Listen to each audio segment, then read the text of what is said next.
filter. It's something that they can see. It's right there. It's right there. They're only playing against the best of the best, and yet they're still able to win 7 out of every 10 matches. Easy completion. You don't need a bucket. Including two. And we have 1 seed left. The 2 best mechanical runners in the scene right now. 2,500 elo. It doesn't matter in the bracket. All that matters is who wins 3 seeds first. We've never seen a Game 7 between these 2 individuals before.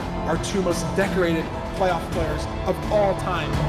He's so far ahead, he almost just wins the seed if it hits. Oh my gosh! What is going on? $1,500 on a 0-R. But Jane might just opt to play longer. He lands in the portal. What is that? It's a 1. It's a 2. He said that. Every single rotation matters here.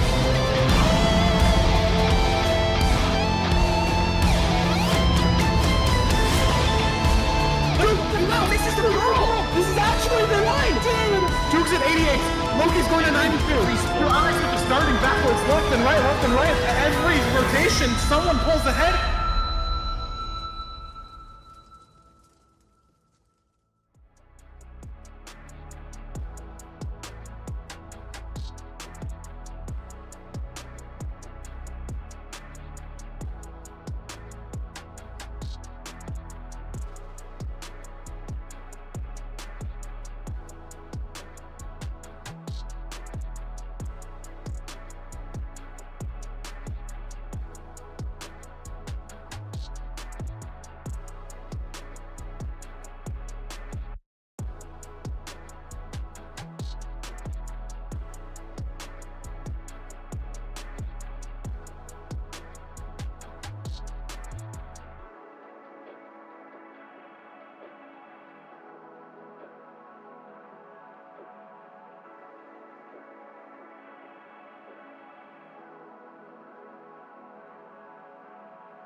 Hello, everyone. Welcome to the MCSR Ranked Playoffs. I am Curryway. I'm here joined with Parker, and we have 4 phenomenal games coming your way today. Parker, how are you doing? Are you excited that Ranked Playoffs is back?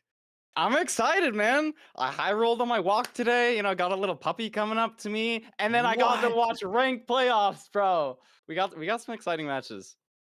We have some incredibly exciting matches. I mean, look at the one above our heads right now. Upcoming match, Lowkey versus BeefSalad. Lowkey, the most decorated player in the history of Ranked Playoffs, going up against BeefSalad, who is in phenomenal form right now. I mean, these are 2 players who are absolutely at the top of their game. BeefSalad has won the most recent any percent tournament, to my knowledge, in the Simply Speedrun tournament. So BeefSalad has been playing phenomenally, and Lowkey as well. Obviously, I mean, what is there to say? Lowkey is just an absolute demon. Very excited for this matchup, Parker, and this is only one of 4 amazing ones today. Yes. Just exciting players. Lowkey, just like, I don't know, arguably the best ranked player of all time. But BeefSalad, no slouch. He's gotten 3rd before. He's played in, I think this is his... Actually, I'm going to get the number wrong. He's played in several playoffs. I'm beyond excited. BeefSalad's played in a bunch. Lowkey's played in basically everyone.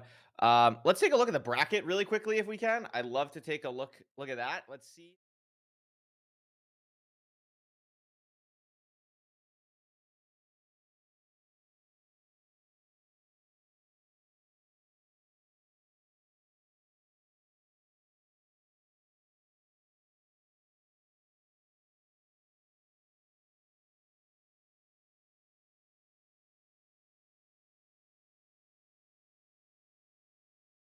Wait, who's muted? Me? Oh, we're muted. Oh, we're good. Hi, we're back. Apparently we were muted. But we're back. Mods fixed it. It's beautiful. I don't know how much of that you heard. Probably nothing, so I'm going to repeat the whole thing. We have 4 matches today. We have Lowkey versus BeefSalad, the first match of the day. And then second up, we have Ranik versus Hacks. Third will be Doogile versus Kenan. And 4th will be EDCR and Vstrid. Of those 4 matchups, Parker, what's going through your head? Which of those is the one that you're most excited about today? Personally, I'm really excited to see EDCR play. I've very rarely seen him play. I've seen his YouTube post once or twice, but he's just been this rising star in the community. I think he started playing only a few months ago, and he's the number 1 seed. That's probably the most exciting one. We got Lowkey, we got Doogile. I'm so excited that Hacks is in this tournament. There's just so many players. There's so many players. I mean, absolutely. I mean, we have Ranik. I believe Ranik hasn't played in a tournament since season 2, I believe. So it's really cool to see them back, which is awesome. And of course, EDCR. My favorite stat about EDCR, they play a bunch of ranked. They're the number 1 seed in this tournament. Parker, I don't know if you know this. EDCR's any percent RSGPB, he doesn't have one. He does not have an RSGPB. What? It is just ranked. It is just ranked. It is. Wait, that's kind of crazy. Yeah, it's really, really cool. It's very, very cool. So yeah, I mean, this first match though, Lowkey BeefSalad, I mean, we already kind of talked about it. We can head over to the to us, I guess. Oh my god, look at it. It's us. We could see this matchup is going to be awesome. I think we're probably about ready to see some player stats. I would love to see what we got going on over there with the player spotlight. Here we go. BeefSalad versus Lowkey. Look at these stats. Parker, what's the first thing that jumps out to you here? Just the big difference in RSGPB, because we were talking about that earlier. I mean, that's just a story worthy bringing up. I think Lowkey just sat down for a month or 2, or a month or a couple of weeks, and just got RSG world record. I don't know if BeefSalad's playing that. Also, fastest rank time. It's cool to see BeefSalad has a faster one than Lowkey. So it's they've both got top speed to match each other. Yeah, I mean, these players, I mean, we could see very different play styles. We could see also 9-4 Lowkey. Makes sense. Lowkey is the person who picked BeefSalad. Lowkey, I believe, had the pick of BeefSalad or Hacks, and Lowkey clearly with the win-loss versus opponent feels pretty good in this matchup. The thing that sticks out to me, and we'll see a lot of this in Season 8, the average rank time. These players average sub 10, Parker. I mean, sub 10 used to be this crazy barrier. Now everyone just has a sub 10 ranked average time. And I think the thing that is going to be really interesting to me is Lowkey is one of the players recently who hasn't played as much ranked this season, but when they play, they're as dominant as ever. But going against someone like BeefSalad, where 2,000 matches nearly, that could be something where if you're BeefSalad, you have the experience more recently this season. Yeah, that's a fantastic point. I personally relate to that story of not playing a ton in the past couple of seasons and just getting back into it. But this is we're talking about the highest quality of players, and we're talking about sub 10 averages. Not only is Lowkey sub 10, he's sub 930. Curry. Sub 930. That is absurd. That is just an absolutely absurd stat line from those two competitors. And we could see here we have the seed win percentage, the average time on the seeds, and Lowkey averages sub 9 on Ruin Portal, Parker. I think that's pretty good. That's maybe a little good. Maybe some hitting that we're gonna get some sub 9s in today's matches. Yeah, I absolutely very possible. The other thing, Lowkey 81% win rate on Desert Temple. That is insane. Winning over 4 out of 5 matches on Desert Temple with how much RNG happens in rank seeds and Minecraft speedrunning in general. Like, that is incredibly impressive. We can see BeefSalad, no seed really stands out, very consistent across all seed types. And we can see all the averages as well, pretty similar except for Ruin Portal, which is to be expected that Ruin Portal is significantly faster. But definitely going to be a situation where Lowkey is definitely favored in this matchup. But BeefSalad, I mean, has played so much rank this season, has won a tournament recently, absolutely could still make this a very competitive matchup and take it home. 100%. I think it's worth saying every single time we do one of these, but regardless of all the stats, it's what happens on the day. You could have the best stats. We saw an insane upset last season. I believe Infium was the #1 seed, got out first round. Anything can happen. It really comes down to these matches, and that's why we watch playoffs. That's absolutely true. That's absolutely true. Let's see the seed picks from these players. Let's see what they have going on over there. BeefSalad banned Buried Treasure. Lowkey banned Desert Temple, which is very interesting given the win rate that we just saw. And Lowkey's actually picking Shipwreck, which was his lowest win rate. I mean, Lowkey's lowest win rate is still 2 out of 3 wins, which is absurd. But definitely interesting. Not what I was expecting here. Parker, what are your thoughts on this? Not what I was expecting either. I mean, maybe Lowkey's just like, you know what? I'm going to win no matter what. Give me my lowest stats potentially, but like you're saying, I mean, it's still like above 50%. So yeah, I think it's hard to sometimes say what they're thinking.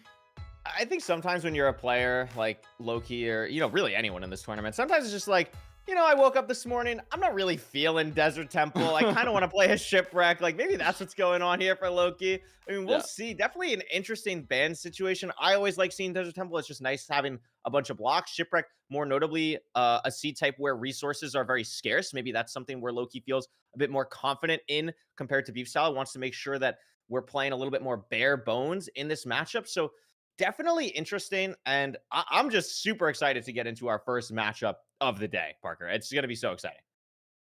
It will be. It will be. I'm hoping for some cinema. I'm hoping for some close matches. I want to see some insane zeros. I was watching some Twitch last night. People are hitting some nice zeros. Just people saying. are pretty good at Minecraft in this tournament. I was thinking to myself, Parker, and I'm sure you'd agree, there is nothing on earth like watching the best people in the world at what they do. And that's what we're going to do for the next 2 weekends. It's going to be absolutely phenomenal. And I can't wait to get into it here with Lowkey and BeefSalad on the first seed type. Here we go, Parker. Get hype in the chat. The first match is coming up soon. Waiting for players to load in. And it's time to go. Shipwreck for seed 1. We have the BT and the DT ban. And here we go. 5 seconds until we get into it. Let's see what these runners do. How close is the Shipwreck? And that's a Ruin Portal, Parker. And that's a Ruin Portal. So that's a Ruin Portal. Maybe we had the stuff a little bit wrong. Maybe Lowkey doesn't actually want to play the Shipwreck, which was his lowest stats. I think we're just on a... Okay, never mind. I'm not sure what's happening, but the match is a draw. Looks like we just got a wrong seed. It's a beautiful start. I actually really like this decision from production. Really big brain. We do the fake seed type so more people have time to tune in. Maybe someone was a little late getting here. And now the viewership numbers are going to be even higher for the first match. So I really like the decision here for the fake out seed 1. And we should be starting very soon with the actual seed 1. So pretty good decision there. Listen, sometimes it happens. We're getting back into the rhythm of things. Some people might be muted a little bit. Some people, we're getting back into form here, but it's going to be a beautiful matchup. Shout out to all the refs. Shout out to Oliver. Shout out to Redline. Shout out to all the people that make this production happen. Listen, it's not easy. It's not easy, but we're trying our best here. And we'll be going back into it very, very shortly here.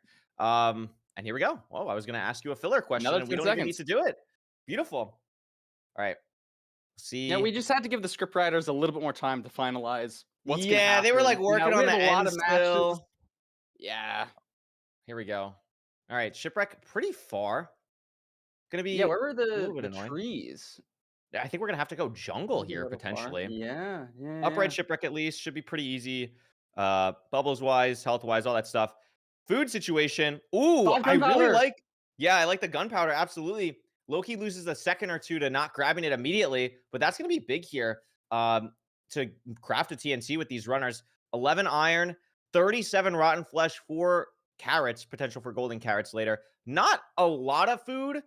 Well, it is a lot of food, 37 rotten flesh, but not the best food. I think this is a situation where how these runners manage the golden carrots later into the run is going to matter a lot here.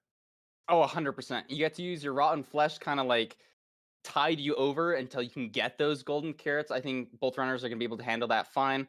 Interesting, Lowkey started mining the sand before BeefSalad, so made up a little bit of time here on the micro.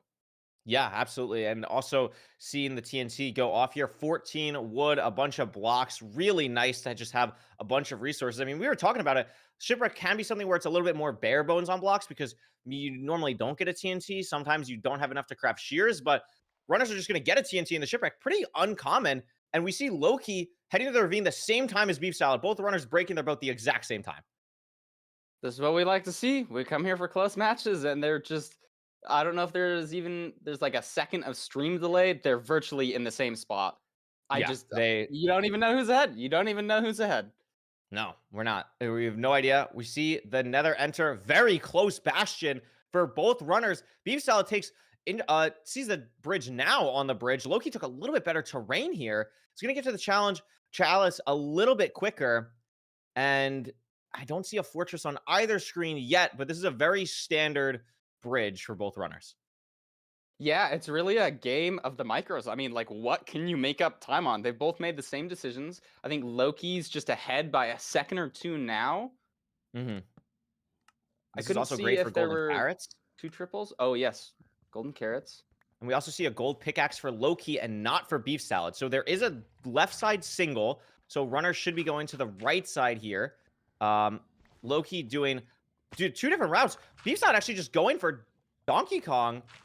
Meanwhile, Lowkey is doing, I don't even know what this route is called anymore. There's just so many variations of bridge that have silly names, but this is a very big difference between the two runners. Double single.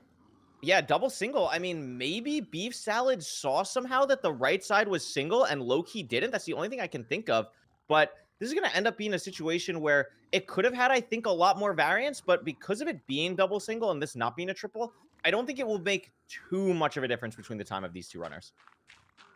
Yeah. I like to see, but Lowkey's got like so many more pigs. 5 more pigs. Where did these guys Lowkey's come route from? is just better. Like, Yeah. I've seen this route pop up a little bit over the past couple of months, and I think it is just better. I'm not sure if BeefSalad maybe doesn't know it or just decided not to do it. You know, Donkey Kong is a very solid route, but I think what Lowkey did is just slightly better. Yeah, it's funny. I mean, I know how to do the route that Lowkey just did, and the person I watched it from was BeefSalad. So that's why I'm very confused that didn't happen. So I think it was maybe just a situation where, like, Lowkey was banking on the fact that maybe it's triple and maybe it's not, where maybe BeefSalad took different terrain and saw that it was single. But again, I mean, it ended up working out for Lowkey anyway, and he just got 5 extra piglins somehow. So that was great. And we're seeing both runners still potentially trying to figure out a way. How are we going to get more obsidian? 4 in this chest for BeefSalad. I think we're going to be seeing Lowkey leaving here pretty soon. Bunch of string, 4 golden carrots ready to go. And it looks like Lowkey is ready to leave. Yeah, slightly above BeefSalad, just crawling back time, or not crawling back time, gaining time slowly over the whole seed. There's the fort. There's the fort for Lowkey. Great pearl onto the terrain. Maybe saw the spawner because it's purling away from the fortress. Yeah, did see the spawner. Beautiful. And there's the spawner for Lowkey. BeefSalad entering the fort, different location. Looks a little bit worse because it's buried. And Lowkey having enough explosives to go for a double blaze bed, clearing the spawner out immediately. I like seeing BeefSalad with the iron sword. We've seen a lot more runners use swords in their gameplay. I've even seen people craft stone swords. Yeah, You I know, was gonna so say that you stone can swords could be alternate something we with see a lot more this season compared to last season. Now that you bring that up, I mean, it's just great. One crit with axe, one crit with sword saves a little bit of micro time, but that can be the difference on some of these seeds. And something that we're seeing the difference of as well. Lowkey still having that gold pickaxe. BeefSalad doesn't have it yet. Has the 2 gold blocks to craft it. We'll see. I mean, BeefSalad's struggling to find this spawner though. Parker finally finds it now. Yeah, and it's the same spawners, so he's not gonna get an advantage by having better terrain to second portal quartz. He's just raw behind. You know, BeefSalad lost a lot of time there. He does get to do the double blaze bed, which is nice, especially since you have that big crimson tree in the way.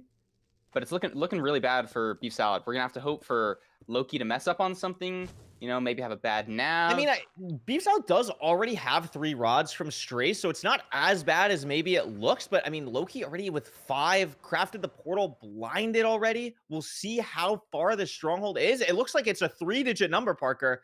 So it's not going to be too far. The terrain looks very open from the spawner most directions. So we'll see if it ends up being kind to Lowkey there. Terrain nav might not be a big deciding factor if it's just very open here. Yeah, and I think it is a direction where it's very open.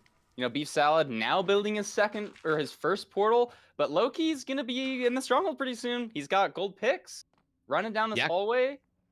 Oh, maybe it wasn't the train I thought it was, but oh, look at this cave! Secret tunnel! Yeah, this is really nice for Lowkey. I mean, it has to be close to cores. We can't exactly read the Ninja Rain bot, but it's close. It looks like 20-something blocks away. We have gold pickaxes. We can craft more. I like the offhand to immediately switch between them and should be pretty close here.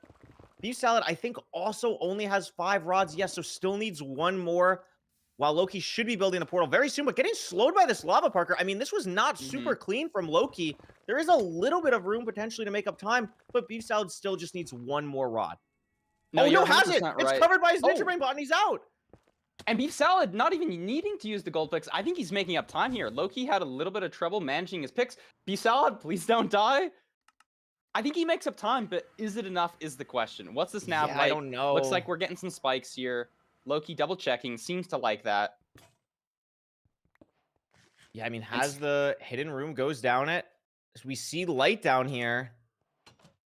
Here's it potentially. Going to a cave? If this isn't it, it might get a little... No, we're very wormholed right now. We're very wormholed, and it looks like BeefSalad might be building the portal soon. I think BeefSalad has a chance. Absolutely. I mean, the portal's going down. Lowkey does hear it. So bad for BeefSalad. Just like that.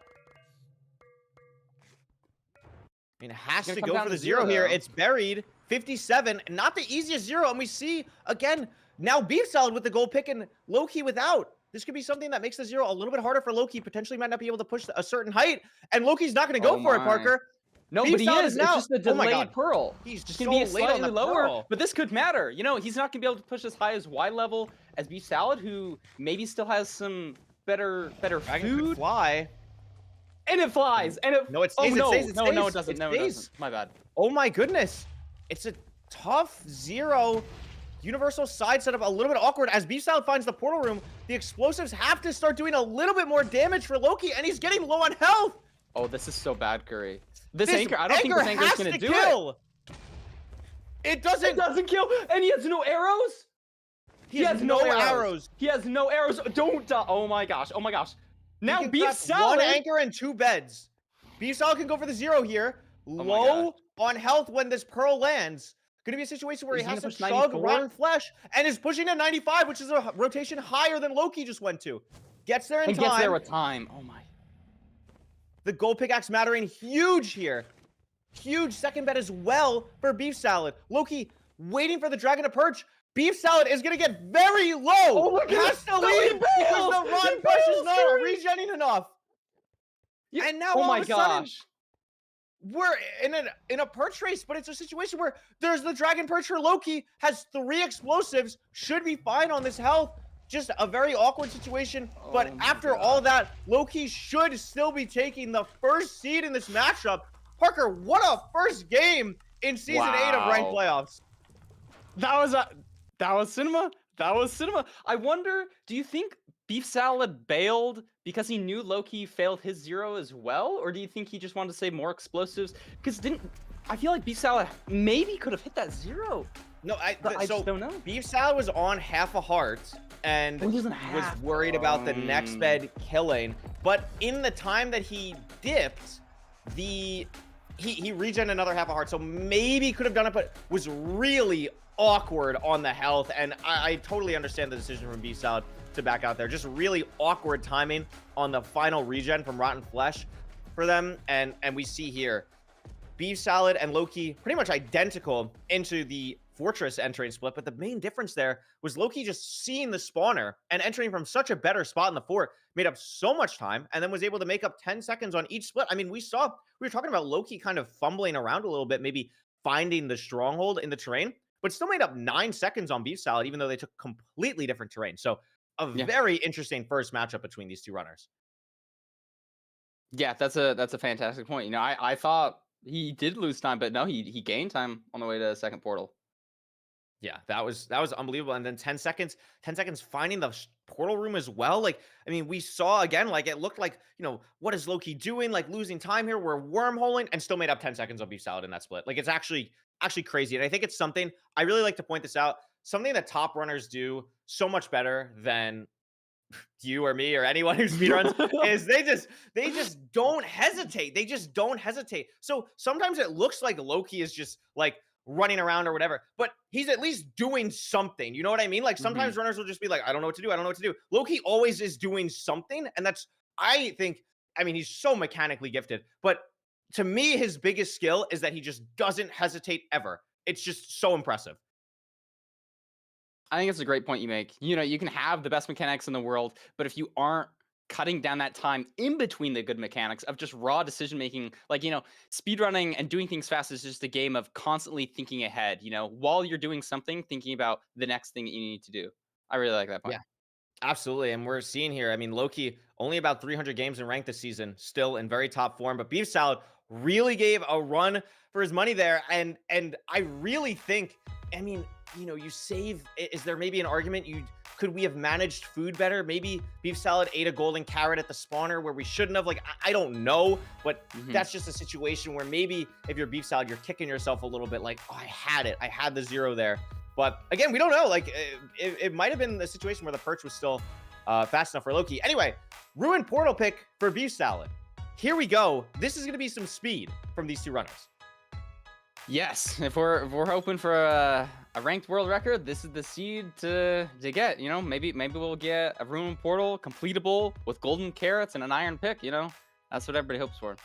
Yeah, absolutely. Shout out all the people subscribing right now. Shout out Feinberg running ads when there's downtime. Guys, support MCSR Rank. If you got a Twitch Prime, subscribe to the Feinberg stream. This guy is dropping money. This guy has dropped tens of thousands of dollars on this tournament. Give this guy some love. Shout out the mods, keeping the stream chat awesome as well. We're going to be hopping into this second game here very shortly on this Rune Portal pick from BeefSalad. And this is a situation, Parker, I don't think anyone on the planet wants to go down 0-2 to Lowkey here. BeefSalad, this is almost a must-win for BeefSalad. I completely agree. You know, against some of these demons, you can't give them any space. And Lowkey already has a space of an entire match. Yeah, absolutely. Ruined Portal here. Is it looting? I don't know because I don't know either of these languages, but both runners grab it. It's probably not. Probably just something to make it easier to kill animals. Looks like, according to the chat, Fire Aspect 2. Huge Fire's sword. like the second best enchant, you know?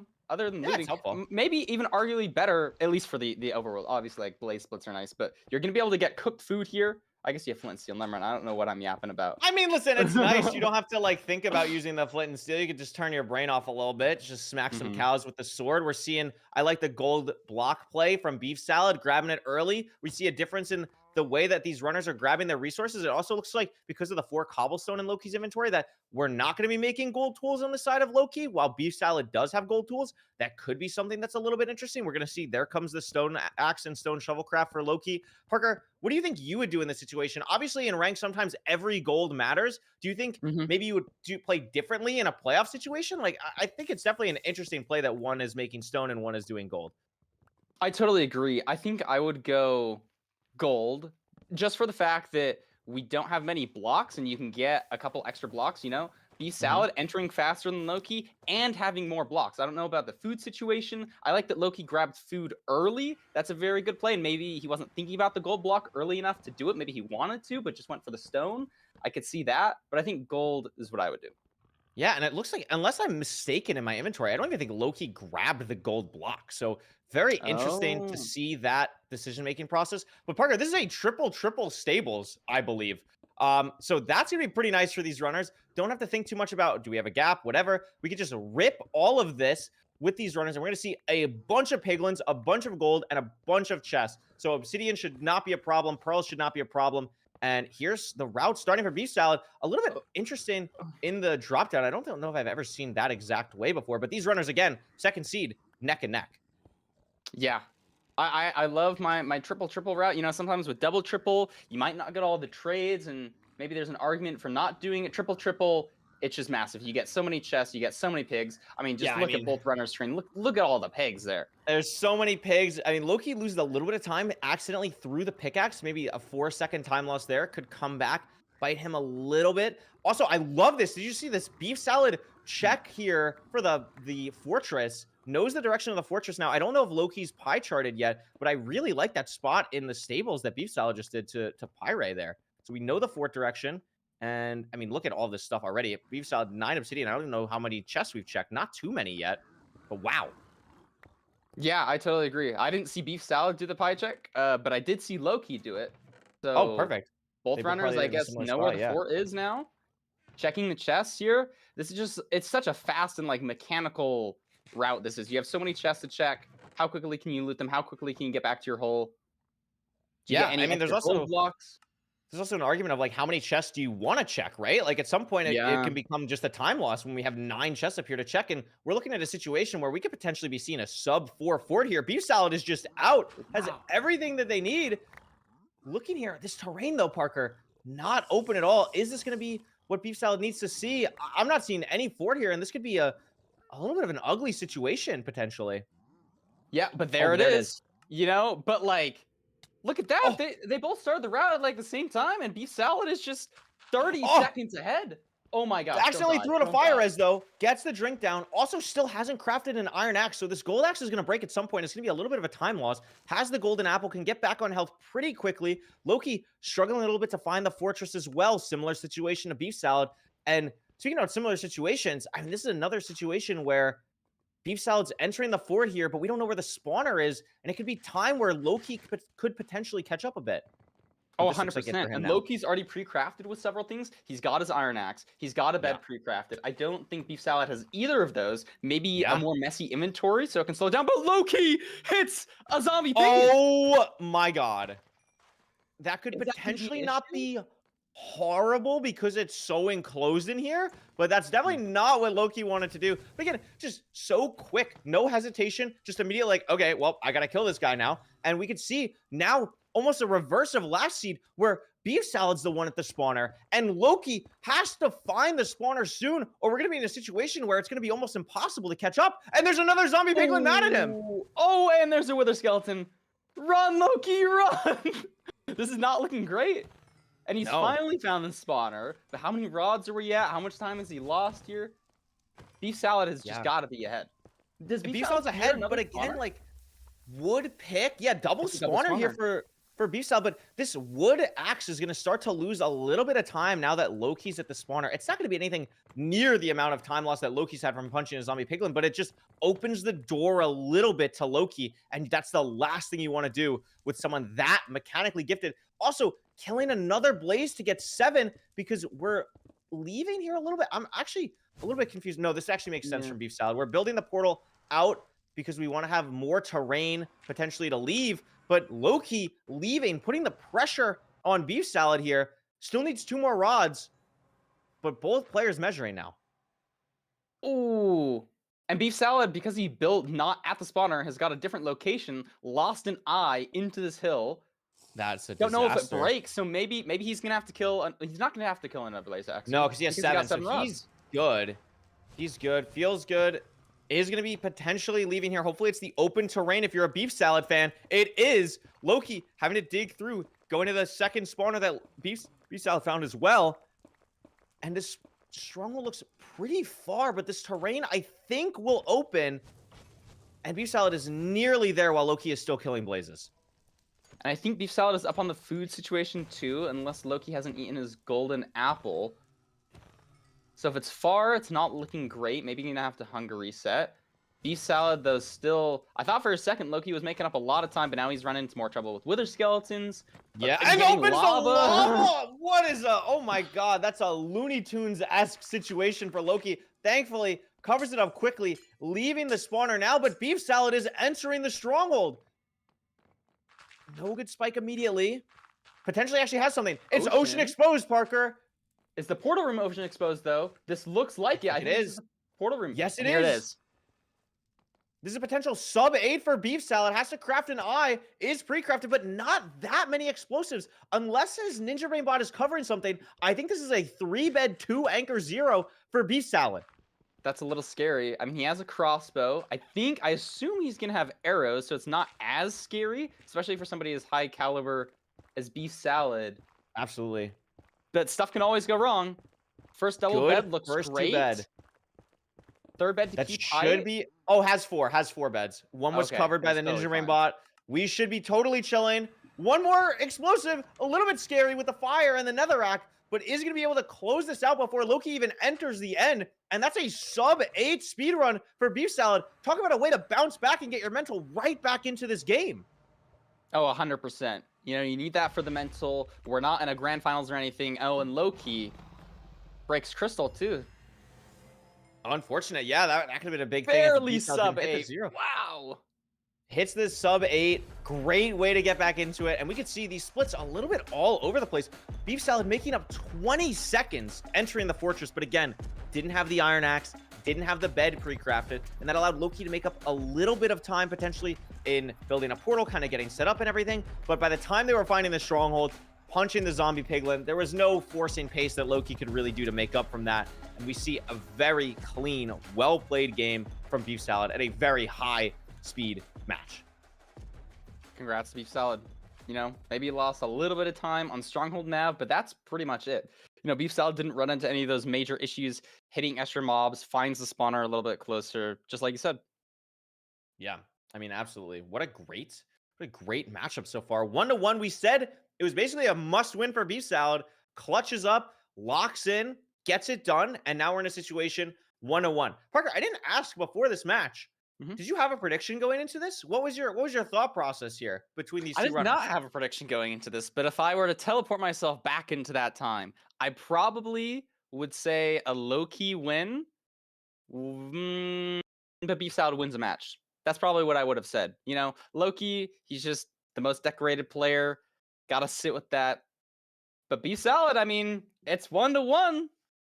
It's 1-1. I mean, it's great. I mean, winning Ruin Portal is really nice. If we get to Seed 4, the bans open up, which now we're guaranteed a Seed 4. So we could see a situation where those seed types get opened up. When we do head to this third match, whenever that may be, it will be a village seed. So that could potentially be interesting. Here we go. We'll see it on the screen now because it is the only seed type left. So it says Lowkey pick, but Lowkey doesn't really have a choice here. It's going to be village. It could be a situation where, honestly, I think village seeds are so linear, except for like finding a lava pool. Do you think this is something where maybe the incredible mechanics of one of these runners kind of spearheads them a little bit ahead here in village? Or do you think it's going to be another situation where they're both just entering at the exact same time, kind of like what we've seen so far?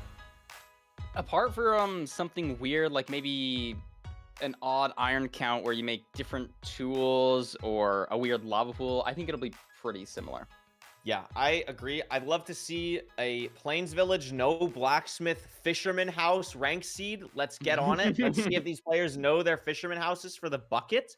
See a desert toolsmith potentially, like we saw in the trailer.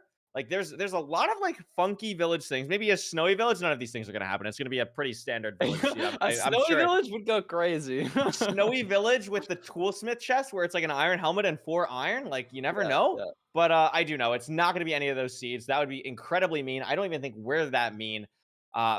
Exciting to see though if it's gonna be desert or plains. It looks like it's gonna be a plains village, so no micro wood management or anything like that. Immediately turning around BeefSalad for the lava pool. Not seeing anything on either runner's screen, and the blacksmith's right there. This should be pretty linear, Parker, going into this. Yeah, both runners getting beds. I think. Did they both just get one bed? Okay, I'm tripping. I thought somebody got 2. But we got 5 irons, so we are gonna have to kill Golem here. Maybe it changed up your routing a little bit, but no, there's another blacksmith. So BeefSalad already crafting his stuff. Do you Yeah, that's actually quite assume interesting. that there's a second blacksmith? I don't think you do, right? You're only guaranteed. No, absolutely not. For Absolutely not. Like, I think it's a situation where, like, I think, like, you always have to check in a playoff situation, but, like, maybe if it was, like, a ladder seed, like, you get your stuff from the first one. I mean, it could be, like, obsidian, but, like, we saw it, then it ended up being nothing. It's just iron pants and, like, an apple. So it's, like, sometimes that can just happen, but we're going to see both runners eventually going to have to kill the golem. Not seeing a lot of food. I mean, very interesting. I see hay bales on Lowkey's screen to the left, but looked like he decided to just fully go for the carrots and stuff. Yeah, and I mean, there's hay bales right there. BeefSalad's going to them. So I don't know if that was a conscious decision by Lowkey, if maybe he didn't see the hay bales, but BeefSalad's grabbing them now, and I think it's definitely interesting. Yeah, I think it probably was a conscious decision. I mean, it is slightly faster to insta-mine the farmland instead of mine the hay bales, but it could be punishing. You know, that's the only scary thing. If you don't have a crazy amount of gold in your bastion, or you're really trying to force 20 and you can't make the golden carrots, is like the only thing I could see that not being the correct play.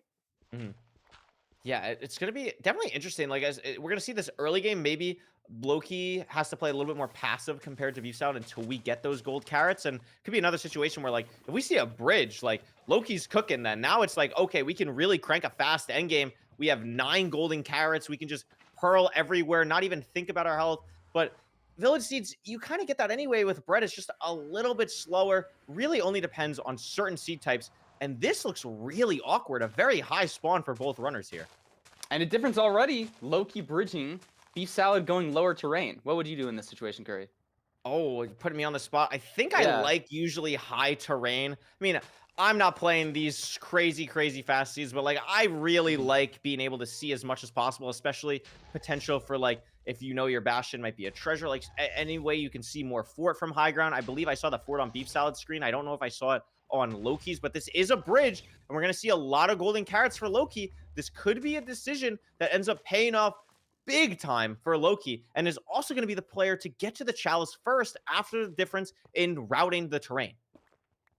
Yeah, I really love the golden carrot play. I think you can just, like, crank, like you said, it's not a crazy amount faster than bread, especially if you're managing your health right. But if it's really far and you got to throw a lot of pearls, golden carrots could be a huge time save.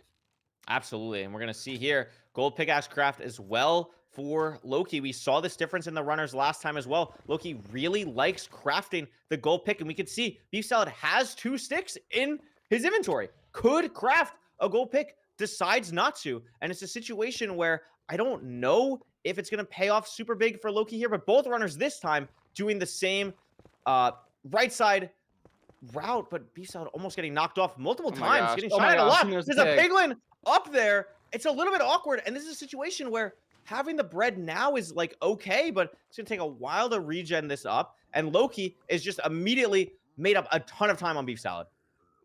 And now doing what I think is known as the BeefSalad hole.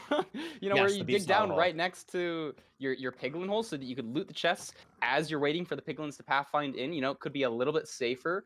BeefSalad just messed up a little bit on his route because of that stray pig, and it's costing him time. I think he started the route ahead of Lowkey, but is now behind.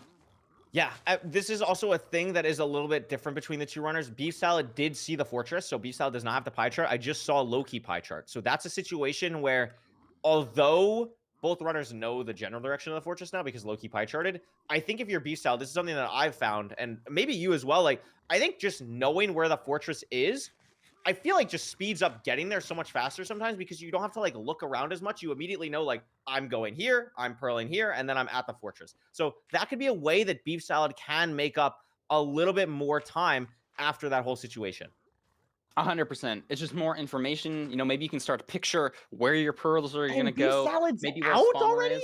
What? Oh no, he's just No, playing. no, Oh my just, god, just I was like, We're good. hello. Sorry, I missed that we. I was like, But it's totally now looked like- out, Curry. now But it's it's out. now out and still out Gee, I was faster gonna than say, like, Lowkey.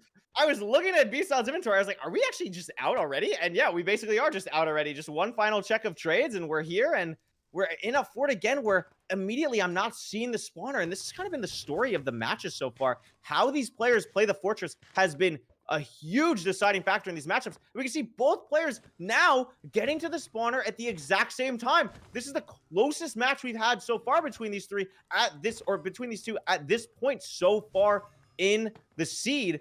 And this is going to be a situation. How fast can these runners crank out the crafting that needs to be done for the end game while managing this double blaze spawner? Yeah, we saw BeefSalad also did 2 blaze beds. You know, maybe it could be considered redundant in something with a double spawner. You know, I know some runners won't even blaze bed 1 spawner if you have a double spawner, playing for those higher rates. I think Lowkey got 1 more stray than BeefSalad, so maybe potentially up by a blaze, but it's really just going to become a mechanical game, especially when you have so many blazes. How fast can you craft? How fast can you manage your inventory? Using an iron sword from BeefSalad, maybe saving a little bit of time here. Yeah, I mean, Parker, for people that might not understand, how much harder is it? Like, we see Lowkey doing the pre-crafting now. BeefSalad hasn't even opened a crafting table. How much harder is it managing your pre-crafts at a double spawner compared to a single spawner? It can be a lot harder. I mean, it really just depends on the blaze rates, but like, you know, we've even seen in some like really high level runs, players will spend an extra 20 or 30 seconds once they've got all their rods just to pre-craft, because they're so used to crafting everything at the spawner. It's in their muscle memory, but it is just raw time loss because you get rods so fast. When you see BeefSalad already has 14 eyes, I'm not sure how his pre-crafting went. But I it can really think put the pressure Lowkey on. has 6. I don't think BeefSalad's pre-crafted at all. I could be mistaken, but I don't think BeefSalad's crafted. Should open inventory soon. Is going to be able to just leave. Lowkey, I think, needs 1 more rod. BeefSalad did pre-craft. And Lowkey still needs 1 more rod. Yeah, gets it. Is leaving now. But BeefSalad is basically at cords.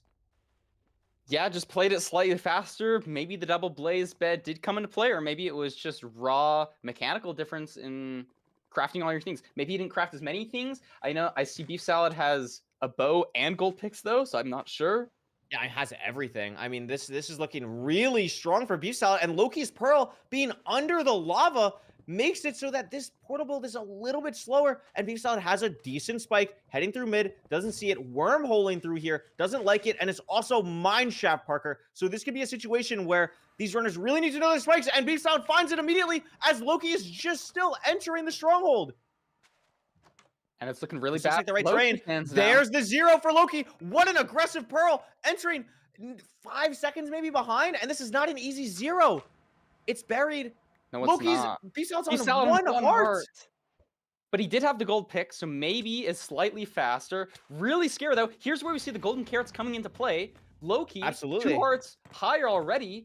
Maybe doesn't have to eat as much during mid-0. BeefSalad low, but has made it. The dragon's not flying. Oh my god. And Lowkey doesn't get a lot of damage down on these beds. What Lowkey! happened to BeefSalad? BeefSalad has to leave! BeefSalad has to leave! I think a bed broke. I think a bed broke and Lowkey's dragon is dead! Oh my god! That was incredible from these 2 runners.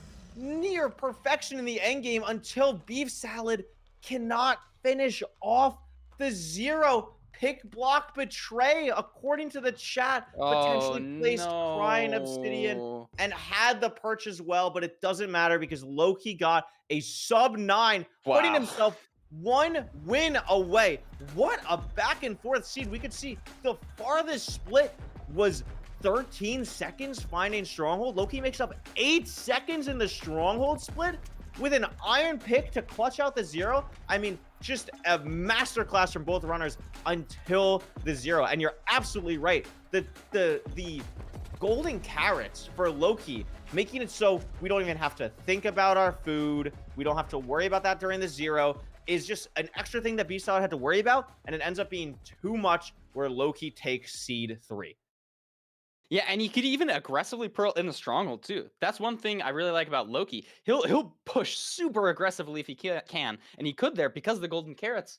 And you know, makes up even just like 8 seconds or something on just the stronghold map. That was an awesome match. I want to see more matches like that. Absolutely. Absolutely. I mean, again, this is only the first match of the day. Like, we're getting right back into all the craziness that happens. I mean, I was thinking the other day, I was like, we were talking in like in HPG, we were like, wow, season 7 was so good. Like, there were so many crazy clutch moments in season 7. That just happens every time. Like, we are 3 seeds into season 8, and we're already like, oh my God, this is an unbelievable matchup between these two runners. Like, it's so impressive. And now you're in a situation, BeefSalad. I mean, there's no losers bracket, Parker. You're 1 win away from elimination. BeefSalad has made podium before in ranked playoffs. We talked about it before. Has won the Simply Nether Regionals as the most recent tournament, and now your back's against the wall. Yeah, it all won't matter if you don't win this seed. And I'm not sure. Does it reset? How's the pick bans work now that we've gone through all the now seeds? everything's open. Everything is ones? open. Anything. Yes, but before we go into our 4th match, we are gonna actually switch over to Fulham, I believe, because Fulham analysis. Might have some things. We have some Fulham analysis, which is actually great because I'm gonna be honest with you, Parker. I have no idea how BeefSalad messed up the 0. Besides, I don't either. I was looking at Lowkey's perspective. It was so hard to watch between the two things. So I am so excited to see what Fulham has to say about this matchup so far between Lowkey and BeefSalad. Okay, hello everyone. Welcome back to the Lewis Fulham mid-match analysis, brought to you by me, Lewis Fulham. Halfway through our match at the moment, we are 2-1 up for Lowkey at the moment. And there was a little bit of deviation as to what people thought happened during that 0 cycle. So I wanted to run back through just that one clip. Going to make it nice and short today. Keep everyone moving. Obviously, we want to see some epic gameplay from as many people as we possibly can. So we are going to watch this 0 cycle back.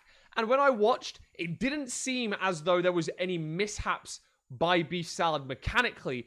I actually think it was more of a decision-making mistake. The bow used to go for a double bed here, I think was the incorrect play. I believe that the second bed broke during this 0 cycle. We're going to see as the first bed explodes here, comes back, eats midway through, and already the dragon looks quite low height-wise, meaning that it may break the bed. And while using the bow here, the dragon goes even lower. Apologies for the bitrate. Gets the first bed off, but then unfortunately the dragon... I cannot tell if the dragon breaks the bed or if the second bed does not deal any knockback. It looks like it broke. And either way, it was less so a issue with the... in regards to... you know, like a pick block. I think the commentators might have mentioned that there was a pick block mishap. That was not the case. In fact, it was, I think, bowing the dragon here caused it to get a little bit lower down. Obviously deals a little bit more damage, but can also break the bed there. And I believe that we did see a bed break during that 0 cycle. Nonetheless, let's get back quickly over to Curry and Rec to send you guys back into the 4th seed of Lowkey versus BeefSalad.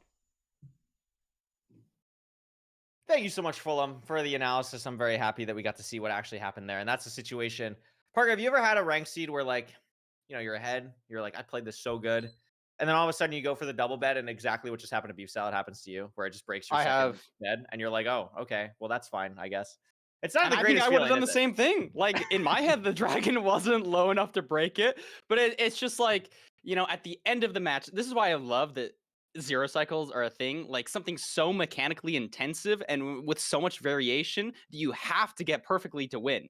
You know, if you play the rest of the seed perfect and you're ahead, like, it just doesn't matter if the dragon just breaks the bed, and that's what happens here. Listen, back in my day when when it was just the plumbers in like 2020, like, you would have such a hype match and then the runners would get to the end and then I'm just sitting there waiting for a perk.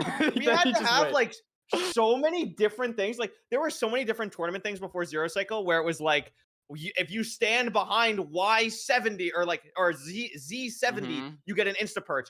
If you stand this far back, if you break this amount of crystals, you'll get an insta perch. Like, there were so many random things we had to do because it was just the end of a speed run was just, I'm gonna sit here and do nothing after a really intense match. So shout out T-Wags for coming up with 0 cycling, because Ranked. Could you imagine ranked and it's Lowkey versus Doogile and we're just sitting there and it's like that would be just okay, the like, worst. what are we That doing? would be the Like, worst. what are we Zero doing? cycling, it's just the best strat in Minecraft speedrunning. You can't change my mind. It's the most hype thing. You're killing the dragon in the middle of the air. Like, I can't get over it. It's so sick. It's so sick. It's also the thing where like people who don't see Minecraft speedrunning and like just like play normally are like, oh my god, that is so cool. Like it's just always the thing that people think is so sick. So I love this community. I love Minecraft speedrunning. We come up with so many cool things. Let's see what Seed 4 is going to be. Enough yapping between us.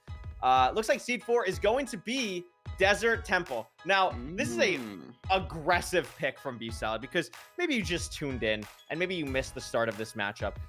Lowkey's win rate on Desert Temple is like 82%. And for some reason, Lowkey banned it. I don't know why. We don't know why. Maybe there's like more variance at the top level that I don't understand. But for BeefSalad to pick it, even though Lowkey banned it, I think is interesting. I think like, again, like, I don't know what seed type I'd like to play Lowkey against. I don't think it'd be anything. But I find Desert Temple interesting, Parker. What do you think? I find it interesting as well, but you know, the last 2 seeds, BeefSalad has entered the end faster. You know, if BeefSalad's dragon didn't break the bed there, he is just raw ahead here. So maybe he's riding on the confidence of like, you know what, Lowkey? Yeah, I just lost because of my dragon breaking the bed. I'm gonna play you at your best seed. I'm gonna play you. We're at the playoffs here. I gotta play you anyways if I want to win. I'm in it to win it. Let's win this. You know, maybe that's what I mean, absolutely. I mean, BeefSalad should feel like they can beat anybody. Like, absolutely. Like anyone in this tournament. It's one of the things that I love in esports and sports in general. Like, you need to have the confidence that you can beat anyone at a top level if you're a top player. And I like this from BeefSalad. Like, there's no reason to believe if I'm in BeefSalad's shoes that I can't win these next 2 seeds. Let's see how it goes. We're getting into the seed right now. Seed 4, Desert Temple right there. Immediate things you want to see on a Desert Temple, Parker. Where's my gravel? Do I see the enter? What are we getting in this? Like, how many explosives am I going to have for like trees, nether, all that stuff? Let's see what these runners getting here. Yeah, there are so many things to think about. And it's like, it's hard to, especially like if you don't have a ton of time to run to the Desert Temple, maybe you see a little bit less than your opponent. Maybe you're looking the wrong directions. I saw some water, some trees, didn't see a lava pool. Don't know where Flint is for sure. I don't think either runner got Flint at the bottom of the temple. And they're both exiting. Maybe BeefSalad, a slightly better exit. Maybe he remembered what direction he needed to go. Lowkey now just a second or 2 behind. BeefSalad getting gravel too. That's gravel. I really like the TNT from BeefSalad here. Making up a little bit of time. Again, just less hesitation on where to go here against Lowkey. Going to make up a little bit of time, but Lowkey with a much cleaner inventory already. Has everything organized. And that's, again, one of Lowkey's strengths is just how quick he is in the inventory. Like the fact that the difference in inventory between these 2 runners already is just absurd. And we're 30 seconds into the seed. So very impressive to see. Both runners probably going to kill animals here because we have only 1 golden apple. I mean, the pigs are right here. I think we've seen, quite honestly, the meta for food around Desert Temples kind of shift over time. Like, I think a couple seasons ago, it was like, I'm never grabbing food for a Desert Temple. And now we see, like, the food's right in the path. It's just, like, so worth it for quick end games for these runners. I completely agree. You know, I think there's a huge argument for not getting any food, but when it's right there and it's only 3 pigs, you know, maybe it's a 5 seconds time loss, but you got 9 pork chops for the rest of the seed. And so, like, if it's super linear, maybe it's like technically incorrect, but I think we've seen both players do it here. Getting food can just be so powerful. Yeah, and I mean, the thing I'm noticing here is this terrain looks atrocious for these runners. This is the first seed where it is not handed to you on a silver platter. The Bastion is not right there. I saw the fortress on BeefSalad screen. I'm sure Lowkey saw it as well. And both these runners are just going to be pillaring up on top of this terrain and still nothing for either. They both saw an opening. Parker, would you be digging through the wall here? Or like there was like a little bit of like, do you feel more comfortable when you have the blocks from a Desert Temple to like bridge around the lava to the open terrain? Or do you like the play digging here from both runners? And there's the Bastion. I think I would build, but maybe what both runners were thinking is I believe about half of the warped Nilium on the ground didn't have any ferns on it. And so that means that there's a guaranteed air pocket above it. But I think that air pocket was just like so high up that like it didn't help either runner. You know, they both started digging sideways. So I don't know. It's hard to say. But it's definitely tough just for sure. slightly better. So yeah, he's made up absolutely. And this is going to be a stables. We could potentially see a triple to gap situation, or maybe if it's open enough, like triple to mid to gap. I don't know exactly how open the middle terrain was, but it looks like Lowkey just doing a standard triple to gap here. Is it a triple? Yeah, or is it a gap? Yes, it is. It's a good gap for Lowkey. This is going to be the exact same thing from BeefSalad, but again, this is a match point for Lowkey. If BeefSalad does not win this game, it's a situation where it's going to be like BeefSalad has to win. And we're seeing a very different route here for BeefSalad going to the middle rampart. I'm not quite sure why, potentially just to check this chest. I mean, you could see from where BeefSalad was that it was a good gap. Yeah, maybe just didn't realize it. Maybe did just want the chest. I don't think he got any crazy obsidian from it. And now having to deal with this awkward situation where he's got to open up some spaces. I like to see they're both doing, I think, what's also known as the BeefSalad hole. You know, BeefSalad. Yes, it's cool. He's got stuff named. Yeah, after shout him, out you know? BeefSalad. He's got a lot of innovative stuff going on for beef here, and I'm just like, I don't know. I'm really thinking about that play. Like, you're in a situation where I don't know if you know you're behind already, but maybe it was a situation where maybe we didn't get a lot of obby from the triple, so we're playing for it. It looks like, actually, looking at Lowkey's inventory, Lowkey does have 0 obby. So I think BeefSalad made that play specifically to get the obby chest, which is incredibly impressive, and it could potentially pay off, but Lowkey, just after checking trades, is already at 16 obby. Yes, maybe it doesn't matter. But that was a fantastic analysis. Yeah, I mean, Lowkey's just pearl hanging here. I'm assuming this is going to be more than enough trade-wise to get the 20 obby. 23 for Lowkey, going from 0 to 23 off trades. We love ranked modified obsidian trades, but it looks like a situation where Lowkey is drastically ahead, right under the fortress, pearls up, has the gapple, has so much food, and if I'm a BeefSalad fan, I'm definitely starting to sweat a little bit. Oh, I'm doing more than sweating. I'm starting to panic, you know? Yeah. This is not looking amazing. Is this a double spawner as well? On the is there 2 spawners here on the behind? Am I crazy? I'm not entirely sure. Oh my god. Regardless, TNT for Lowkey. Maybe it was just weird. Yeah, I thought there was a different spawner. There's not. I mean, Lowkey though has 2 rods already. BeefSalad at the fort now, but a 2-rod lead, a TNT blaze spawner. We did see though last seed, Parker, similar situation. They were much closer, but BeefSalad did make up time in the end game to enter the end first. So if you're a BeefSalad fan, that's what you are banking on, and these 4 strays certainly help. Yeah, he's definitely gonna need it. So maybe he's deciding to play more strays. You know, maybe he wants that variance. He's got another 1, maybe 2 strays, but going straight over it into the spawner. I think there were some skeletons in the way. Yeah, I mean, this is a different spawner as well. Glowstone here shouldn't affect the TNT. Glowstone is a very low blast resistance, but it is a situation where this could potentially be worse terrain to Stronghold. This could be a situation where we get different Strongholds. I'm not exactly sure how close these 2 spawners are, but we're going to see Lowkey building the portal incredibly fast. Only 4 rods, though, so BeefSalad is only 2 rods behind, but still has so much to do with the spawner and has to blind. Yeah, and maybe it favors getting to the spawner faster because the rates aren't ideal. Not sure how many blazes we've killed here, but it's definitely not 6 for 6 rates. No, it's definitely not 6 for 6. I actually think Lowkey has killed quite a lot here. There's the 3rd for BeefSalad. There's the 4th, and they are identical now. But again, Lowkey has about 20 seconds or so, I would say, on BeefSalad at the moment. It's going to be a situation where if Lowkey gets these rods soon, if they're not multiple cycles off, this is a situation where BeefSalad is going to really have to hope that Lowkey gets unlucky or something in the stronghold. Yeah, and now Lowkey is just out. It is a little bit far. The terrain is pretty open, though. And it's going to be a situation, I'm not exactly... Looks like there's a lot of explosives on the side of Lowkey as well. Very clean 0 cycle potential here. I think like 8 or so if we're including anchors. So should be pretty solid there. BeefSalad still needs 1 more rod, I think. And is just waiting at the spawner. Potentially setting up a pearl hang, but this might be too little too late as Lowkey's building the portal to the stronghold now. Assuming we don't have any craziness happen in the stronghold, you're totally right. This could be BeefSalad's tournament life over just like that. Absolutely. There's a spike for Lowkey behind the starter staircase. Goes through the hidden room. Not incredible terrain. Really like this management, though. Potentially hurt it down here. Yes, And there it is. here's Wow. There's the portal room. And this is going to be a situation. How is the 0? It's buried again. It's 057. No gold pickaxe. The Pearl Clip is good. It's a front dragon. This should be hittable for Lowkey, but it's definitely not a guaranteed situation. And we see again, Parker, the pork chops really helping in the situation. 100%. You know, BeefSalad, if he has to hit the same 0, if Lowkey fails it, he's only gotten rotten flesh.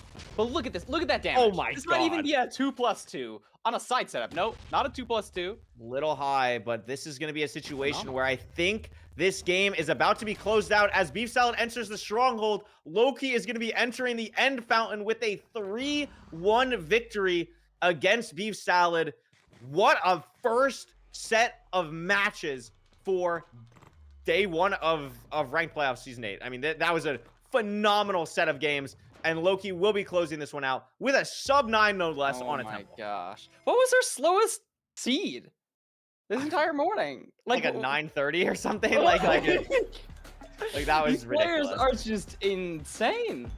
Yeah, I mean, we see here, like, just the difference entering the fort. I think BeefSalad made a very solid, I would even say, an impressive play to get the middle chest there, to get the obby, recognizing there is no obby in the triple.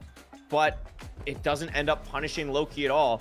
And that's the 26 seconds of time save there for Lowkey. And that just ends up being something to carry throughout the seed. Also makes up 20 seconds finding the stronghold. And a very solid game for Lowkey. And a very good, confident booty. I mean, you just beat BeefSalad 3-1. Like, that's an impressive game. You're moving on to weekend 2. Phenomenal performance from Lowkey. Phenomenal performance. 100%.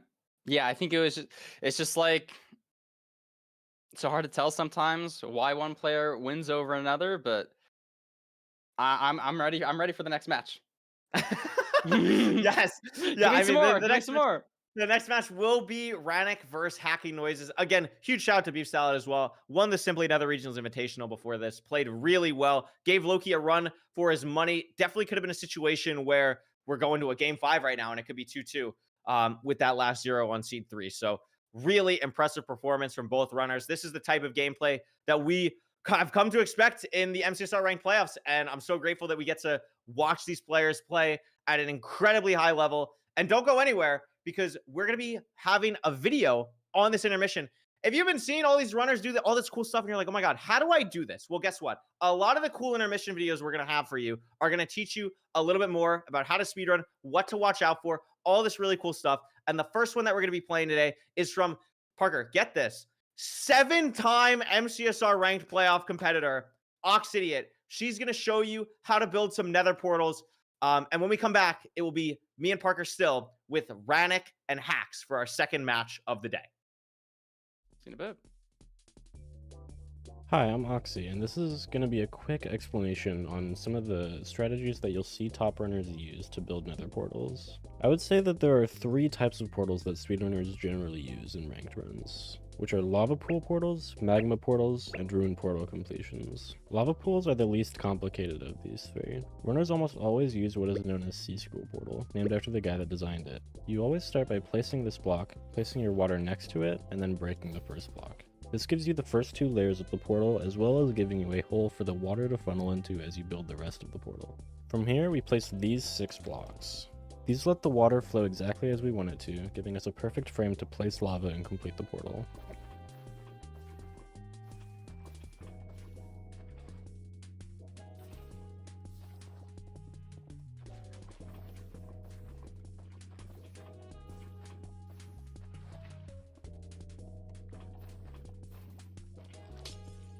There are some optimizations that runners do to make this portal faster. Some people will forego placing these 2 blocks to save blocks.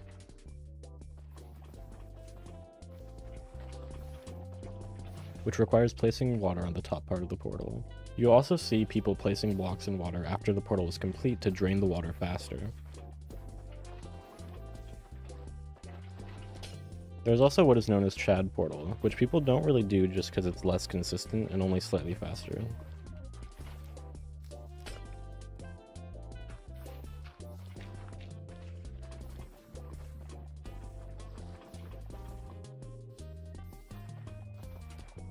Underground lava pools are a bit more complicated, since the goal is usually to minimize how many blocks you have to break.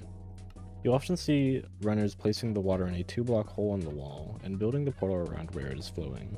For example, here the most optimal way to build this portal would be to place your base here, break only these 4 blocks, and place the water here.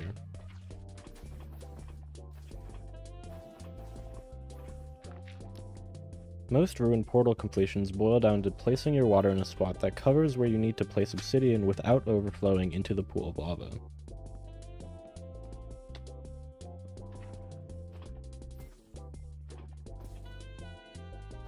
Some ruined portal completions are a little more complicated and require moving your water around to cover the entire portal.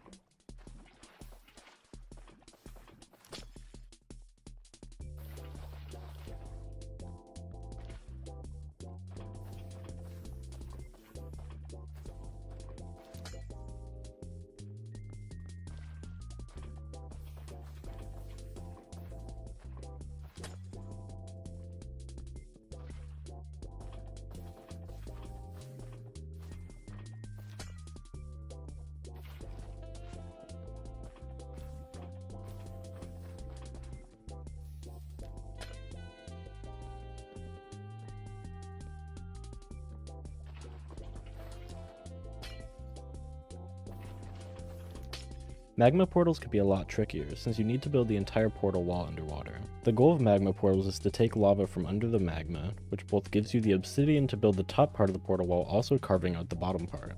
All 2x1 portals take these 4 lava sources to complete the top part of the portal. The most common portal you'll see people do is the basic 2x1, which looks like this. This portal makes use of one quick lava grab, replacing the magma that was broken to stop the water from ruining the lava below. A modification of this is called LeBron Portal. Don't ask me why it's called that, because I do not know. The only thing that changes is the order that you place lava. Instead of placing the first lava you grab on the left, you place it on the right directly after grabbing it. This is slightly more difficult, but it prevents this block from becoming a water source, allowing you to skip replacing the door, which is required for the basic completion. Not having to place the door allows you to do this portal using leaves and any other block. Double grab is an extension of LeBron Portal and is the portal that me and Priffin do. And probably some other runners, I don't remember. It involves grabbing 2 lava sources after the first magma break. Doing this allows you to reorder which lava sources you grab, and skip having to break any cobblestone that might generate in your portal.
Welcome back to Season 8 of the MCSR Ranked Playoffs. I'm Krayway. I'm here joined again with RecRap for our second match of the day. Our first match was Lowkey 3, BeefSalad 1. Before we get into this match, Parker, any closing thoughts on the first match of the day? Lowkey winning, BeefSalad going home. Any closing thoughts for us? Even though it was a 3-1, both players played really well. If that dragon on the 3rd seed wouldn't have broken the bed, it could have been a very different story.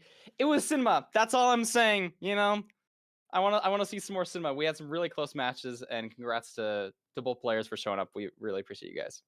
Absolutely. And we definitely have another big time match here. We have Ranik versus Hax. Hax, someone who's podiumed like 47 times in a row in ranked playoffs. Ranik coming in, I guess, is the underdog in this situation because of Hax's history, but is actually the higher seed. Ranik was the 8th seed, I believe, in this season of ranked, and very impressive performance. Last time Ranik played in ranked playoffs, I believe, was season 2, and Hax has played in nearly every single one. So very interesting between these two runners. And before we go see their stats, you're going to get a better introduction to Ranik because we have an interview with them right now for you to check out with Ranik. Danny's saying Ranik's a PR liability. We're gonna let Ranik speak for himself here, Danny. Hi, I'm Ranik, a top runner from Israel who's been speedrunning Minecraft for 3 to 4 years. Before getting into MCSR, I mainly played Fortnite and later Hypixel Skyblock.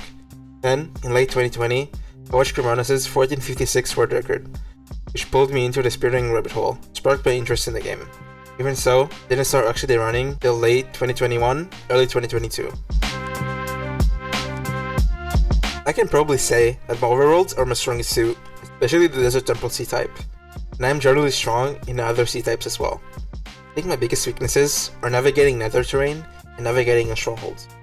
I'm also playing really bad under pressure, so gotta see how this one goes.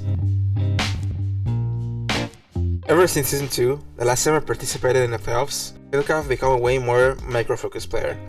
Cares about the small things, especially like search crafting, which I put my heart into and is my favorite part of my MCSR career, as well as things like blaze bed TNT setups and small things that can improve your gameplay by a few seconds but can also affect the game greatly in the big picture. Honestly, when Hax said about 3 days before the end of the season that he wasn't going to play, I felt really hopeful. He was easily going to be the best player in the qualifiers, and I knew that if he did qualify, I'd almost definitely have to face him, because I'd probably end up as the 8th seed. When he started queuing, I pretty much knew I was chopped from there. Other than that, I feel like my higher side of the bracket is probably easier than the lower side, but having to play EDCR if I win is not something I would wish for myself. Thank you, Ranik. That was a great introduction. I learned a lot of things from there. I think the thing that was interesting, another person who came from Fortnite, there's actually a lot of people who have come from Fortnite. I mean, the most notable is, at this point, to my knowledge, is probably Feinberg. But I always find it very interesting that people come from like different game backgrounds before getting into Minecraft, because like I only played Minecraft. I don't know about you, Parker. I only played Minecraft. Me too, Do you have me like too. another? Okay, yeah. So No, nothing else. I don't play any other game, basically. Yes. Yeah. No, I know Ranex also had a great Fortnite career. I'm thinking about people in this bracket. I think to my knowledge, it's only Feinberg. But yeah, there's some. And listen, in HPG, there's some demon Fortnite lobbies. But that's not what we're here to talk about. We're here to talk about Ranik versus Hax. Let's see the player stats of these two runners again. Hax, we haven't really touched on this. Hax has not played a lot this season. Oh, actually has a way more win-loss this season than I thought. Wow. I thought he played way less. I mean, I guess like he just cranked the last week so much. He really played. Yeah, no, I don't think so. Matches? I was checking the stats on the website before this. He has 71 total matches. Okay, in it's season wrong. 8. It's So wrong. I think It's wrong. It's wrong. I think it's just slightly wrong. Hax Okay. literally, based off the stats, Hax literally has 10 times less matches than Ranik. Hax's first match of last season was 12 days ago, Curry. 12 days ago. He had not played that entire time. Yeah. He's been a demon. He's made the top 3 in the last 5 playoffs. But this last season, he's just coming back to it. And so it's a question of, can he come back to it harder than Ranik is right now? Ranik in season 8 and currently in season 9 is ranked higher than Hax. You know, we think of Hax as this crazy demon player, but I'm very interested to see if he's lost any of that. Is he going to come back to it? He had an amazing performance in LCQ, I think this is going to be a great match. I think so as well. I think this is going to be a really awesome performance. I think the thing to note is like Hax has not played a lot of rank this season. I think Chad is saying that these are his season 7 stats, which would make a lot of sense because it's probably quite honestly because of how little Hax has played this season. It's probably easier to compare with something like that. But Okay, that makes sense. don't get it twisted. Like Hax has played a lot of Minecraft, has kept busy doing most percent, doing a bunch of other like co-op stuff, just a little bit burnt out of ranked recently. So has played a little bit less, but locked in the last like 2 weeks to really lock in and qualify for the tournament. And everyone knows how good Hax is because Ranik had the last pick in the tournament or in the for LCQ last weekend in the last chance qualifiers and didn't get to pick anyone. Got stuck with Hax in this matchup. So a little bit scary. Seemed to be a little bit concerned. We saw in the video as well. Not the greatest situation that you want to be in. But again, if you're Ranik, you've locked in this season, right? This is your first time you're back in playoffs in like 6 seasons. You're locked in, and it's going to be a really impressive performance from both sides, I believe, in this matchup. Yeah, I think Ranik's been doing phenomenal recently. I just want to shout out, like, he's really been cranking or like pioneered a lot of the search crafting stuff. He helped me like develop my search crafting for like several hours. So shout out Ranik for doing all that. I remember I had Silver, who's like a search crafting person. He's like, just ask Ranik. He knows what's going on. So I think he's really been pushing those mechanics, which is, I think, is what you need when you're playing hacking noises. Yeah. Oh my God. And this has to be this season, right? Because these win rates from hacks are absurd. I would imagine these are this season now because there's such outlying numbers like 86, 85, 83% win rates. And I think I would imagine that the big disparity we're seeing on the hack side is because he's only played like 70 games this season. So what, he's 55% in Desert Temples? What is it, like 5 and 4 or something? Like how many could it possibly be? Like, it's just a situation where not a large sample size in really any of this. Meanwhile, on Ranik's side, it is probably a lot more to go off of. And I think the thing that's interesting, 61% win rate, he mentioned himself, Desert Temple is a seed that he's very comfortable with. And that shows in the stats. I think he said a couple of things that makes me feel, oh, this guy is very aware of what he needs to work on and where he's strong as a player, which I think is very valuable. Yeah, absolutely. I mean, these two runners are just absolute beasts. I'm personally really excited to see this matchup. I think it's a very different play style type of thing as we get into it here. But before we get into it, let's see what the actual seed pick ban is going to be from these two runners. Hax banning Desert Temple. Maybe just watch the video and it's like, okay, that's easy. Ranik banning Shipwreck. And Ranik will also be picking Buried Treasure. So we didn't see Buried Treasure in the last matchup. It's the most common type, obviously, for RSG. It's what runners are used to playing a lot of time. It's the most common, no, because now it's 20% for every seed type. So it's not the most common in ranked anymore, but it's something that all these runners are very familiar with. Consistent resources, potential for TNT, potential for shears, consistent food. What are you thinking with Buried Treasure on seed 1? Yeah, I just kind of think consistency. I mean, you're not really going to be low on any resource unless it's like a very awkward BT. Maybe you have a weird magma ravine, but it should be pretty linear. You know, BT is like some of everybody's favorite seed. Yeah, absolutely. It is just something pretty simple there. The other two seed types, when we get there, the ones left off the screen right now will be Ruined Portal and Village. So we'll be seeing those two again. But we will be hopping into the first seed very shortly on Buried Treasure between these two runners. We had a phenomenal match 1 between Lowkey and BeefSalad, and now it's time for Ranik and Hax to live up to the expectations that got set for them in the first match for some crazy good gameplay here.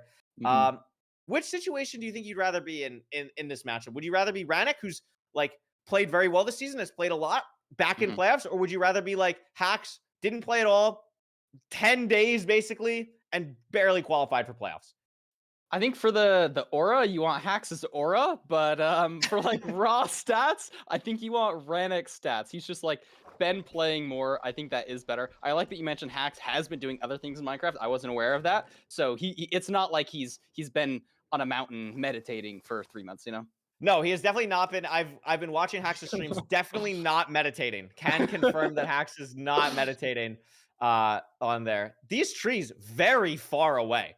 for both of these runs. It's going to be a little bit awkward to get the wood. We do see 9 iron, 7 gold. So we've seen shears from both runners. Gold tools should be pretty standard here. And just what I want to point out already, Hax's crafting is just absolutely absurd. I mean, there's like a very clear like top echelon of mechanical players. I truly believe when Hax is at his absolute apex fastest, it's mesmerizing. Like there is just nothing like it, and looks to be in form already on this crafting. Has somehow made up like 10 seconds in just the overworld leaving the island. I totally agree. I think it really is just like raw mechanics right there. It seems like they've both spotted a similar ravine, so not going to be any huge differences there.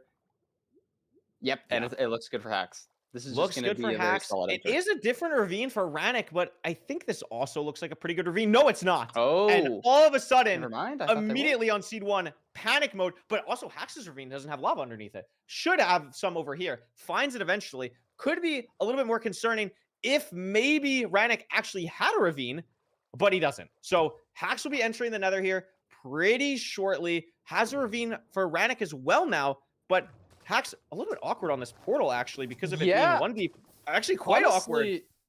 Yeah, Ranik isn't even that far behind. Hax just picked a really bad spot for his portal. I'm not sure why he did that. Maybe he just wanted more access to lava, but he had to replace both sides of the portal. You know, so not only was it only 1 deep lava, but he had to do a ton of repairing. And suddenly that lead is just not as big. Yeah, absolutely. I mean, now we're in a situation where basically it's neck and neck, and Ranik did a very clean portal to kind of even it out here. We're seeing some pretty open terrain. I believe Hax saw the fortress as well on the wide macro, and we're in a situation right now. I actually don't know if I agree with this boat down play from Hax. Also doesn't pick up the boat. It's going to be a situation where it is double, triple stables, and there's a fort there as well in case because we didn't see the other one. Yeah. So this is a very nice situation for both runners, a very fast linear nether, which I would say, Parker, plays much more into Hax's hand. Yeah, I think I would have to agree. We have double, triple here, but there is a gap, so honestly, I'm not even sure what players are going to do. Are they going to do double, triple, or are they going to play triple the gap? I mean, triple the gap, you get more resources, but like, I usually double, triple say hits, that like it is faster. It depends on Obsidian for me. Like Hax already has 16, so I think you just do double, triple in a situation like that. Like if you're in a situation where you're checking the first one and you have no Obsidian, then it's like, you know, maybe I want to do triple the gap. Like I think it's also maybe different if the fortress isn't like right here. Like you can get away with like 14 pearls and be fine. You know what I mean? Because the fort is just right there. That's a good so point. I think that's going to be a situation that plays into these runners' heads as both of them are deciding to do triple to gap, or excuse me, double, triple, avoiding triple to gap. And we're seeing Ranik, again, not far behind, though, keeping pace with Hax on this first seed. I think he made up time by not digging up and checking that first chest. So he didn't have the information that I have a ton of obsidian here. I can play double, triple. But I think he makes up a couple of seconds because he entered, slightly slower than Hax into the Bastion, right? And I think he's just ahead routing-wise. Oh, it's actually tough to tell. I mean, it is definitely tough. Like, we're seeing the pre-crafting come out for the bed here, but a little bit, maybe potentially nerves coming in. Ranik did mention that in the interview that we just watched. A little bit hesitant on some crafting things. Hax's inventory looks a lot better. Potentially leaving, unloading the Pearl Hang, and we're in the Fortress for Hax. Ranik should not be too far behind, though. Yeah. It did look like a little bit of nerves, you know, a little bit of scuff with search crafting. Got all the trades now, though. Ooh, and that's so bad. That's so bad. He's just lost so much health. And now Hax is taking a commanding lead at a spawner already. Hasn't lost all that health. Killing blazes. Oh my god! Wither Skeleton jump scare for Ranik. Just avoiding it. While Hax has a blaze spawner, he did have to run very far for this blaze spawner, but now that we're here, the terrain opened up a lot. I mean, Hax is not on the greatest health either right now. Still has a gold axe while Ranik has iron. That could potentially be something where we're going to see Hax have to craft another axe at some point. Ranik getting to the spawner now has to block off a skeleton, and we're seeing the food situation for both runners is better for Hax, actually, because I didn't see before. Ranik ate all the salmon already. Hax still has the 2 salmon to crank out a really fast endgame. And what are these skeletons for Ranik? There's 3 of them. Oh, this is so bad. Oh my god. Maybe having to do an extra hunger reset that can lose you a handful of seconds. Yeah, I mean, that was absurd. I mean, the scriptwriters really like that was something. 3 skeletons for Ranik. gets around it, actually plays it quite well to not really take too much damage, is in a situation where we have this last fish in his inventory. I want to really point that out because what I think Ranik's going to try and do is maybe even intentionally take a blaze hit, blind, and then hunger reset in the overworld, and then have the fish for the end game. I think is what Ranik might try and do. So it's very interesting that he has that fish pre-fired, kind of ready to go there, while Hax is measuring on the other side and has a 1400 block blind. Yeah, phenomenal comms with the fish thing. I think that's just objectively is got to be the correct play. Oh, but no, he's eating the fish. You know, if it's a close blind, it doesn't really matter because you're probably just going to hunger reset in the portal room. But if it is far, you're going to have slightly less health, slightly less saturation, and it is 2,000 blocks curry. So it looks like Ranik is going to be able to throw maybe 1 or 2 pearls less. Wait a minute. Whoa. There's two different measurements on the screen. I'm pretty sure there are 2 different measurements on the screen. Oh. I could be wrong, but I'm pretty sure it's not different strongholds. Someone mismeasured. I'm pretty sure. Oh, so we're going to see here. Someone's wrong. I don't know who, because I don't know anything really about calculators. But I'm pretty like sure someone is different. Yeah, the chords are definitely different. The chords are 100% different. And we're going to find out in about 10 seconds when Hax builds this portal who's wrong. So that's good. That's just good. Here we go. I mean, also Y47 could just be high, is high, and Hax this is actually a bigger time loss because if Hax is wrong, this is going to be a situation where he's going to dig down and has to dig all the way down and then dig all the way back up for his portal. Oh and my meanwhile, gosh, Ranik's leaving all the way down. But Parker, Ranik's on 2 hearts in a basalt biome and has like 200 blocks to go. Like, this is not nearly a situation where it's just smooth sailing for Ranik all of a sudden. This is quite scary. A magma cube could just fall on his head at literally any time. And but Hax didn't miss. Wait, so Ranik missed. He got linked. Hax really got linked to surface? Well, what level was he at? Wasn't he at 40? He was at 47, so that's like reasonable. Oh, 47. But that means okay. That means that, I mean, unless I really misread. He's on half a heart now. Look, oh my god. And has to dig this whole way. Just to miss, by the way. Just to miss, I'm pretty sure. Has to dig this whole way just to miss. That's something weird with the bow die. You know, it's like he's hunger resetting now. I mean, both rounds are hunger resetting, but 2 different spots. Wait, have you ever seen this? What is Hax trying to do? I've never. He's hunger resetting inside these iron. Oh my god! Here, oh my god! And Ranik hunger reset. Ranik hunger reset. Oh, and he has to punch basalt. And has to punch basalt because he got spawned on the other side. So that's beautiful. Yep. Okay. I just was kind of confused by the. Because Hax saw it was a 2-eye, so I was confused on why we were doing gravel hunger reset, but it's fine. Hax going for the tower, 95. Should be pretty clean to get to 95. Might even push 99, but I don't think so. No real need to. Pretty ahead here. Gets set up. Has everything to go. Plenty of explosives, like 6 explosives should be completely comfortable here. Mm-hmm. And that is a situation where it should be. Well, that was an early double bet. This is gonna not. Oh my god! Not good. This is not good. God! It's just not good. Wait a minute. He has 60 arrows. He should be fine. He has 9 arrows. Oh wait, he has 9. No, he has 9 plus 6. No, he has another stack. He has another stack. We are actually fine. So here we go. Anyway, he didn't mismeasure. He might. Ranik didn't mismeasure, but I'm pretty sure it's a mismeasure. And we're in a dungeon. Curryway blind. So wrong mob spawner that we want to see on the side of Ranik. So not ideal here. And yeah, I'm pretty sure that this is a situation where Ranik is going to hit a whole lot of nothing. Yeah, he's going up now. You know, in Ranik's mind, he's probably thinking, please be above me. Please don't have mismeasured. Yep. But we know he's mismeasured, and Ranik, so... I have some bad news. We have some bad news. We're gonna break it to you straight. You mismeasured. And Hax is gonna have a slow end fight here. Like Ranik mismeasured by quite a bit, right? I don't know how far. Yeah, we're like 700 blocks off here for Ranik, and Hax just has to bow the dragon. So we're in a situation where this is probably gonna be another like 2 minutes. I don't know if this dragon is actually gonna perch. Sometimes when all the crystals are taken out, the dragon just likes to be a little bit weird and just fly up really high. Oh, it's okay. I was actually going to ask you, like, we haven't had any camera issues. I wonder if that's like gotten fixed. No, because I charged it. Hold on. It doesn't make any sense because we have the same camera. So unless like power in Utah is just so different than power in Florida, like I don't understand It's how you just have bad, problems and it's I just don't. bad. We have literally the same tech. Anyway, Yeah, I literally is waiting asked for her. the I was like, "Send me your camera stuff." It's okay though. Max It's okay. is waiting for the perch, gets the perch, has to have at least another full perch unless he's going to be able to bow it down here. Ranik has to run 650 blocks. I mean, there is no possible world where Ranik can win this. Hax will just close this out unless we just like purposely decide to look at Enderman for some reason. I don't think that's going to happen. I think Hax is just going to be standing here, killing the dragon. And thankfully, the dragon has decided to cooperate and just kind of stay in the exact same spot. So we can forget about the seed, move on to seed 2 with Hax being up 1.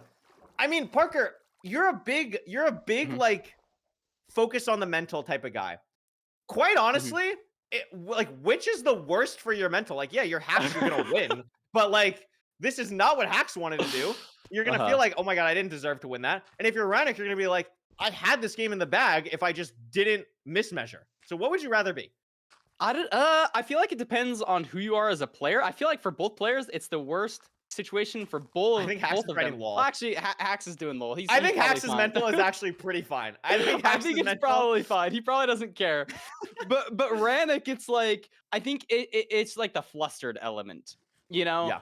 I think objectively it's just better to like mismeasure, and it's like, oh, I had this one thing that's why I lost. It was like maybe I didn't like press a key on my keyboard to like give it a 0.01 or something. But I think he said he's nervous when he does playoffs like this, and I think losing like this just makes you a little bit flustered, and so I think that could be bad for Ranik. For sure, and we also saw like Ranik was talking about in the pre-match thing again, like nerves are something that they're trying to work on, something to kind of watch out for in this matchup. So definitely an unfortunate set of circumstances for Ranik, and we could see here like they were close. I mean, Ranik, we saw that fall in the fort, losing a lot of time, and still was able to make up time finding stronghold, and then sure, like it's just kind of hard to compare because I mean Ranik had to go like another 50 extra blocks in the nether. But I think the big thing here, the food management, the fall, Hax really kind of seemed like he always had this game in the bag. And even though we messed up the 0 cycle, it still ended up working out for Hax. Yeah, couldn't have said it better myself.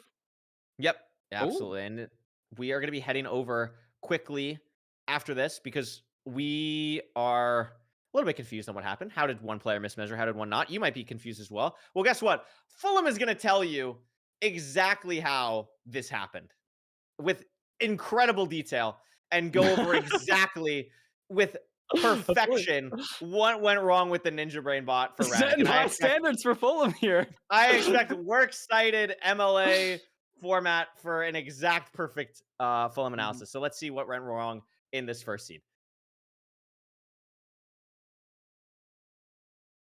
Hello, everyone. Welcome back to the mid-match analysis brought to you by me, Lewis Fulham. And this is the only real thing that I have to analyze for this run. Of course, we can analyze the mistaken 0 cycle for hacking noises, potentially a little bit of a problem there, mayhaps. However, this is the main difference within the seed. And no, it's not the cat holding the Sprite bottle just behind. It is the eye measurement. As we can see here, I know that this is probably very difficult to see for you guys. And it's going to be very difficult for me to be able to zoom in. But what I'm going to try and do is do exactly that for you. I'm going to zoom in to where this eye is, even just a little bit more. This might be a little bit scuffed, so you might have to bear with me for just a second. But it's very difficult to see for you guys. So, let's... All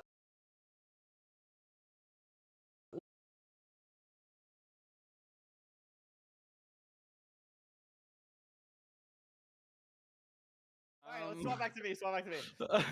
So, thank you so much, Fulham, for the expert Fulham analysis. Parker, I fully understand much better what happened there. Do you as well? I do too. I was listening, and we saw that was crazy. Thank you, Fulham, for the analysis. Yeah. So, in case you were curious, exactly what happened there. Unlucky 50-50. Unlucky 50-50. Like that's just how it goes sometimes. Sometimes that happens. It's okay. I don't know if we're gonna actually go back to the Fulham analysis or if we're just gonna switch into the next game. I would assume we're probably just gonna go into the next game here. And unless I'm wrong, Oliver, only yell at me if I'm wrong. But I'm assuming we're just going to go into the next game here because of Fulham's OBS crashing. So a little bit tough. Pass for Fulham. Yeah. It's how it goes sometimes.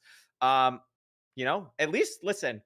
The Fulham analysis was just about as scuffed as that last match. So let's see. We're going to try and bounce back and do better. I'm sure Ranik and Hacks are going to try and bounce back and do better. And we're going to see what happens here in this second seed. So let's just see. Oh, wait. Fulham just typed lol r.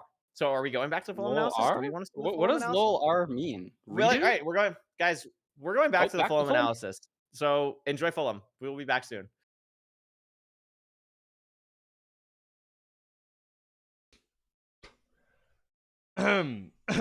Sorry, guys. Just a little bit of technical difficulties there. Today I learned I'm never going to zoom any window in my OBS ever again because it is clearly my big PC cannot handle it. I can only apologize. You know, it's not playoffs if there's not some mid-match Fulham analysis scuff, right? Nonetheless, I guess you're just going to have to believe me here because we clearly can't let you zoom in and actually have a look at this eye and where the crosshair is. But the crosshair is definitely on the left-hand side of where we usually measure here.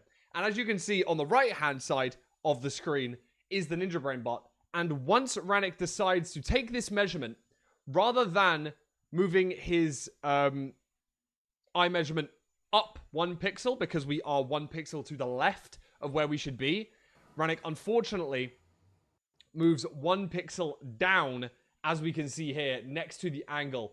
Rather than moving up 1 pixel, we've moved down 1 pixel. I believe he may even... he actually moves down 3 pixels, so I presume, in fact, it was up 3 pixels, because we were definitely on the left-hand side of where we usually measure, so we would be going up the number line, up 3 pixels. Sadly, that mismeasurement drags us from what would be the correct measurement at the start here, 196.82, which I presume, having angle adjusted, we would have moved on to 100% on the correct measurement. Unfortunately, we've moved to 100% the incorrect measurement.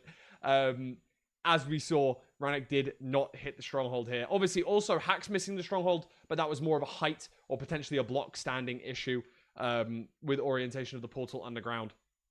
Hacks, however, did not have to run 600 blocks in the overworld like Ranik did, meaning that Hacks was able to take seed 1. I apologize for icing the runners. This was not an intentional choice by me. There wasn't actually that much analysis to give you. I just happened to have a little bit of a crash moment there. Gonna send you guys back over to Curry and RecRap right now. Thank you, actually, this time, Fulham. Things like that can just happen. With how precise Bodai is for measuring eyes for runners, if you're not absolutely perfectly on it and not perfectly adjusting the exact right way, it's going to get ugly really fast, like we just saw. And it can cost games. So if you're Ranik, you got to feel like we were just kind of talking about, right? Like, sure, I messed up. It's a pretty big mistake, but you were in it, and Hacks gave you an opportunity to potentially have won the seed if you didn't miss. So you have to feel like you're keeping pace. You're in it. There were definitely moments of greatness there to kind of stay with Hacks, who is one of the best ranked players of all time. So it's tough, but hey, listen, sometimes things happen, and you got to go into seed 2 with a fresh mindset.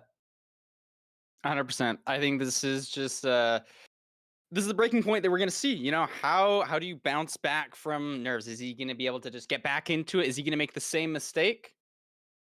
I'm ready to get into it. We should probably get into it soon too. Yeah, so let's stop icing the runners. Let's see wait. what the seed type is here. It's gonna be Ruin Portal. So very fast. Like Parker, I believe, correct me if I'm wrong, last season we casted a Hacks Ruin Portal seed, and this guy was like in the stronghold at like the low 5-minute mark. So very excited to commentate a Hacks Ruin Portal seed again. We'll see if this is what Ranik needs to kind of lock in here, get back into the game. So I'm very excited to see what these players are going to do. And again, I don't want to ice them for any longer. So as soon as we're ready to lock into this next game, let's freaking do it. Let's see what these runners have in store for us for the second seed. And again, similar to Lowkey last seed, Parker, you really don't want to go down 0-2 to Hacks here. You do not want to go down 0-2 to Hacks. This is almost a must-win situation for Ranik.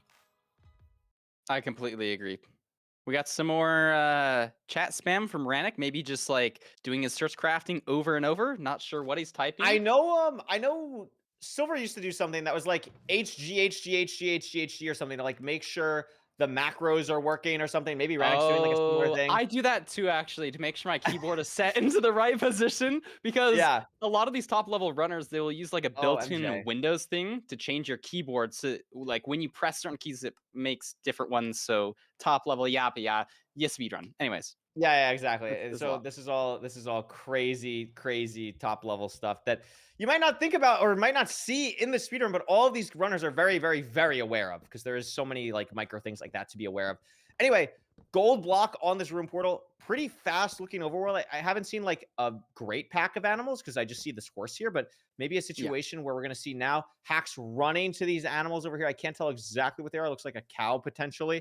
Ranik also struggling to kind of find animals. Is just going to enter with no food and a gap? Oh, I love this play. You're behind, right? I Just like send it, this go. too, actually. I mean, Gapple's know- not nothing. Not nothing. This is not the seed that Ranik wanted to see entering, though. This is a little bit ugly here. As like, if you're entering with low food, you want to see a Crimson. You want to see a very close Bastion. We're seeing Soul Sand Valley and a lot of walking to go to the Bastion. Yeah, a lot of walking. That is bad for the food and the saturation. But I mean, as long as you don't take any damage, it's not the end of the world. I mean, it's just like, it's so hard to see. I don't think we've seen the fortress yet, so No, I haven't seen anything. Also, these runners are taking very different terrain. Looks like Hax is trying to go under here where Ranik has taken the high ground, and it's a little bit awkward because there's so many skeletons up here. Again, Ranik is just a skeleton magnet in this setup. And again, it's oh my just, gosh. it's That's so 2 hits. bad for him because he only has the golden apple. It has to eat it basically now. Like, I would eat it now, quite honestly, because you don't want to be in a situation where you're down to more than 2 hunger bars, and now he's down 2.5. Mhm. So when he eats the golden apple, he won't get the full saturation effect of it. So really awkward situation for Ranik. I understand why he's put himself in this position, but has just gotten punished so hard, unfortunately. And the lead that he got from making that play is kind of gone. You know, Hax is in at the same point, getting shot by another skeleton, taking more fall damage. He's on half health now, has 1 golden apple. We don't know where the fortress is, and Hax is right behind him with 4 steak. Yeah, I mean, Hax is just in such a better position here. Ranik is going to eat the golden apple now, but is going to be down a hunger bar and a half, which means he won't get any more healing than just the regeneration from the apple. So he's going to be down to 7 hearts and the 2 hearts of absorption for the next however long until he decides to hunger reset. Maybe this is even a situation where you think about hunger resetting now in the Bastion, but also there's no piglins in the trading hall for Ranik. So we're just in a situation. We saw the subtle mouse shake, not happy with what's going on. We have Oh my one gosh, pig, it's Parker. 1. It must did like the skeleton shoot them and like take aggro or something? I'm not exactly sure. Looks like we're getting some my, pigs that's to fall so bad. now. Oh my goodness. You know, and we're seeing the mouse shake too. This is not the seed you want after mismeasuring. You know, No. you really have to be able to ignore all of these problems and think, okay, what can I do right now in my current situation? I can't spend any time thinking about how bad everything is, because there's no point in that. I gotta just lock in. Meanwhile, Hax has none of these issues and is just gonna be playing standardly and leaving very soon. Yeah, I mean, that's the thing. Like, I just don't understand how. Like, I just don't understand what even totally went wrong for Ranik there. And it's just a situation where Hax is just fully able to play normally, has no idea, like, what even could have possibly occurred. We still have so much food. We're just fully out of the Bastion.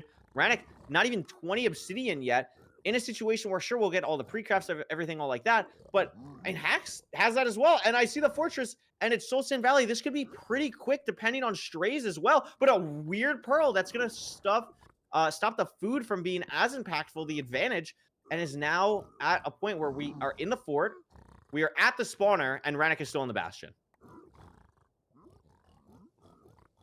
I don't even know what else to say. I mean, Ranik's... What traits is Ranik missing? 1 obsidian. Does he have a pearl hang? Hopefully, surely. Hax doing a double blaze bed. It just... Ranik is gonna have to hunger reset probably in the nether. I think the fortress is... I think that, yeah, the 3 fortress pearls is so away or far, something? right? It's just so far. I also Mhm. love where Hax left the Bastion from. We see Ranik not exactly sure how to exactly get out of here. Meanwhile, Hax dug out from the staircase and had a really nice way to do that. And because Ranik took worse terrain leaving here, as we see, Hax, by the way, 12 eyes building portal. That was about 5 seconds. Wow. That was about 5 seconds. And Ranik is in a situation where we just have to go so far and we have no food and it's just so bad. And this blind is 1,400 blocks for Hax. But we still have food and we still have a Gapple. I kind of like Ranik's play here to not throw another Pearl, keeping a little bit of health in case some badness happens in the fortress. He's not lowered his RD yet. Lowers it now. Maybe hoping for some extra strays. I think it was pretty decent rates. I didn't really see, but Hax is just already out, so it's got to be somewhat good. Yeah, I mean, also taking time organizing inventory. I think Hax recognizes like I'm pretty ahead here. Let's just organize everything. Yeah, this is a weird situation for Ranik because He's playing well though. He got a skeleton to shoot a zombie pig. Well, he dodged 2 wither skeletons and a gas. Still has not taken a single head of damage. So props to Ranik for that. But I just don't think it's gonna matter because we have Hax gonna be building his stronghold portal at 6 minutes. I also just realized how many fire resistance potions Ranik has in his inventory. It's actually quite beautiful. Hax is building the second portal, has everything we need to complete the game.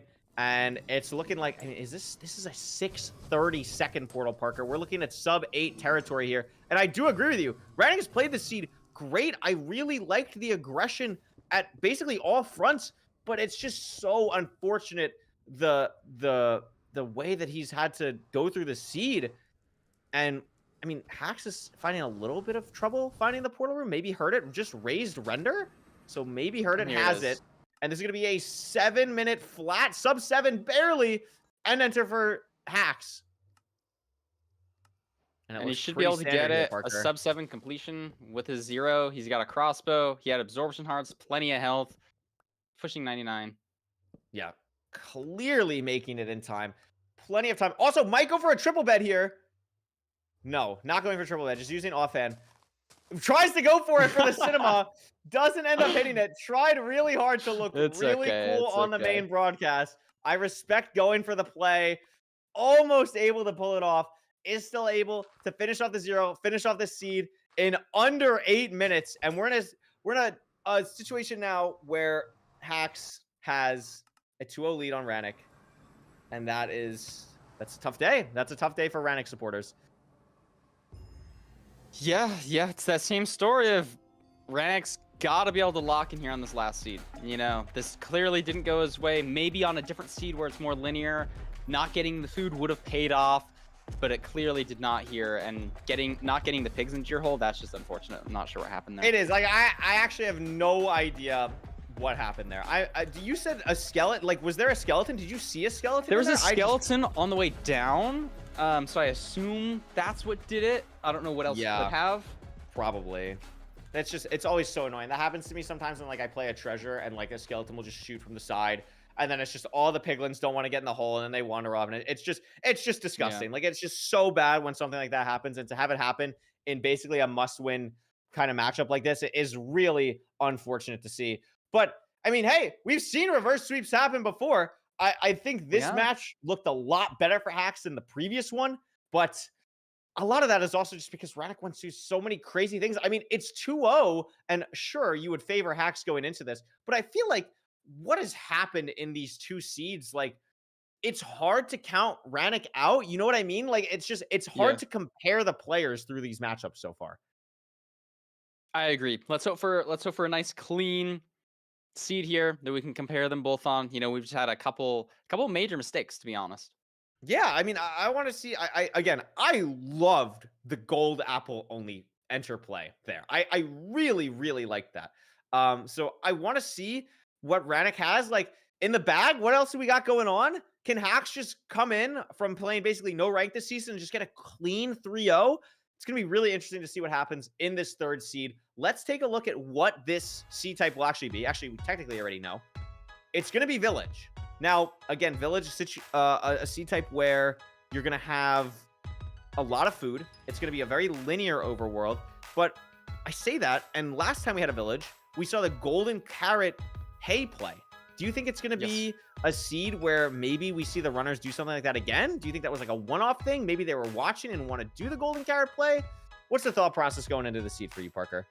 If they were watching, it's definitely going to be more on top of mind. And I just struggle to come up with an argument where hay is better, except for like you just don't have the gold in the bastion. It just really mattered on that last seed that we saw, and so I would love to see some more carrots. You know, you could even do both. Carrots aren't that hard to grab. You could grab them. Maybe you don't even get them though. You know, maybe it's something people don't even think about. Not sure. Yeah, like I feel like I would just like never grab them because I'm just grabbing the hay really bales. never. But like, I mean, I'm thinking in how I play, but like if it's right, that's like fair. I really liked how Lowkey did that, and maybe at a top level, like if you're so confident, like you can you know, you can play on low food for basically until the bastion. Like so many times in ranked, you do have that like extra gold for gold picks or whatever. And if you're saving that for golden carrots, like golden carrots is so much better than bread, where it is like worthwhile, I think. But we're gonna see an acacia village here, rare village type. We have the big chunky blacksmith, just a massive building, also a bucket chest for both runners, which is awesome. Yeah, great. Blacksmith right here. Amazing source of iron. 10 iron. This is great. That's going to be shears. That's going to be pickaxe. That's going to be also an iron axe. Oh, wait a minute. Not In a weird. Wait a minute. Oh. Wait, so Hack's doing iron axe instead of wait. No, Hack's double crafted shovel. So now we don't have iron for a flint and steel. So now we have to kill Golem. So that's great for Hacks. Very interesting. Would you kill if you make this misplay? Are you woodlighting or killing Golem? I'm killing Golem. Really? I mean, maybe that's wrong. It looks like Hacks is probably just gonna be woodlighting. I think Hacks is gonna woodlight. I'm not the best player, so I think I would I was like leaning towards you. I feel like I would probably try and kill Golem, but like also, where are you getting flint? We also see Ranik is just woodlighting. Maybe it's just like obviously Hacks didn't mean to craft 2 shovels, but we see Ranik woodlighting even though he has the option of a flint and steel. But like, where are you getting gravel? I've actually seen this a lot at a higher level. I think I've seen it mostly in like Desert Temple seeds, where I've seen a lot of woodlighting at a top level. And now we're seeing Ranik enter the nether first. I believe Hacks also had a ghost bucket, so is going to be behind here. Gets a very fast woodlight though, and both runners in the nether. But Ranik has the bastion on his screen. Yeah, I mean, if you're Ranik, you love to be getting these advancements first. We'll see if he can keep it up for the rest of the run. I'm not sure how much bread he has. Only 6 bread. Hacks has 6 bread and 4 hay bales. Yeah, 6. I mean, again, maybe this is just how Ranik likes to play. Like, he mentioned overworlds kind of as his strength. I definitely find it interesting that we're grabbing so little food here. I mean, thankfully, in this situation, it's not going to be as big of a punish. We're in a Crimson. It's stables. You can get food pretty easily in either of those situations, let alone both. But very notable, I would say, that the food difference happening on a second seed in a row. What Hacks is doing here? Oh yeah, he's going in like reverse into this triple. I don't see people do this, and it looks like he might be playing a triple to gap. Ranik is just playing a standard gap, taking a little bit of damage. He's gonna need that extra bread. Yeah, this is a thing, like kind of like we saw the last seed. Like I believe Ranik has a lot of obsidian, I believe. Yeah, 11 obby. So this reminds me a lot of the Lowkey BeefSalad game, where BeefSalad tries to play a little bit safer, goes for that middle chest, and then like ends up not really paying off because of the trades. This is a very similar thing for Hacks here, where sure, is this like the correct ranked play to make? Yeah, absolutely. Like we're going fast, like we're doing triple the gap. It's very consistent, but Ranik just doesn't need to really do that. Although I'm just noticing, Parker, it doesn't look like a lot of pigs for Ranik, and that could be a big time sink compared to Hacks, who's going to have a bajillion going into this trading hall. Yeah, that'll definitely help Hacks, but I think just like Ranik's, I think gold is basically all traded. It looks like he has pearls, he has string, he has obby, he has fire res. He's just out here. Yeah, I think Ranik is leaving, but Hacks just performed the BeefSalad like stables variant so flawlessly that like I think Hacks could potentially leave in like 20 seconds. Genuinely, like it was so good. He has so many pigs. Ranik is out. I mean, we're down again. Like it's kind of the bread counter here. Like we're down to 4 bread. We're at half health. We're throwing another pearl. Here's the fort. We're gonna have to drink the fire res and eat another bread before we pearl. So now we're down to 3, but we're on 2 hearts. So watching this food through the rest of the game is going to be really scary compared to Hax, who just doesn't have to think about it at all. Yeah, this is a difference of raw speed playing on minimal resources versus Hax, he's trading more gold. He's got more food. He's gonna have everything he needs plus more. Yeah, you know, he's gonna have gold for gold picks. Saving gold for gold apples as well. He's exactly 32 gold, which is enough for exactly 4 golden apples, which is what he has. I don't think he's gonna craft 4, but like just very cleanly has it. Also, Ranik is at the spawner though. I mean, honestly, like, I think Ranik has enough of a lead where I would still favor him. But it's definitely like Hax is just scary, dude. Like all of a sudden you blink and it's like, whoa, where did he just come from? So very scary, but Ranik definitely in the lead here, especially if these rates end up being pretty slow because he has this whole cleared out spawner and only has like, what, 2 rods so far as Hax is just getting to the spawner now. Yeah, I completely agree. I like Ranik's position much better, but he only has one rod. rod. You know, Yeah. if he has to dig a lot of netherrack, if it's another really far stronghold, I think that's where Hax could make up a lot of time. Ranik is completely out of food. He's crafting all this stuff, lightning speed. Completely out of gold as well. You're just gonna have to be waiting. Completely out of gold, no extra resources compared to, like, Hax's inventory is not super clean yet, but is gonna end up looking beautiful. Like, we're gonna have like gold pickaxes, gold apples, all our explosives, crossbow loaded, like everything you could possibly imagine. And we're in a spot now where, oh my, is this, hello? Look at this blind for Ranik. We're at like Y200. What is this? Hello? Oh my gosh. No, that's, Parker, I'm going to be honest. I think we're going to leave the eyes if they fall down there. I think we're going to leave the eyes. We might. I think this might be the highest we're going to go pick them up.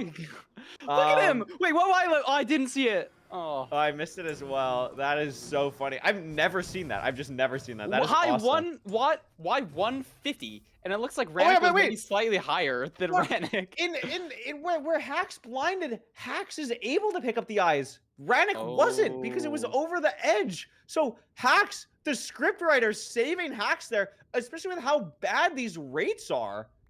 Like, I think this is something where it could really come back to bite Ranik if it takes a while to get the 7th rod where Hax might not need it. And yeah, it does, because he has to wait another cycle just for this last rod.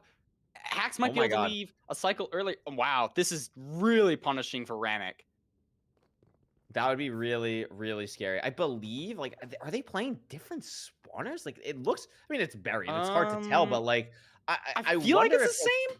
They're, like, 4 blocks off.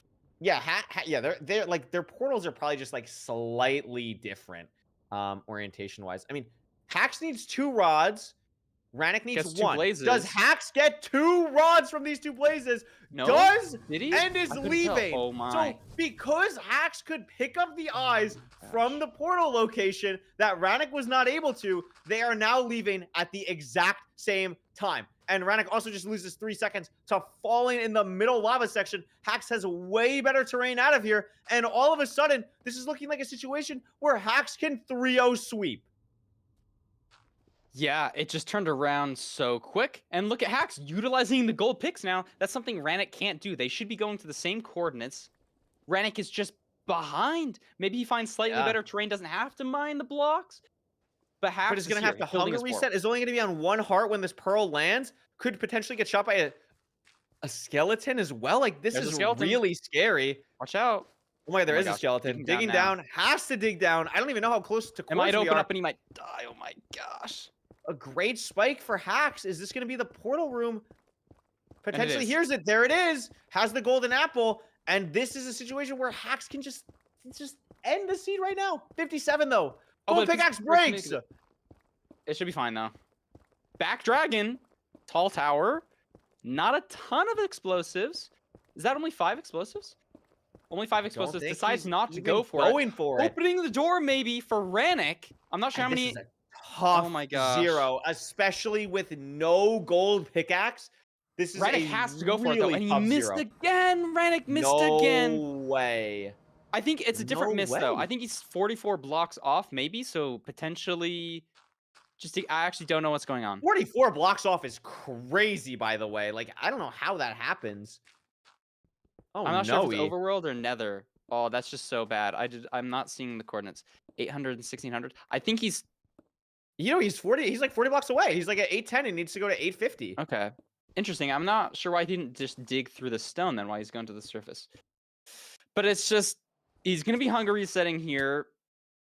Not gonna have a ton of saturation and health, especially with the 0. You're gonna need a lot. I think there's still. I mean, if the dragon takes a long time, I just don't. It's just gonna be over here. And that looks like a perch for Hacks. Ranik digging down now, but it doesn't matter. Fundamentals 101 here for Hacks, hitting a 5 explosive 1 cycle. And that looks like it's going to do it 3-0 for Hacks after, honestly, just like comical situations that Ranik had to deal with and basically all of these seeds. What are you doing, Hacks? Oh my gosh, stop! He's going to be able to close it out. People always charging their anchors. Oh my gosh, did you see the portal of Ranik? He missed by like 10 blocks hitting the stronghold. Wow. Did he? Oh my god. Yeah, it was that would have been crazy. Portal room offset. That's what we were going for. I mean, Ranik ahead, finding stronghold, but where the blind put Ranik, eyes over the edge, has to wait, and then just Hacks being able to really crank out a phenomenal endgame because of having all the food, all the resources, all the gold pickaxes. And it ended up saving so much time in the end, Parker. It was a beautifully played final seed from Hacks. And he's going to be having that momentum going forward. We saw him ride out Lol. We saw him look at the respawn anchor. I think Hacks is having a good time, you know? Yeah, I mean, Hacks, I think, is always, I've seen this in a lot of things that Hacks does tournament-wise, is always here for a good time. Like, Hacks has really done, I think, a phenomenal job of, I don't want to say working on his mental because I think it's always been quite good, but just recognizing, like being honest, it is so cool to be a part of this. Commentating this, being me, commentating this, I'm so happy to be a part of this. And I can't imagine what it's like to be as a player, day in, day out, consistently playing in these. You have to just be elated when these things happen. And I think that's what goes through Hacks' mind when he plays. And it's really exciting to see kind of that energy, that aura, for lack of a better term, kind of come out, especially when it's a 3-0, like something like this. Yeah. I'll be curious to see if that stays. I know like stuff can get super tense, especially if you're playing in like semifinals, grand finals, but that's for another day. Yeah. Today, I think that's it for us, right?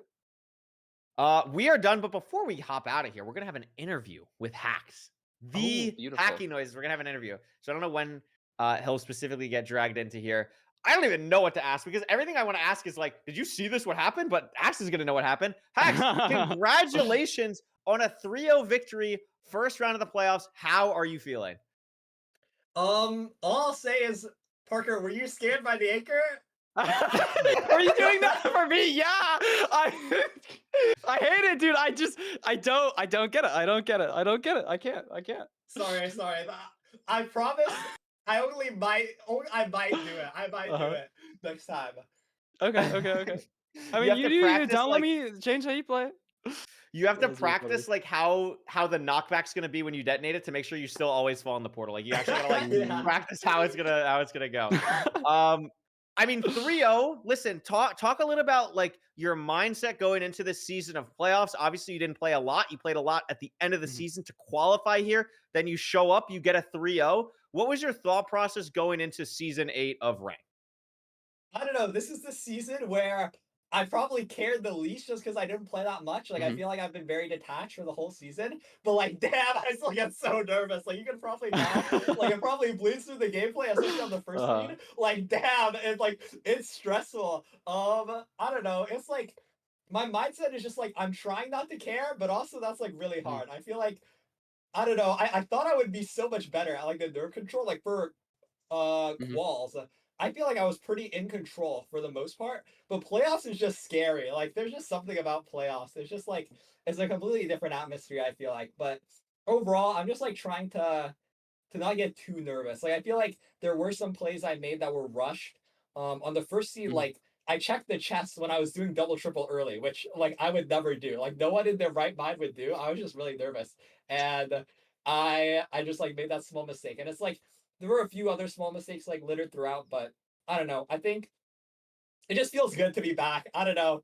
Playoffs are like so rare. It's just like so fun to play. It's like I hate being nervous and I hate being stressed out, but there's like something nice about it. It's like I feel like I don't get like this stressed out most of the time. So it's like nice to have. It's nice to like feel like super stressed out for something sometimes. Absolutely. Parker, do you have any That's questions? interesting.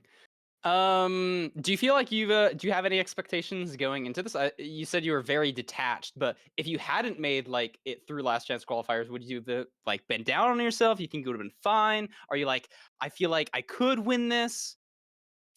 I don't know. I'm definitely just worse than I was because I haven't played for 4 months. Like I have been practicing getting back into like the swing of things, but I feel like Dude, Lowkey, EDCR, and Fume are just like they played way more than me and they're just better than me. Like they were probably better than me like before I stopped playing. At least like Dude and Lowkey definitely. But now it's like I feel like the odds are harder for me to win. But I don't know. I feel like I'll keep trying. I'll like the more I play, the better I'll get like nerve control wise and also just like confidence wise, I guess. And I don't know. All I'll say is for the people who believe in me, doubters have to be right forever. Believers have to be right only once. So I don't know. Yes. That's aura. That's aura. That's awesome. One last question. You kind of touched on it, but talk me through the final seed. You played a very interesting like way to get to the triple. What was kind of your thought process on like your basically like your entire Bastion route? Because you and Ranik made very different plays there. Ranik didn't end up going to the triple, I believe, at all. Like went to the bottom, got 11 obby, and just like mined into a gap. You, on the other hand, like went through all the top sections. You like mined in some weird places. What was kind of going through your head on that Bastion route? Because I think it was a really good showcase of like how technical and all over the place stables can kind of be. I just thought the route would be faster. I thought like normally I don't like doing it because or like not getting a triple because you have so few pigs, but I guess there's like the lantern chest, so you get a bunch of pigs from there. But I don't know. I just really like playing triple for the extra gold because sometimes you get rolled. But in hindsight, definitely like that was probably the wrong play. Like I think I lost time in the stables, especially because I was behind into the nether as well. So I should have like played more high rolly, more aggressive. So yeah, probably playing for the triple was wrong, but I think I don't know.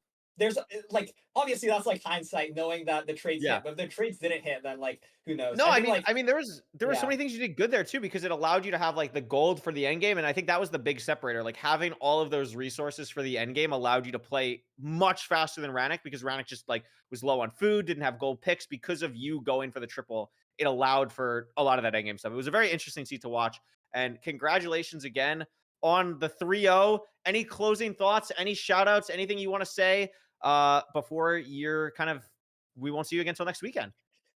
Well, I want to sabotage the people who are better than me. So I'll say, Infume, don't be nervous. Lowkey, you suck.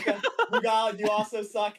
And EDCR, you're gonna be so nervous, you're gonna lose. All right. Well, that shows the overwhelming, loving community that we have in MCSR. Thank you so much, Hax.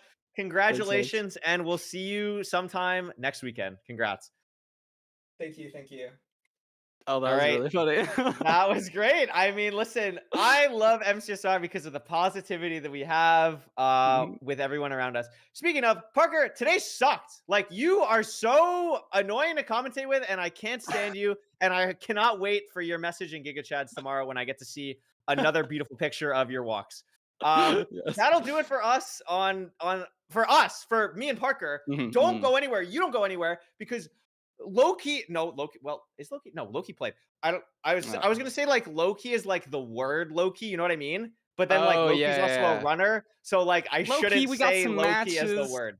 Yeah, like I shouldn't say that. So we have 2 awesome matches coming up, and it's gonna be commentated by Nerdy and Feinbergs. We're gonna give some small streamers their time to shine in the commentary booth, and those matches are gonna be Doogile versus Kenan up next. Doogile, ranked season 7 winner versus current SSG world record. No, former. I don't know if Kenan has current SSG world record. He posted a video this morning of did he get world record on the 121? I think. Got You it know, with the today. cool As of minecart today. like stuff. Yeah. I haven't opened He's YouTube today. That's cranking. my fault. That's He actually my also, fault. I haven't think, opened does YouTube still today. have SSG world record on whatever version that is. Yeah, so congrats to Kenan on that. That'll be Kenan versus Doogile. That'll be the next matchup. And then don't go anywhere after that because it'll be EDCR, rank 1 from last season, first time in playoffs, or off versus Vstrid, who season playoff player, very interesting play style. Very excited for both of those matches. So yeah, next time we come back, it'll be Feinberg and Doogile. But before all of those matches happen, because we are a little bit ahead here, I'm going to double check what Oliver said we're going to have at this intermission. The intermission will be at minimum Silver explaining stables, which I think is actually really great. Silver, we'll see Silver tomorrow playing. I believe we're commentating that game, Parker, which I'm very excited about. Awesome. I want to see Silver play. Did I say Feinberg and Doogile? I meant Feinberg and Nerdy's commentating. Nerdy. And Doogile is playing. I don't think Nerdy's playing in ranked playoffs yet. We'll say that for season 9. And then depending on how much time we have, we might show some other intermission videos, but we're definitely going to show Silver explaining stables. Thank you guys so much for all the support. Thanks for watching Ranked Playoffs. Thanks for supporting Ranked Playoffs on both Twitch and YouTube. We appreciate you guys. We see you guys. And for Parker, it's been me and Parker Curryway, and we'll see you very soon with more matches today. Thanks for watching. Bye.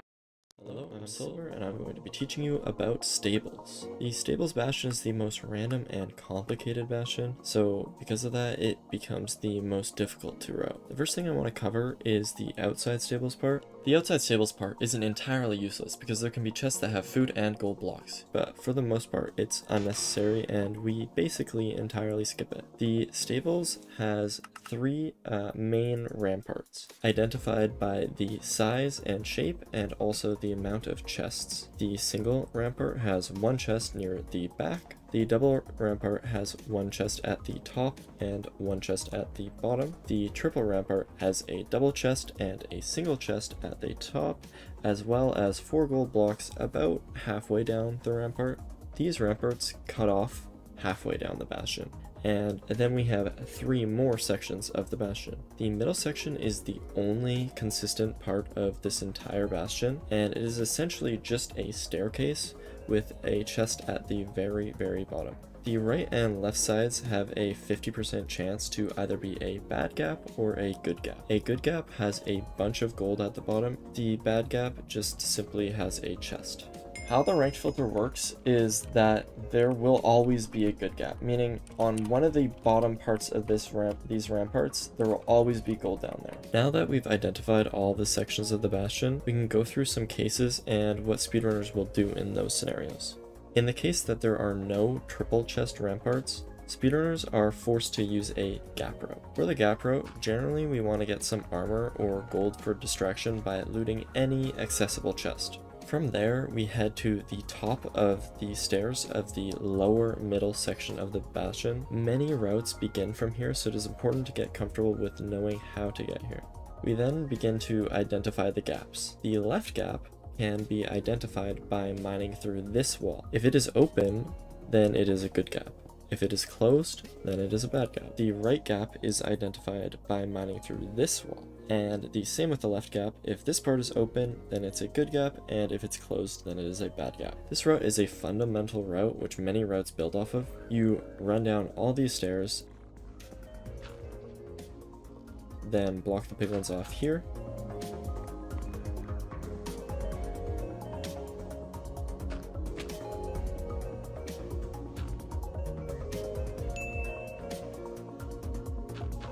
Make a piglin pit by placing 2 blocks here and mining 1 here. We then mine into this wall, which has some of our gold, and we just let our piglins in so that they all can path into the pit.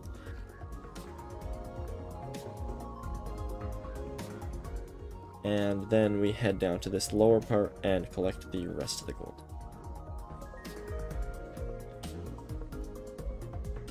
Speedrunners will also commonly go up here and grab these 2 backup blocks.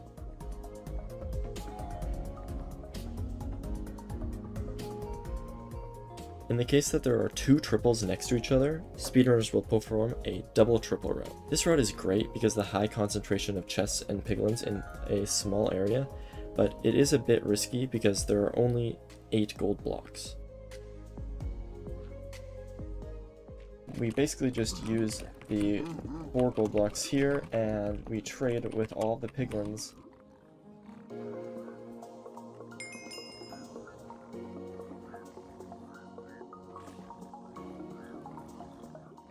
And open up this side and leave 4 gold blocks in here. And then you drop all the gold back to the pigs, and then you go up and loot all the chests.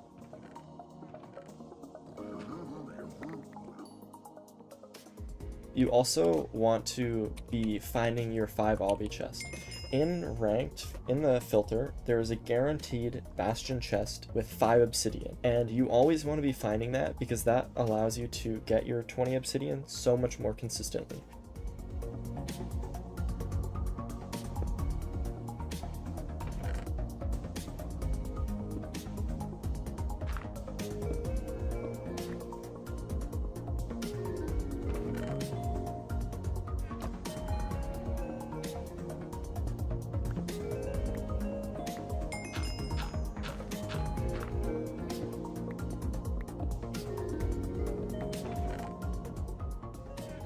In the case that there is one triple, we will perform a triple to gap route. Essentially, this route involves looting the chests, then grabbing the gold blocks, and making a pathway for the piglins to follow you down to the gap.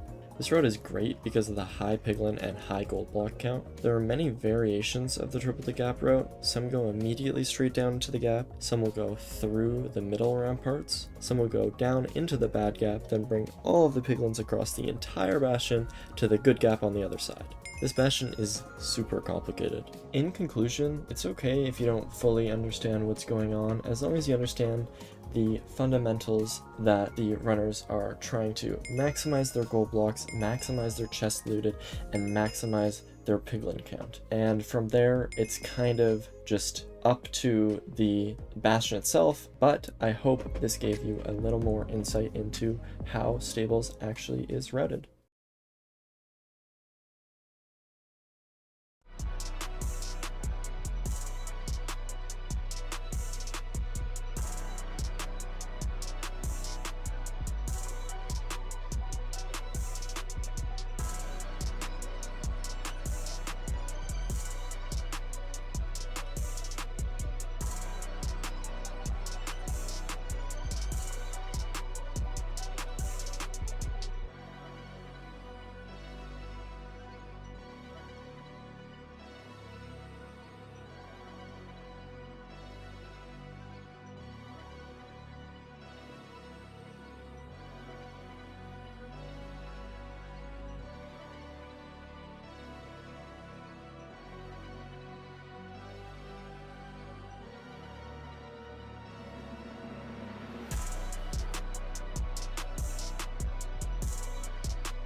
Hi, I'm Big Monkey, and I'm going to be talking to you about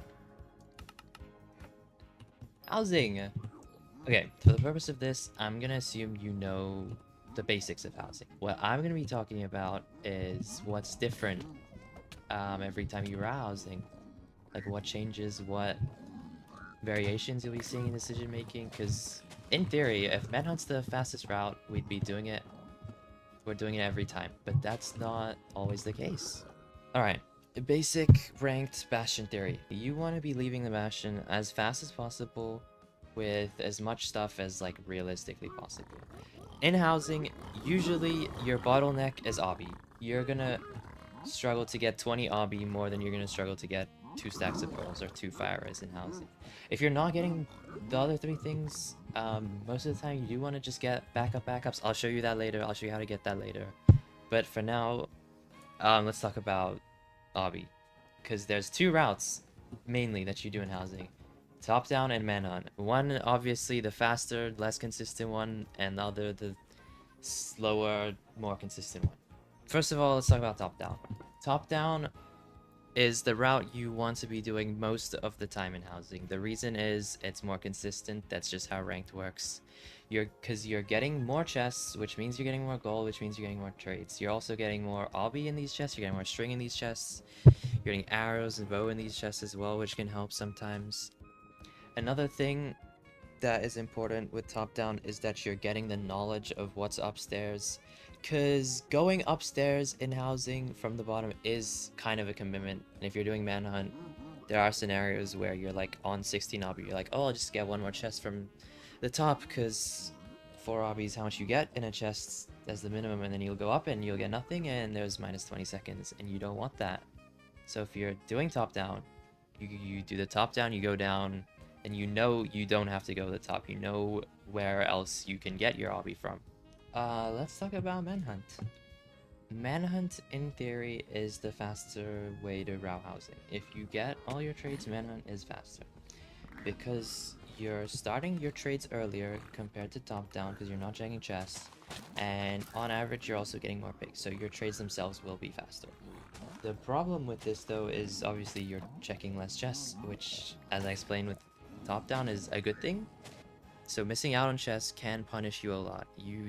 The last thing you want in housing is to be in the situation where you're choked out on obby. On 19 obby, you did manhunt, you gone up, and you have 19 obby. It's the worst situation to be in, because what do? You know, it's just awkward no matter what. So manhunt, it's a more high roll route, which is why you mainly only want to do it when you're behind. Or there's also weird cases where you're playing like a village seed. Oh, it's like 15 obby in the overworld. You build your portal and you're entering with 5, and then it's like, oh, it's +1 chests, so you're probably always hitting it. But yeah, that's kind of manhunt for you.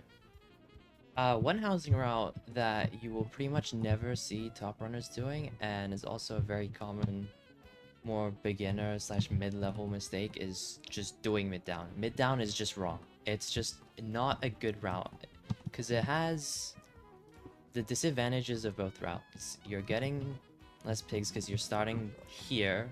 You're not getting the top pigs, you're not getting the manhunt pigs, you're also not getting the top chest, so you're just worse off. The only advantage you have is you're starting your trades faster, but everything else is worse about it. So one thing I didn't touch on when I was in that room explaining when you want to do a route is terrain. Terrain is a really big factor as well in deciding what route you want to do. You want to be forcing high terrain when you're going to the Bastion, because pretty much every Bastion round starts high up. Treasure, you start high up. Bridge, you start from the Chalice. Stables, you want to enter from the top, and housing as well, entering from the top is just more consistent. So usually you will be forcing high terrain on your way to the Bastion, so top down does also become more common in that sense. But there are times where you're forced to enter from manhunt, like your terrain up there will be buried. In that case, yeah, just do manhunt. Or like if you're entering from here and you just have the perfect flat manhunt, or there is no high terrain, there are also situations like that where you can just do manhunt. Manhunt's not like a terrible route, it's just slightly less consistent.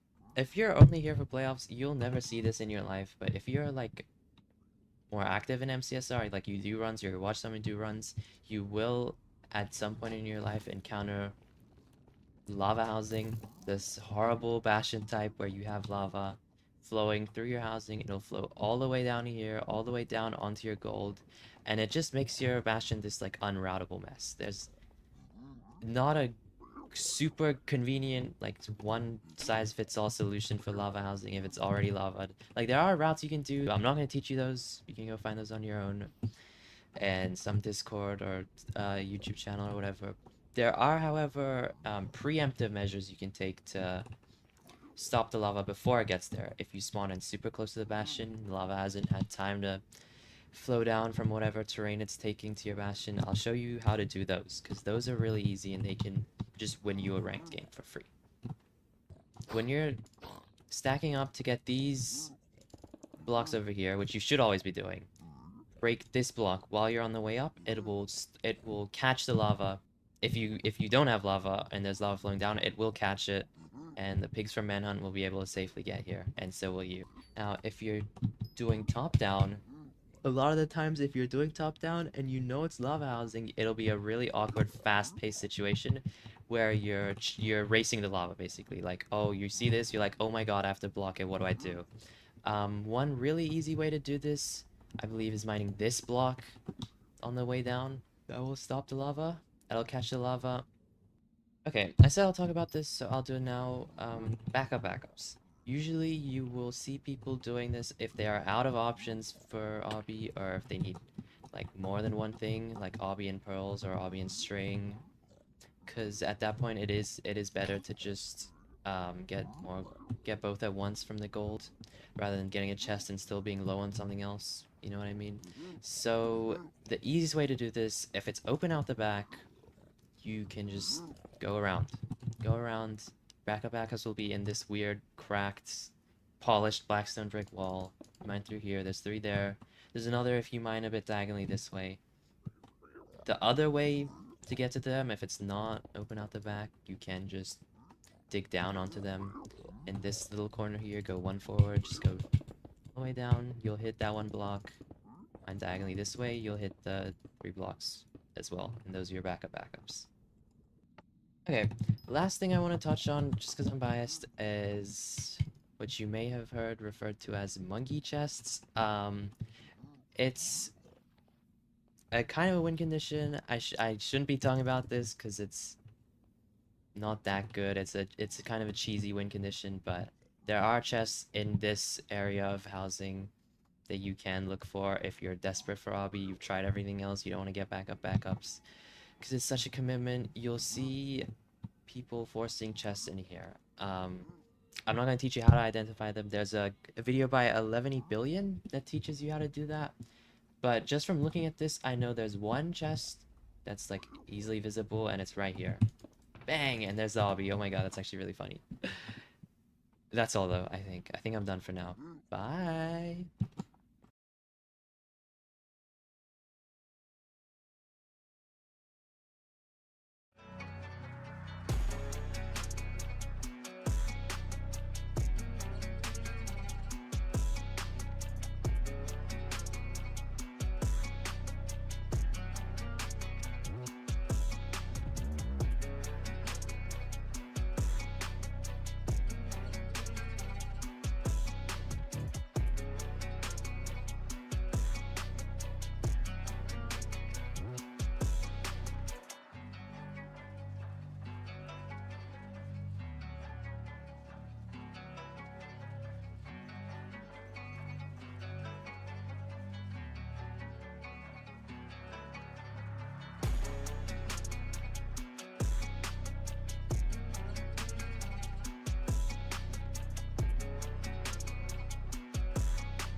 Good morning, ranked chatters. Good morning, nerdy. Good morning, everybody. It's great to be back in the booth again. Thank you so much to Curry and Parker for opening up the day. And we are now here, nerdy, to finish off the day, the last two games of the first half of our round of 16 bracket today. Doogile versus Kenan and edcr versus VStrid. Nerdy, how you feeling? I could not be more excited. I love those first opening two games, and I don't know. I'm just looking forward to watching Doogile, to watching Kenan, to watching edcr and VStrid. It's going to be a great first day to close it out, Feinberg. No, I think it's going to be some great Minecraft. I mean, I was watching the first two games here also, and even though 3-0 Hacks versus Ranik and 3-1 Lowkey versus BeefSalad, it really did feel like those matches could go either way. Like you flip just one minor thing, like BeefSalad hits that 0, we're going to a game 5, right? Ranik hits the stronghold, he might be up 2-1 in that series if he hits the stronghold at times. Like these players are so close. And let's start over to the whole bracket and just see actually what we're getting in store for us later today and tomorrow. But like, it really feels like, and I know I feel like I say this every season, but I feel like it just keeps being more and more true that really anybody can win the entire bracket. Yep. No, 100%. I mean, you need to go on a streak, right? I mean, any of these players has gone on good streaks. They've gone on bad streaks, right? So any favorite player that you might have, they could have a bad day. Any player that, you know, maybe you're not expecting to win, they could go on a lucky win streak, or even just maybe not lucky, just a skillful win streak, right? Maybe their opponent plays worse than them. Maybe they lock in, and we could see really any one of these remaining players into our grand finals match. Yeah, I mean the best players in the entire world. I mean, these are 16 of them right here. But the best of the best win rates are like 70-75%. So like you said, it is just possible. You have a string, especially if you lose the first game in the bracket, like, or in your best of 5. A lot of it hinges on that mental. Like we saw Ranik make a couple mistakes on the eye measurement there in seed 2. Like maybe that's just a nerves thing, right? Like you're hitting minus instead of plus on the keyboard. Like that might not be something that a mistake that you make when you're sort of just queuing up at like a time that's comfortable for you, like an environment that's comfortable. You don't have that playoff stress on your shoulders, and especially being 0-1 down in the match at that point, like things can spiral quickly. 100%. Really, really is anyone's game. For this game specifically, Doog versus Kenan, let's see if we can throw it into the player stats here. And speaking of win rates, I didn't want to spoil it too much, but Doog, oh my God, the highest win rate in the entire ranked player base last season, which also means he had the highest win rate in playoffs. Highest win rate we've seen out of like a top runner, because obviously, like, I don't know, for example, when I played in season 4, I played 2 games because I tried to Q snipe Poundy twice and I whiffed. And my elo was like 1400 because I had not played at all in season 3. And so I won both the games. And so, yeah, did I have 100% win rate? Sure. But like, does that mean that is a better stat? Like it doesn't mean anything, right? Because I've only played 2 games. So in terms of like significant large sample size, yeah, good players, this is the best win rate that we've seen since season 1 in over 2 years. When the competition is better and better every season, this win rate is the best we've seen out of any player in any season. It's ridiculous. 78%. And I mean, Kenan is a skillful player, right? Kenan's a very good player, and Doogile is almost a full minute faster on average than Kenan, which is just crazy. The fact that a 922 paired with a 78% win rate is just, it's just unbelievable. I mean, that's just crazy. I don't know. I think Doogile, you could easily argue, is a favorite to win the entire tournament. So this is definitely going to be a very, very exciting match to watch him at any point during this tournament. I mean, nerdy, in the last 3 playoffs, Dude's won 2 of them and got second. True. In season 6, like 1 season 5, 1 season 7. So he's on a tear, right? Like he's not the 1 seed coming into this season, but he is the 3 seed. And like the numbers just don't lie. Like I guess Kenan has best rank time over Doog, 647 over 650. I know that was one thing that Doog was missing for a long time. Was a sub 7 ranked completion. Like he had a 701 PB for the longest time, even having the best average for like 2 seasons in a row. Never was able to get that sub 7. So maybe there's some arguments there that, maybe Duke doesn't have the like top like 0.01% top speed that Kenan has, especially looking at Kenan, currently has the set seed world record. Obviously it's in 1.21, but the versions are basically the same. Like the movement doesn't really change. maybe that top speed is just a little bit more there for Kenan. That's, I think, what he has to sort of try to rely on to get the edge, because you look at every other stat and it's just Doog clearing away. I mean, let's throw over the seed stats specifically, but like, dude, that's Yeah, just, I mean, it's just disgusting. Like, yeah, I mean, this is pretty gross. I mean, Dude clearly just the favorite in this match. I mean, I feel like look at the BT average there, 905. It's just unbelievable. As well as it's faster than his room portal average. Better Yeah, win I mean, rate that's as well. just that's just unbelievable. So I think Doog is, I mean, obviously the favorite, but it's not. It's like if Doog makes any mistakes, Kenan will punish them, right? So I think Doog, what we're gonna see throughout this most likely is that Doog will probably be ahead for the most part on most of these seeds. But any big mistakes, and that's where Kenan, he's gonna be close behind, right? So it's definitely gonna be an interesting match. I think Kenan's the underdog here, but I definitely don't want to. I don't want to underplay. I mean, how good of a player Doog is. I mean, I feel like we could talk about that all day. I think the one thing I really want to pull out from these stats that I've noticed here is Doog has a significantly worse win rate, and I say that and it's like, oh, 74% on room portal, like, oh, that's so bad. But on the two seed types that notably give you the least amount of food the most often, room portal and desert temple, he has the worst win rate on those seeds by, again, a pretty significant amount for his standards, right? Obviously, you compare it to Kenan and Oleg, he's still winning 20% more matches. But if you just look at the numbers, like maybe Doog is stumbling more on these low food seeds, right? Maybe his gameplay is just a little bit too risky and he's not adapting to those seed types nearly as well. It feels so silly saying that when it's still a 3 and 4 chance that he's winning the seed, but it is something to look at in the sea of these numbers here. And Doog does ban the desert temple. Kenan bans the room portal as well. Wow. So both the seed interesting. And notably give low food. Doog's going to pick the BT, his best average, 80% win rate. It is interesting that both the low food seats are gone. You would think that maybe Kenan would have wanted to play the room portal, having such fast mechanics. Like if you've watched those set seed runs, man, it is something different. Like it is something completely different. The mechanics that Kenan and the other set seed runners have. Like, I'm very surprised he's banning the room portal here. We will have to see what he has in store for us. I think the BT pick, as you said, totally makes sense here. Maybe just starting off confidently, right? On his fastest average time. I think that totally makes sense. Doogile, of course, has been a former RSG world record holder. Of course, that, there's lots of stuff to talk about with Doog. But we've got sort of what I'm trying to get at here is we've got SSG versus RSG, arguably Feinberg. That's what I'm thinking here. SSG world record holder versus RSG former world record holder. It's just I'm so excited for this match. And no AA representation, bro. That's okay. That's okay. We don't need that. We don't need that. And the desert temple. What can you do? Both the runners putting the GL in the chat, getting to our BT seed. And really what we're looking for here is how these runners are going to handle their crafts on the island, what trees they're going to go to, and then how we're going to leave the island and look for that ravine. Because both these runners find the spike basically instantly. Very easy in ranked. Removes all the dungeons, all the mine shafts, all the ocean ruins around spawn. So basically impossible to get baited by a fake spike. Sort of what they're called. As long as you get that big orange, sort of where you're headed.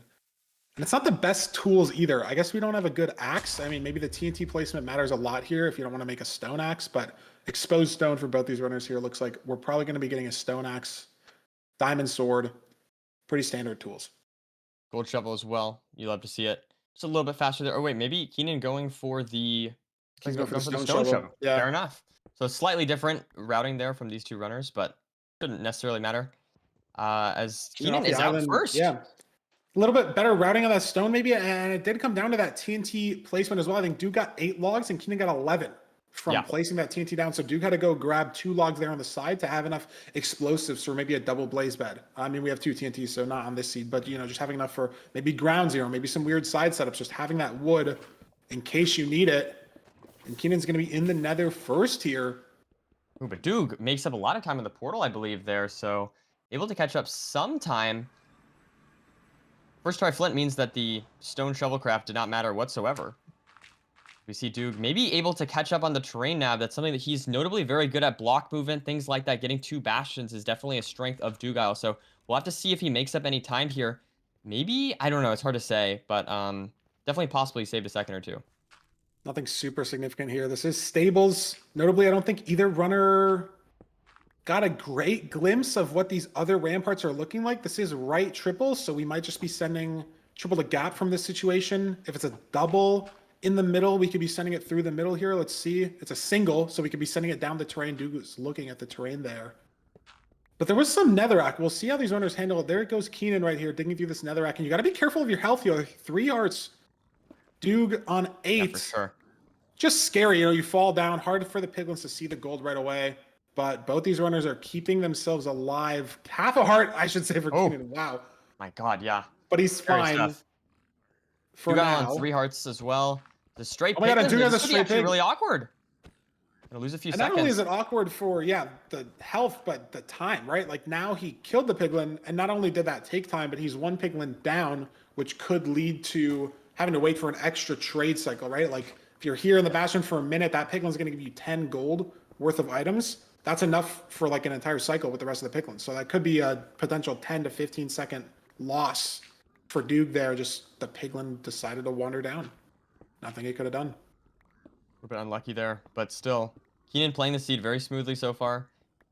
Definitely taking a little. I mean, maybe not smoothly is the right word. It was a little bit sketchy, but he's playing it very quickly, regardless. As we see the pearls look good. 13 obby is what I'm keeping an eye on. That's probably going to be the pace lock here. Let's see, we're up to 15 now. 18 for Doog. 18 for both runners, I should say. 19 for Doog. And we 19 do for have Doog 2 somehow. TNT. We have 2 TNT and a diamond sword, so we don't need any pre-crafts. Doog's at 20. He's going to be leaving right now. There we Kenan go. at 20 as well. And both these runners saw the fortress to the right of the bastion here, so we're going to be leaving out the way we came, getting to that open terrain. And Doogile, I think, just is a little ahead. Pulled ahead. Yeah. I don't know how, but he pulled ahead somehow. Just a little bit faster somehow. I guess just with the dealing with the trades and whatnot, despite having the issue with that piglin, is going to be purling onto the fortress just a few seconds ahead. Both these runners on the fort. Kenan playing a little bit more for strays here, and look at the blazes. He's got to deal with that skeleton, but the blaze helps him out there. And I will say Kenan's on lower food because he took a lot of damage in the bastion, but if you're playing this fortress clean, not going to be that big of a deal. He did drop a rod, though. As I was talking over that, 1 rod fell off of the fort for Kenan on these strays, and so he is a lot, like, ahead by a significant amount on these blaze kills. 5 strays so far.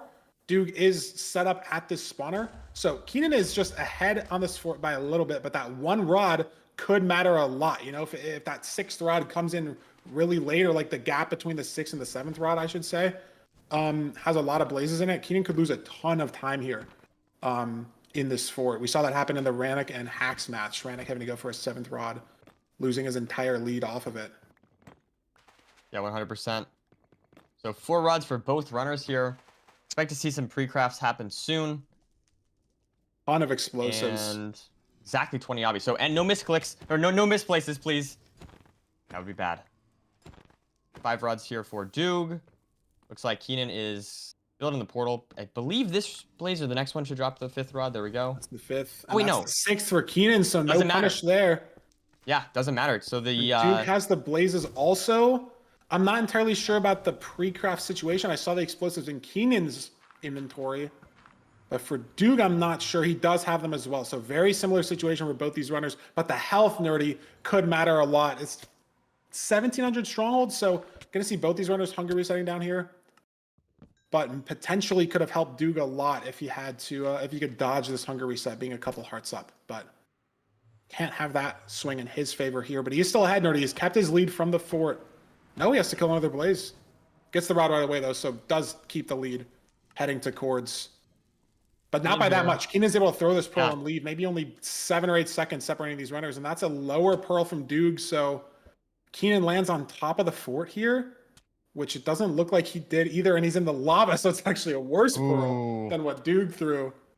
That is unfortunate.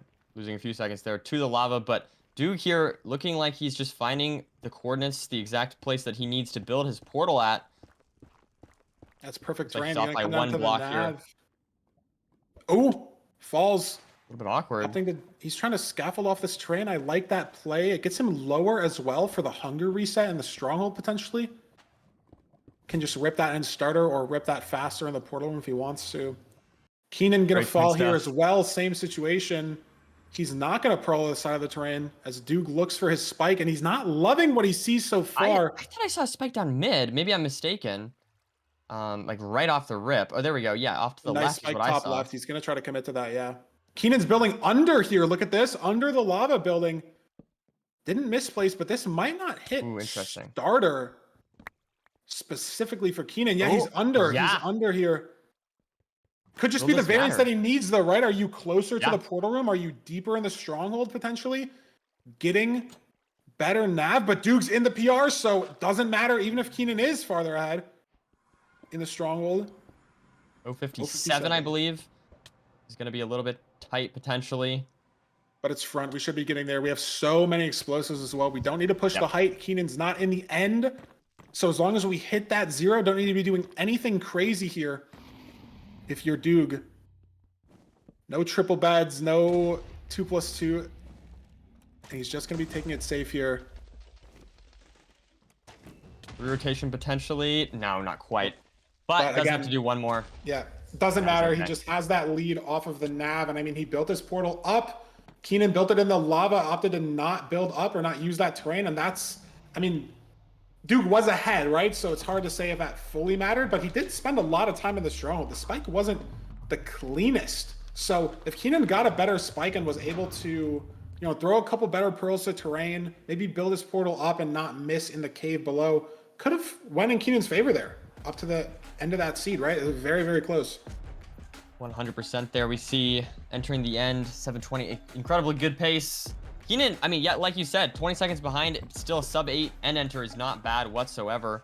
I will note though, the thing that I think we were talking about before is Kenan had a good overworld. So there's definitely something there that Kenan can build some confidence off of. Entering 2 seconds before Doog, there's still, he obviously lost time in the Bastion there, losing 5 seconds, but at the end of the day, I feel like there's still a lot, he's still competing with Doog at a very high level, right? And so I definitely don't think it's not like he got completely crushed or anything like that. So moving into these next seeds, I think he's just got to keep playing consistent and hope that maybe Doog makes a mistake. I actually think it's the opposite too. Like if we can stay in these seed splits for a little bit longer, like 2 seconds in the nether, sure, like it's micro, right? And the micro matters when the whole seed is perfect, right? Like if no runner makes a big mistake, that's when the micro matters, right? Like the second you're going to save in the stronghold, the second you're going to save on your pre-crafts. So he's keeping that pace in the nether, enter towards the Bastion as well, no time. Fortress lost 5 seconds.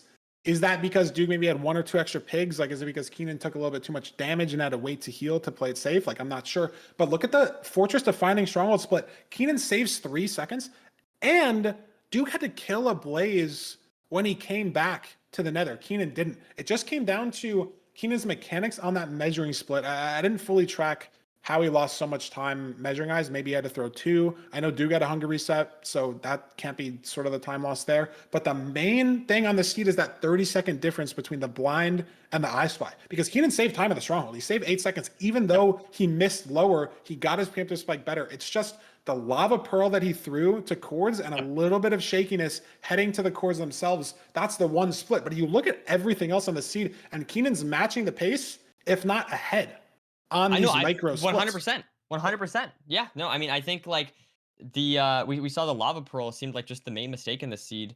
It's crazy that just like one slight misaim like that is really ultimately what decides the seed in a way. But yeah, no, that's a great point. Kenan is playing very well today, even though he did take a loss on that first seed. I mean, when you're playing 2 times playoff winner, top 2 last 3 seasons, like you can't really afford to make those, like, any mistake, right? Like it makes sense, right? If against anybody, it'd be against Doog. But Kenan definitely shouldn't be able to count himself out, like, or shouldn't count himself out, I should say. Maybe getting used to the whole playoffs experience, the nerves, the vibes, everything. Let's see what seed type Kenan's picked for us for seed 2. It's between Village and Shipwreck. Heading to the Village. No Ocean seed again, even though he was faster on the Ocean enter. Had better TNT placement, better crafting on the island, got to that ravine first. By a pretty significant amount too, right? Dude caught up, I feel like 2 or 3 seconds maybe on the portal itself. But we're sending it to a village. Is it the fabled Snowy Village, Nerdy? I hope so. That would be awesome. Big fan of those. Big fan of anything that's weird. I always love seeing the top runners play on weird seeds. But I think most likely it's just going to be a classic Plains Village. That's what you expect. I think the weird seeds are fun in moderation, right? Like you wouldn't want to have an entire an entire bracket, right, where like the forts are in the wall, or like there's 3 bastions at spawn, or you're playing. Now Curry Way, he would host a tournament like that. I'm just saying. I'm gotta call him out. Sorry. No, but and that's the point of the no reset invitational, right? Yeah, like classic Plains Village. It's a Plains Village. I mean, that's okay. That's okay. We like the fast seeds too. We like the fast seeds. And, you know, technically speaking, if you get 20 obby here, this could be a really fast seed. Okay, that's not 20 obby, but it's okay. It's 4. Something.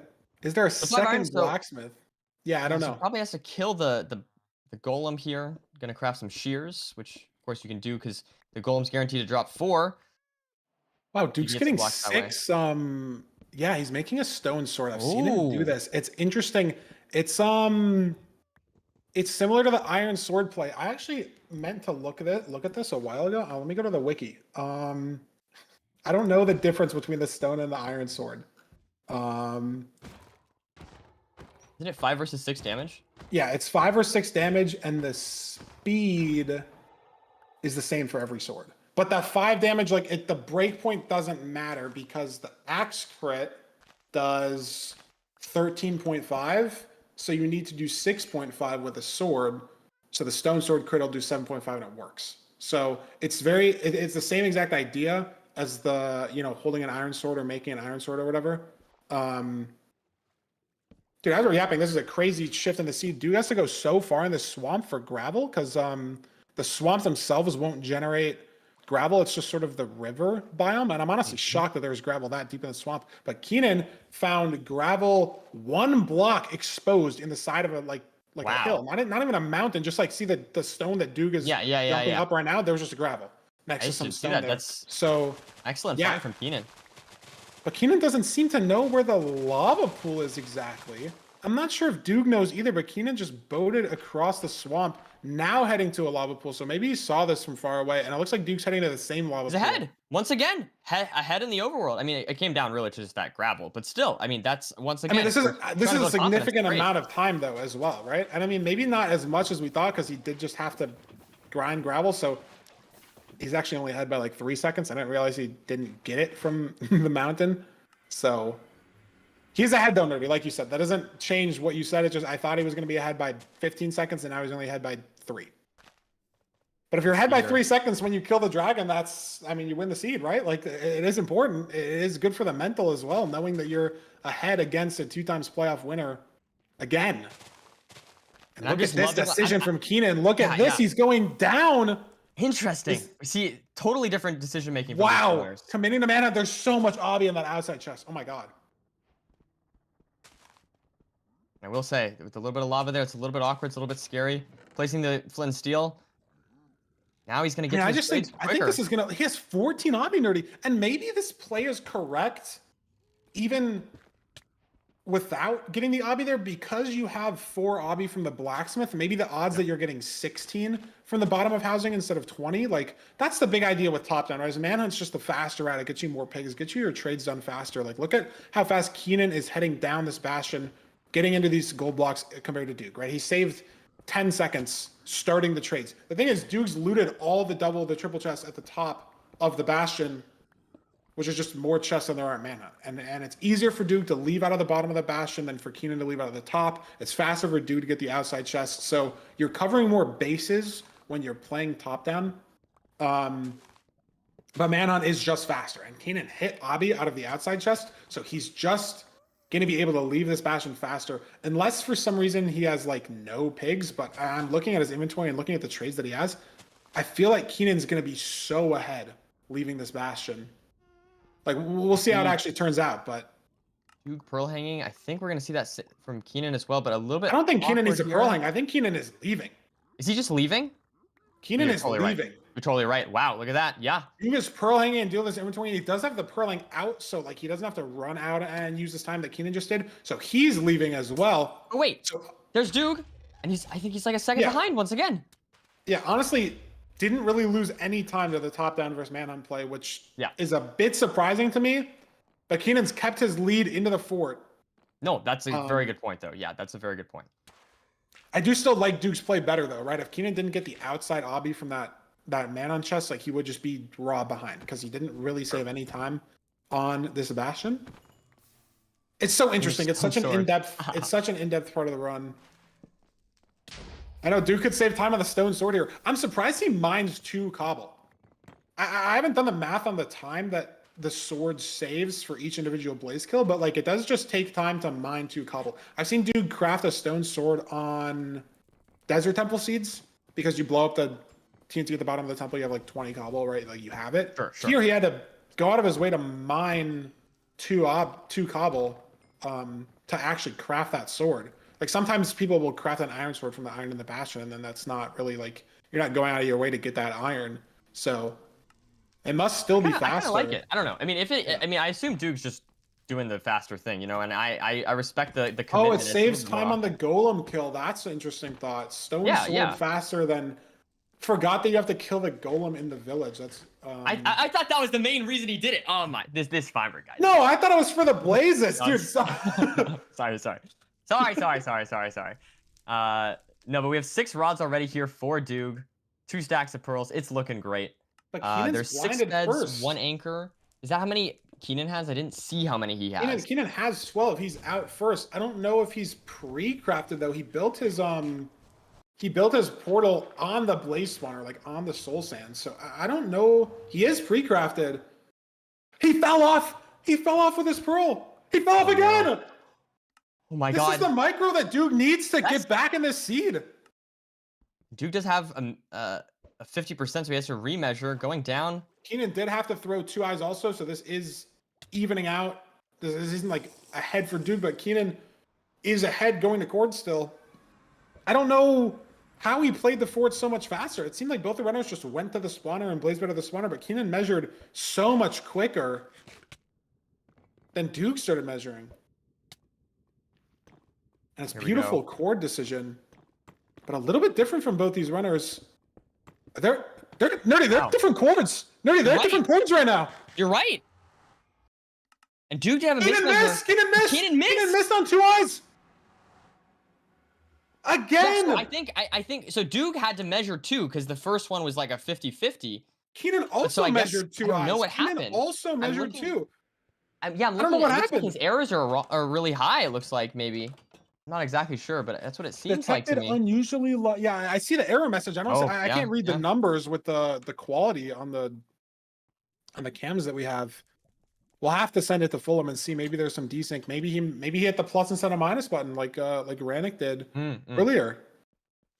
But another mismeasure today from a runner in the round of 16. Wow. I mean, Duke's not finding the portal room yet though. It's not over, but it's just such a time loss to miss the stronghold entirely because Kenan has to go all the way up. And then he doesn't even have the right chords. He has to throw another eye. If it breaks and if it's a 0 eye, he just loses like minutes. Duke's found the portal room and it is a 0 eye. So if the eye breaks here, it's really bad for Kenan. It did break, so Kenan has lost the seed. I think even if Duke misses the 0 and dies, Kenan can't enter the end without going back to the fortress. Yeah, this would be quite a disaster, I'd say.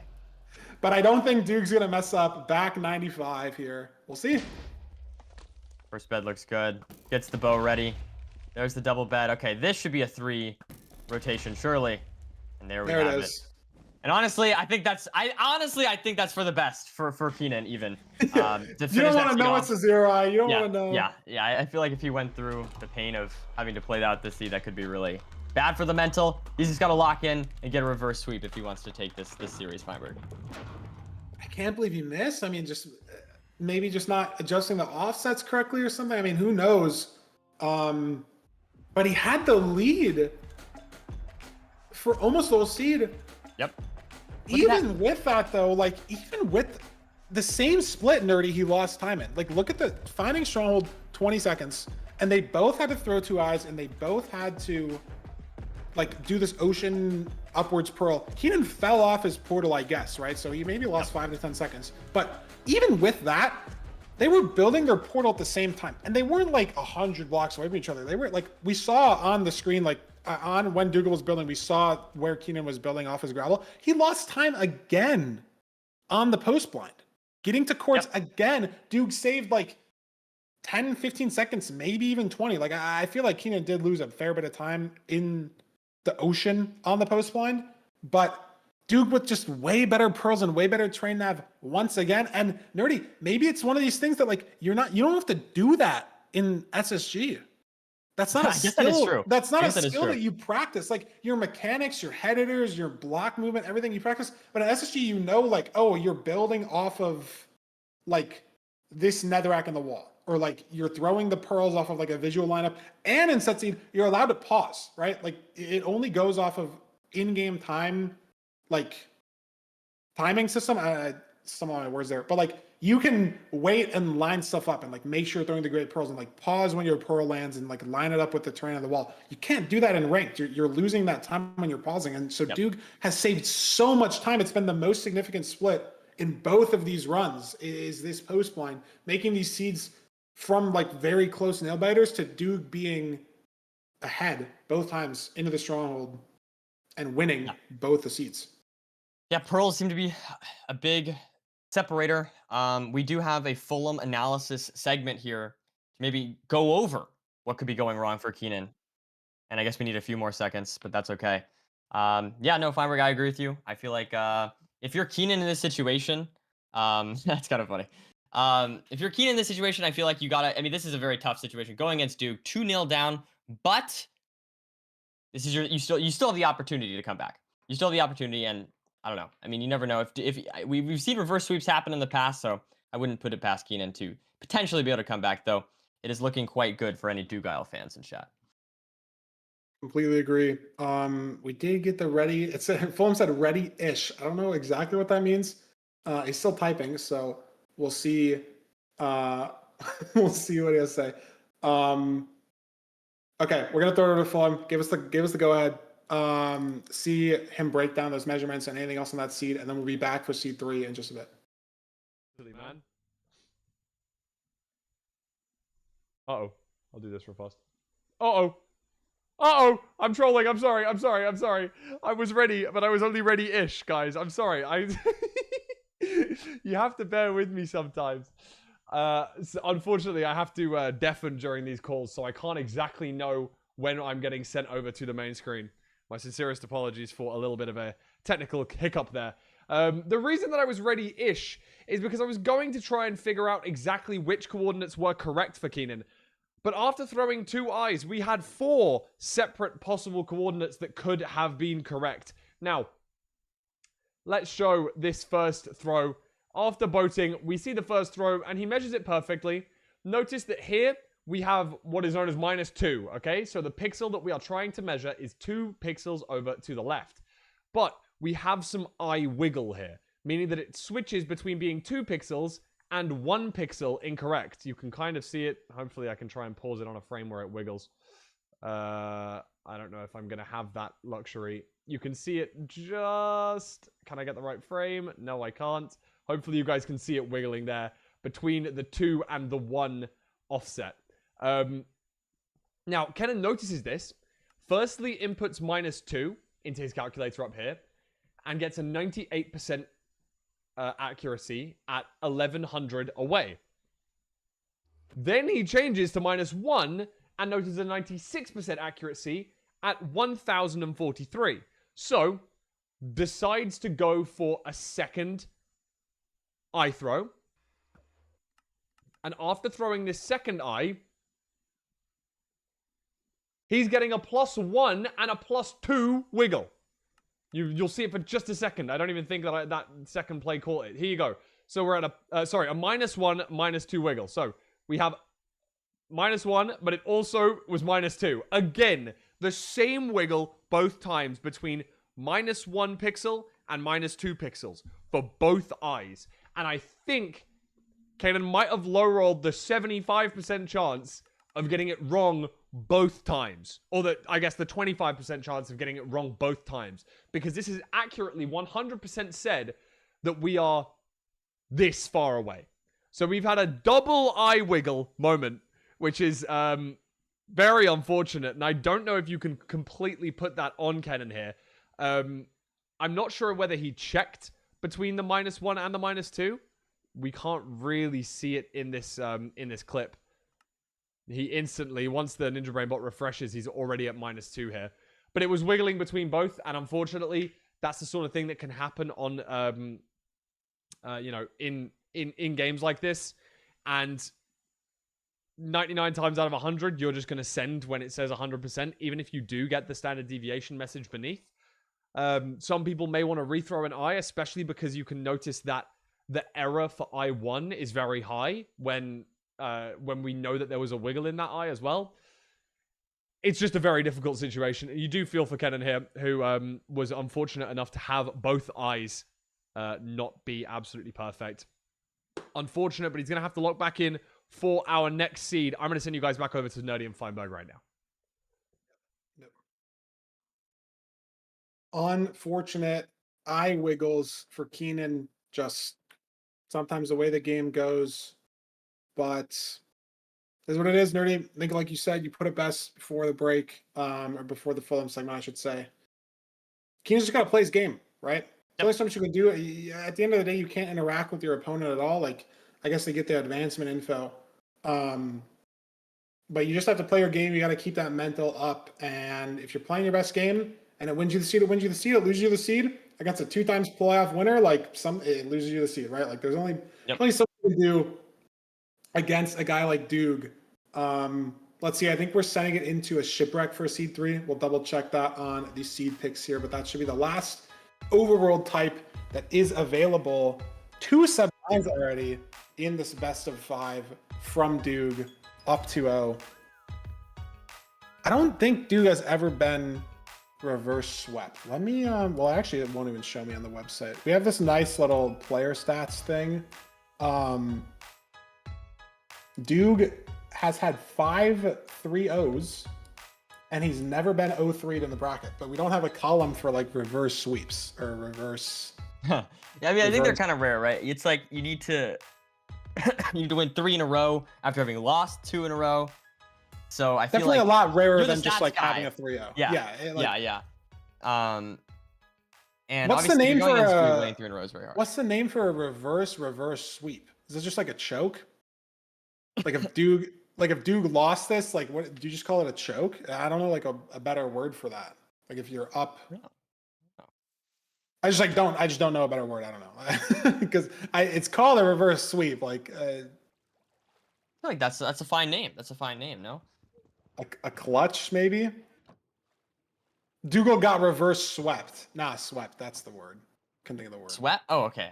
Okay, never mind. I was Wow, look at this. confused what you're asking there.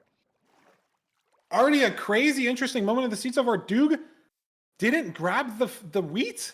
What? So And- big misplay. Yeah, I mean the chest was full, and there were a ton of poisonous potatoes, and they looked the same.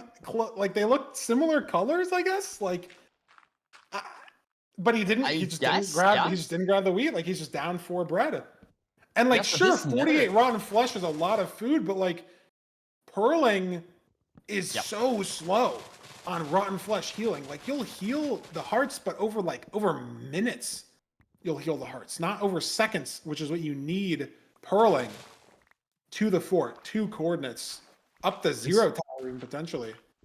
So beyond just pearls, I'd say the big thing to focus on in this seed with this mistake from Doog is how much damage is Doog going to take, right? Any little bit of fall damage, any hits from piglins, anything like that is going to be a massive time loss compared to Kenan. So that's what I'm personally keeping an eye on. And yeah, like you said, Feinberg, if there's a lot of pearl opportunities for Kenan, that could be a good opportunity for him to make up time on Doog. Lots of things like that. But on top of that, if this seed is just slow in general, I'd say that's a massive advantage for Kenan. So we'll have to see the nether. That's going to be the interesting thing here. But if this is a slow and arduous nether, that could be a really good sign for Kenan.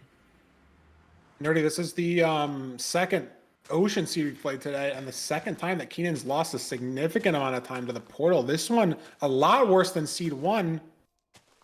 Because he messed up his first portal entirely. It wasn't like, oh, it was just a little slower on the portal. He completely messed it up. So pretty behind entering the nether. And both runners messed up their boat clutch, which is more significant for Duke than it is for Kenan, but it's still significant for Kenan because the four bread is not a lot of bread. Like, it's way better than having 0, but that's still not the most amount of food to fast heal. Like, having to eat 1 or 2 in the Bastion itself is not the best situation.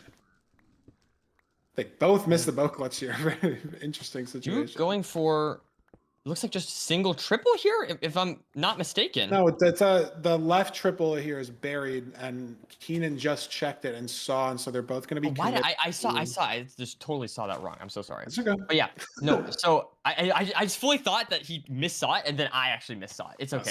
Single triple in playoffs would be devious. I know. I was like, what the hell is going on? But there we have it. There's the 36 gold thrown to the piglins from that left side triple. So now getting lots of obbies. So that's definitely good for only 9 though. I mean, there's got to be triple. more, and there's 15 in that chest already, so we should be good. But double triple falters when the trades are not good, and then your opponent potentially does triple the gap. But Duke's got 31 obby from just the chest, or 30 obby from just the chests.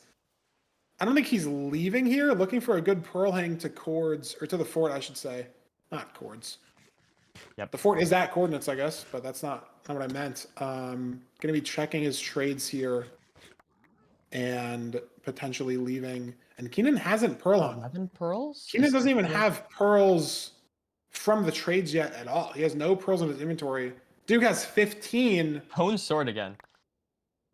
Kenan's committing to There we go. bringing them down to the gap. I don't know what Duke's gonna do. Duke's just gonna leave. Duke got more pearls. Yeah, no, Duke's got like plenty of pearls. He's totally So fine. He's got, like, what? 2 So stacks. what happened to Kenan? Did he lose a don't pearl know. trade or I 2 don't on know. some distraction gold that he didn't pick up? I'm not sure, Did but he oh my God, Duke taking a bunch of damage there, falling down and messing up the block clutch. And like we said, Feinberg, look at this. I mean, 4.5 He's alive, hearts though. here. I think it A little doesn't bit matter scary. too. I just don't think it matters too much unless he dies now, because look how much time Kenan's losing in the Bastion. And Yep. No, you're right. Explosive situation is the only thing I would say. Like, looking at, can Duke hit a 0 cycle with the amount of explosives he has? I'd be curious to keep a close eye on his string, his glowstone. Entire situation. That's the difference that Kenan needs, because he is just so far behind on the seed now. I think he just lost like an 8 trade. That's the only thing I can think. Because he's getting pearls. I think he has less still, even though he went down into the thing. I think yeah, Duke has 13 and he had 16 and 11, and right now Kenan doesn't have that, even though he went down all the way to the gap. Yeah, Kenan has 20, so he must have missed a distraction trade somewhere. I don't know.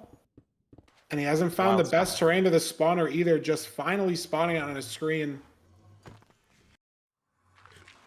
Kenan just didn't pick the pearls up or something. But how many explosives Duke has? Is that 3 bed 2 anchor?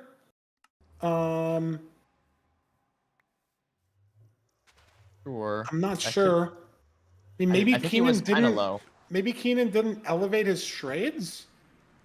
Maybe he didn't lose any to distraction. Maybe he just like didn't pick up the trades in the hole itself and was just picking them up as the piglins were throwing it to him. Like, I don't know where the pearls went. I have no idea where the pearls went.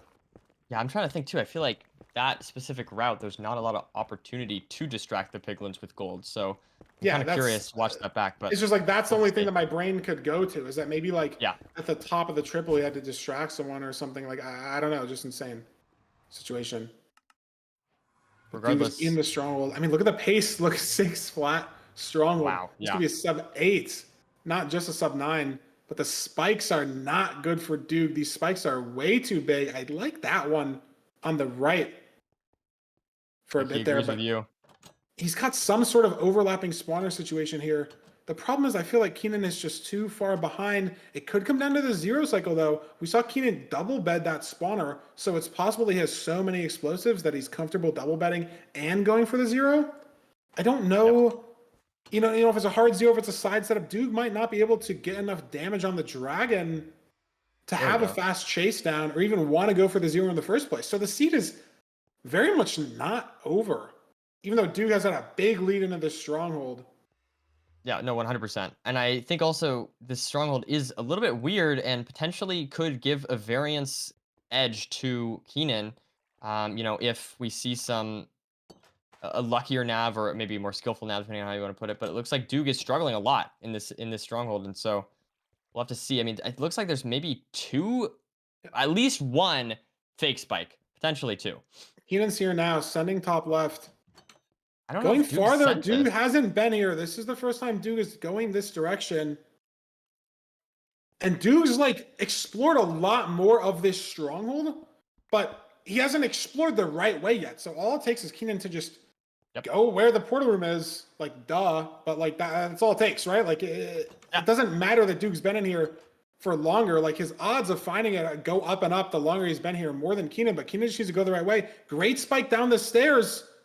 Is it this light source? It's not. Both these runners still nothing. Duke's here as well. You're gonna play the safe and hunger reset. Is it a zombie spawner situation? Is it just some crazy spider spawner mob jank now? Like the more you are in the stronghold, the more that the preemptive gets harder and harder, the more that mobs get in the way. Did Duke commit down this staircase? That Kenan's down right now, I'm not sure. Duke going down double stairs here. So unclear where the portal room is. Duke finally finds it off of that initial spike that he got just a bit ago. And he's got 4 beds and 2 anchors, so 6 explosive. Kenan has 3 beds and 2 anchors, I think. So Duke has more explosives. Though, this might not be super zeroable for these runners. That's a lot of damage that he took off that pearl clip as well. So especially with the rotten flesh heal, if we're going to be down to 2 hearts, landing on this tower, going for 90, it's scary. By no means is this a guaranteed 0 cycle. Let's see if Duke can pull it off here. First bed looks pretty Double good. bed needs to be so good. It's almost there. Are we going to get good damage off this? We are. That's oh my goodness, and he air places the anchor. Wow. Puts out the fire. Wow. God, Duke is crazy. That was unbelievable. I was absolutely terrified. Can't pearl down. Has to boat down on 2.5 hearts. Incredible stuff from Duke. They clutch off that 0 with very low explosives. That's an awkward side setup. Great stuff from Duke. And he hits the air place to guarantee a good damage on the last anchor. If he just placed the anchor in the bed slot, it would have broke the crystal. You're just barely far enough away for those beds to blow up on the pillow and not break the crystal. The anchor being 1 block closer will blow up that crystal. So he hits the air place to have max damage last anchor to make sure that dragon's dead. He only needed like 15-20 damage, but it's just, you know, perfect mechanics.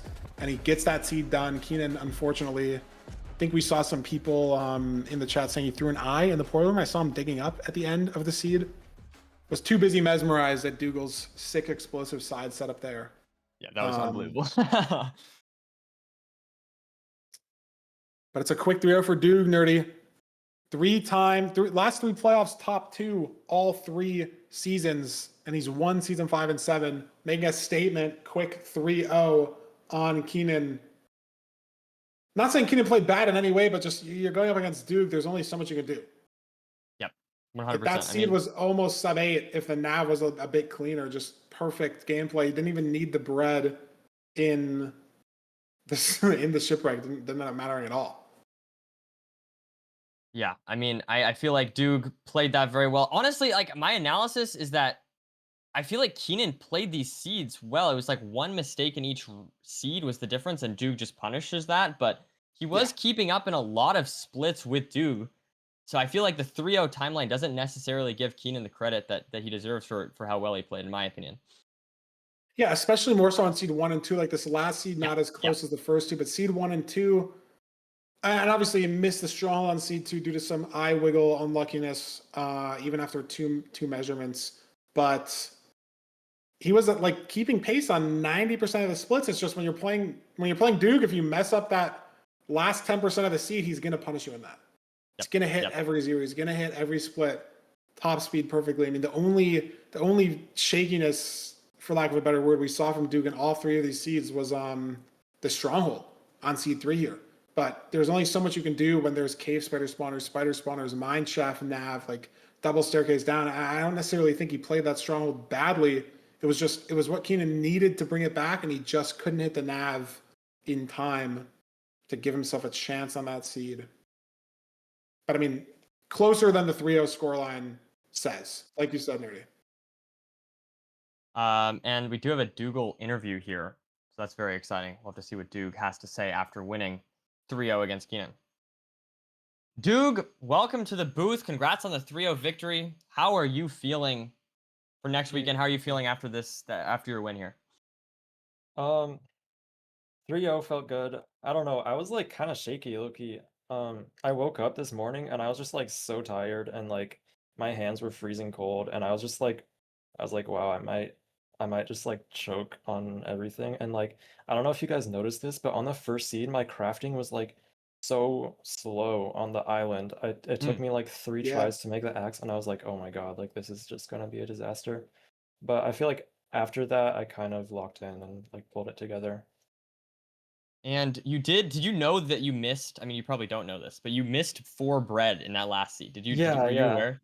Oh, you did like, know. Okay. Yeah, I looted the chest and then after I was already swimming up, my like brain realized like wait, there's some wheat in there but I was just like whatever, like It's okay. I only saw a tiny bit and I was like we already have 50 rotten flesh or whatever, like I'm not going back for that, you know. That could be the 2 seconds that loses the match. Cause like Kenan was keeping up pace so like tight on the first 2 seeds. I was actually like it was scary. Yeah, No, it really yeah, came down to the post blind splits, and maybe it just is your playoffs and your ranked experience in general. But if you look at the splits on those seeds, like it is literally just the post blind. Like every split, like you said, he's just keeping Yeah. up so much pace. Ahead in the Nether against you on the first 2 seeds, and was really close on the third seed. He just sort of botched the 2x1. But your post blinds were just lights out, getting the cord so much faster. He missed on seed 2 due to some eye rule stuff, but you didn't let the nerves get to you, or the shakiness. You're, like you said, you're able to lock in. How are you feeling for next week? I don't know, who are you playing in the bracket? It's Playing like the winner of winner you of and Infi or Mungie versus something. winner of Or Mungie no. versus Tutorworld, actually. In the bracket. So how are you feeling going up against either of those players next weekend? I don't know if I've ever played Tudo before. I mean, I'm sure like he is a scary opponent. I mean, he has no reset world record and like he has a sub 10 average, I think. So he is definitely like a scary opponent.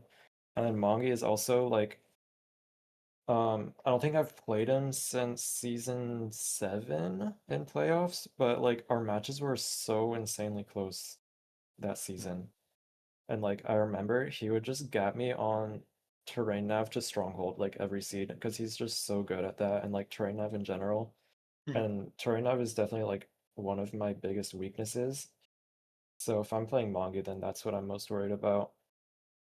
That's interesting you say that because we were noticing that your terrain nav seemed really good today. Did you feel like you played well today, terrain nav wise, or do you feel like that's still a weakness of yours? Mostly. I mean it like the first 2 seeds I think my terrain nav to stronghold was like pretty much perfect, but then like on the 3rd seed I did lose like 10 seconds. I'm looking at the splits. I like entered the fort a minute 16 ahead and then I entered stronghold a minute and 8 seconds ahead. So like I did just lose 8 seconds on terrain nav somewhere. Sure. Makes sense. And Well- like I was having some matches yesterday. Like if you look at my last ranked match, like my 2K game, I lost like a minute to terrain nav just because like I took like awful terrain to the bastion and then I just got completely disoriented and then I like pearled the wrong way to the fort and I just like I lost so much time and then that's not even the only match that I've done that lately. Like I don't know, it's just like a weakness of mine lately is that I just get disoriented easily and like I just lose a bunch of time on terrain. So like I'm trying to work on that. But yeah, that's just like especially if I'm playing Mongi, that's what I'm worried about because he's so good at that. Absolutely. Well, thank you so much for stopping by. Congrats on the win. We're excited to have you back next weekend for Thank you. the quarterfinals. Thank you. Yeah.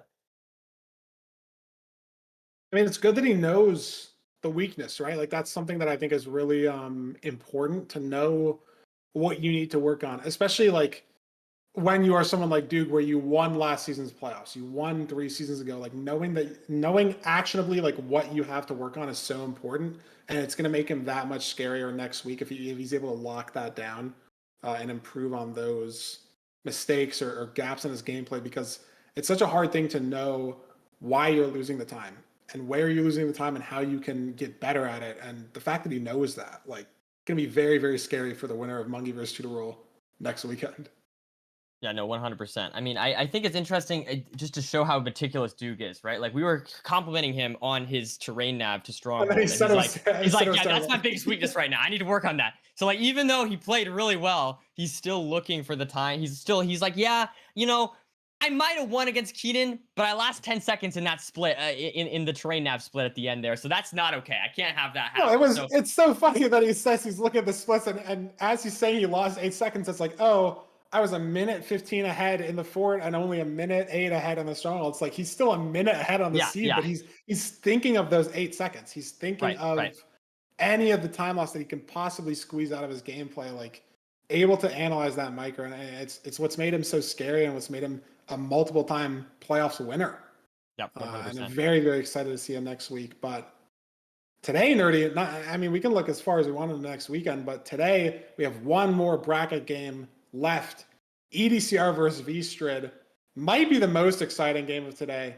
Obviously, how can you not be excited for Duke? How can you not be excited for Lowkey? But EDCR, first playoffs appearance. And if we throw it over to the bracket, you'll see that it's his first playoffs appearance in the 1 seed, Nerdy.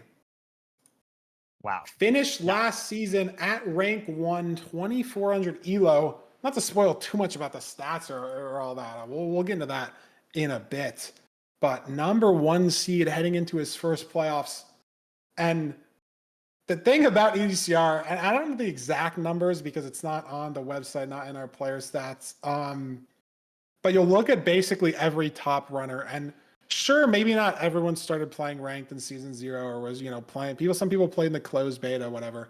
But you look at basically every top runner's profile, and there's a line.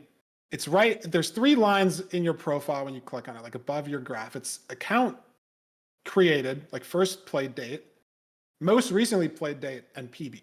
Like most recently played, okay, whatever, who cares? PB, that's important. First login date, yeah, sure, who cares? But if you look at every top runner, it's all basically the same day. It's like when ranked came out, everyone checked it out. Maybe you didn't play for a while, but you at least downloaded the mod, clicked around with it, saw what the hype was about. Everyone's doing that. Yeah. So it's like, I think at this point, it's like 930 days, 940 days. You click on EDCR's name, Nerdy, it says 300. Yep. He played his first ranked game less than a year ago. And he's the 1 seed. And I want to say this. Okay? Not only is he the 1 seed, okay? And you might think that, he's inexperienced or something like that because he's only been playing for 300 days. But remember, EDCR has already played 3,100 matches, which is more. This is just for context. This is more than Silver has ever played. He's already played more games of ranked than Silver. Isn't that just insane? Isn't that just insane? I think that's just crazy. It's 10 games a day on average since he started playing. Yep. We'll get into all of it when there's more stats, more everything. We'll get into all of it when that bracket match comes up. We're going to take a quick intermission. Let you guys stow on that a little bit. Throw it over to a treasure tutorial from BeefSalad for our intermission video for this quick intermission. And then, again, VStrid versus EDCR, our last bracket match of the day, finishing out the first half of a round of 16. We'll be back in just a few minutes.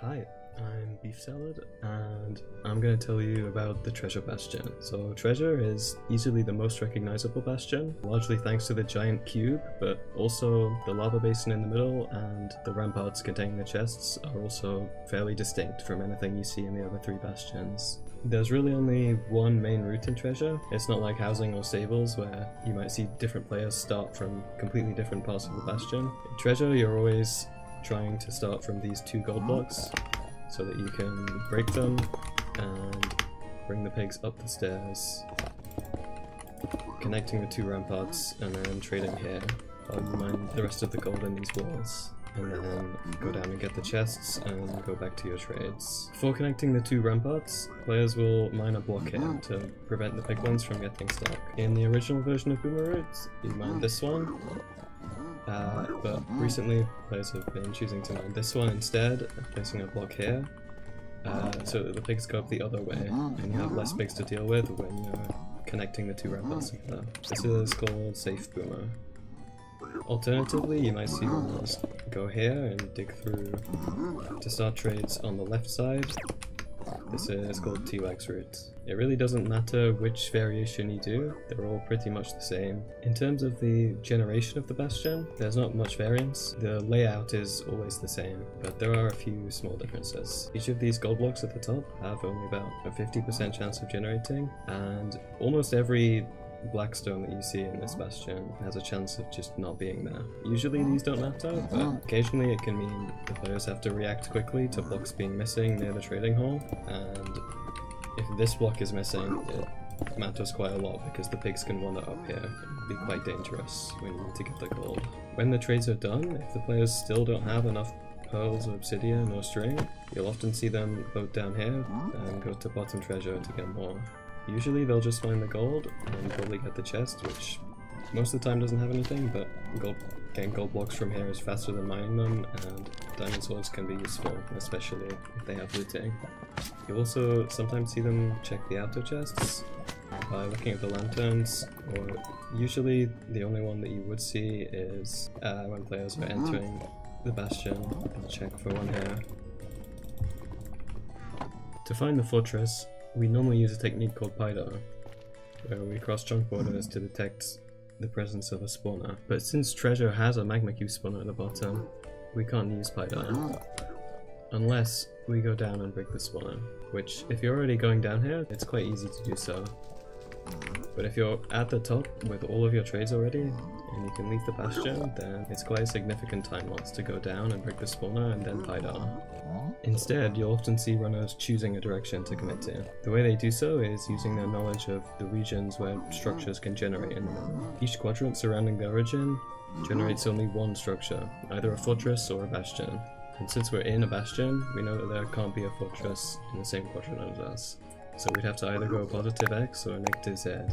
Since there's still more than one direction the fortress could be, you'll often see runners choosing different directions to each other on the same seed. This can lead to a massive opportunity for one person to catch up or fall behind. That's all I have to say. Please enjoy the beautiful speedruns.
Hi, I'm Raul, and I'm gonna tell you everything I know about the Bridge Bastion.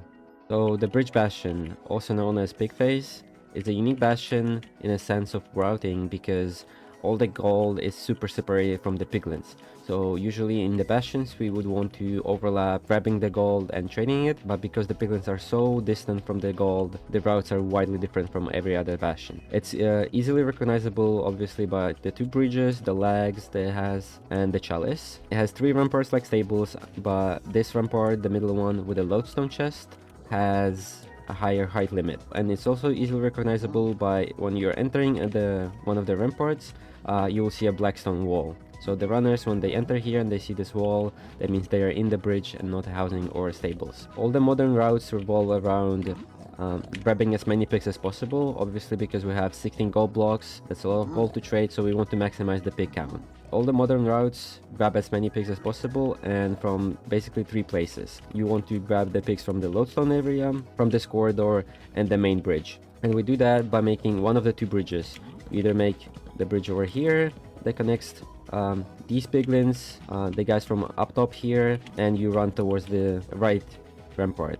That would be a triple or a single, depending on how many chests the rampart has. Or the other route, which is called DK, Donkey Kong, you would make this bridge that connects, once again, the piglins from over here, this rampart, lodestone pigs, and depending on the info you have, where the triple is, you would either go to the left side or to the right side. The reason we prefer to go to the triple, obviously because triples have way more chests, so there's more chances of extra gold, obby, and just more loot in general, but they also have way more pigs.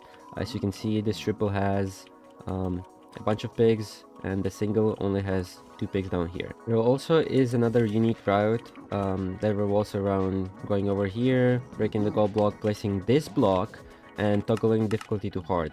This way, the lodestone piglins aggroes at you and they have a block to fall on, and the hard difficulty lets them fall higher distance. And then, after doing that, a runner would make a bridge over here, connect these ramparts, and make a hole down here. This route you can see people usually utilizing when the terrain is open, the reason being because it's easier to make that bridge over here. Otherwise you would have to dig through the netherrack, and there's also a lot of variety in the decisions you would need to make. But this route is also good and widely used by the top runners. There's a couple of unique strategies used in the bridge, one of them being TNT Chalice. Because all the gold is concentrated in one spot, it's easy to use the TNT to grab all of it. And another strategy that I just used, using Flint Steel to prevent the knockback from the TNT, which is also used against the Hoglins, because if you TNT yourself right as the Hoglin is about to hit you, you're not going to take any knockback. People will usually use this to not get knocked out into the lava by the Hoglin. There's multiple areas where you can find additional gold blocks in the bridge bastion. Up to 4 blocks in the shoulder of the right rampart. There can be up to 3 gold blocks in here near this lava stream, and slightly diagonally and below them at Y55 there can be 2 gold blocks. There's also can be up to 3 gold blocks at the bottom of the left rampart.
Nerdy, welcome back. Chat, welcome back. We are here.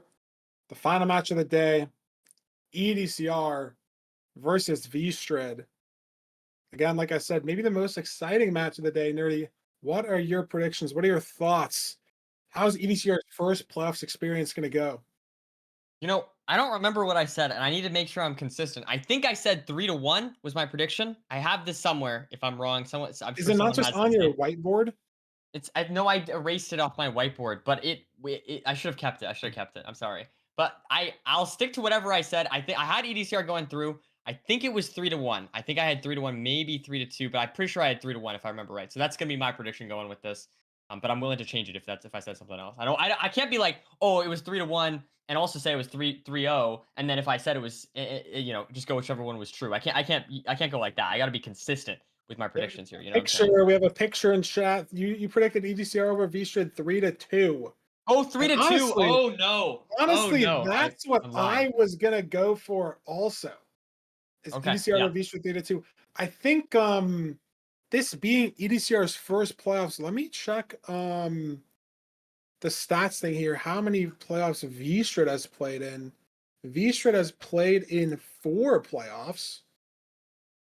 So the experience diff is there, but EDCR doesn't have no experience in tournaments. He did play in Simply's Nether Regionals, the most recent tournament to happen. That was after playoff season 7.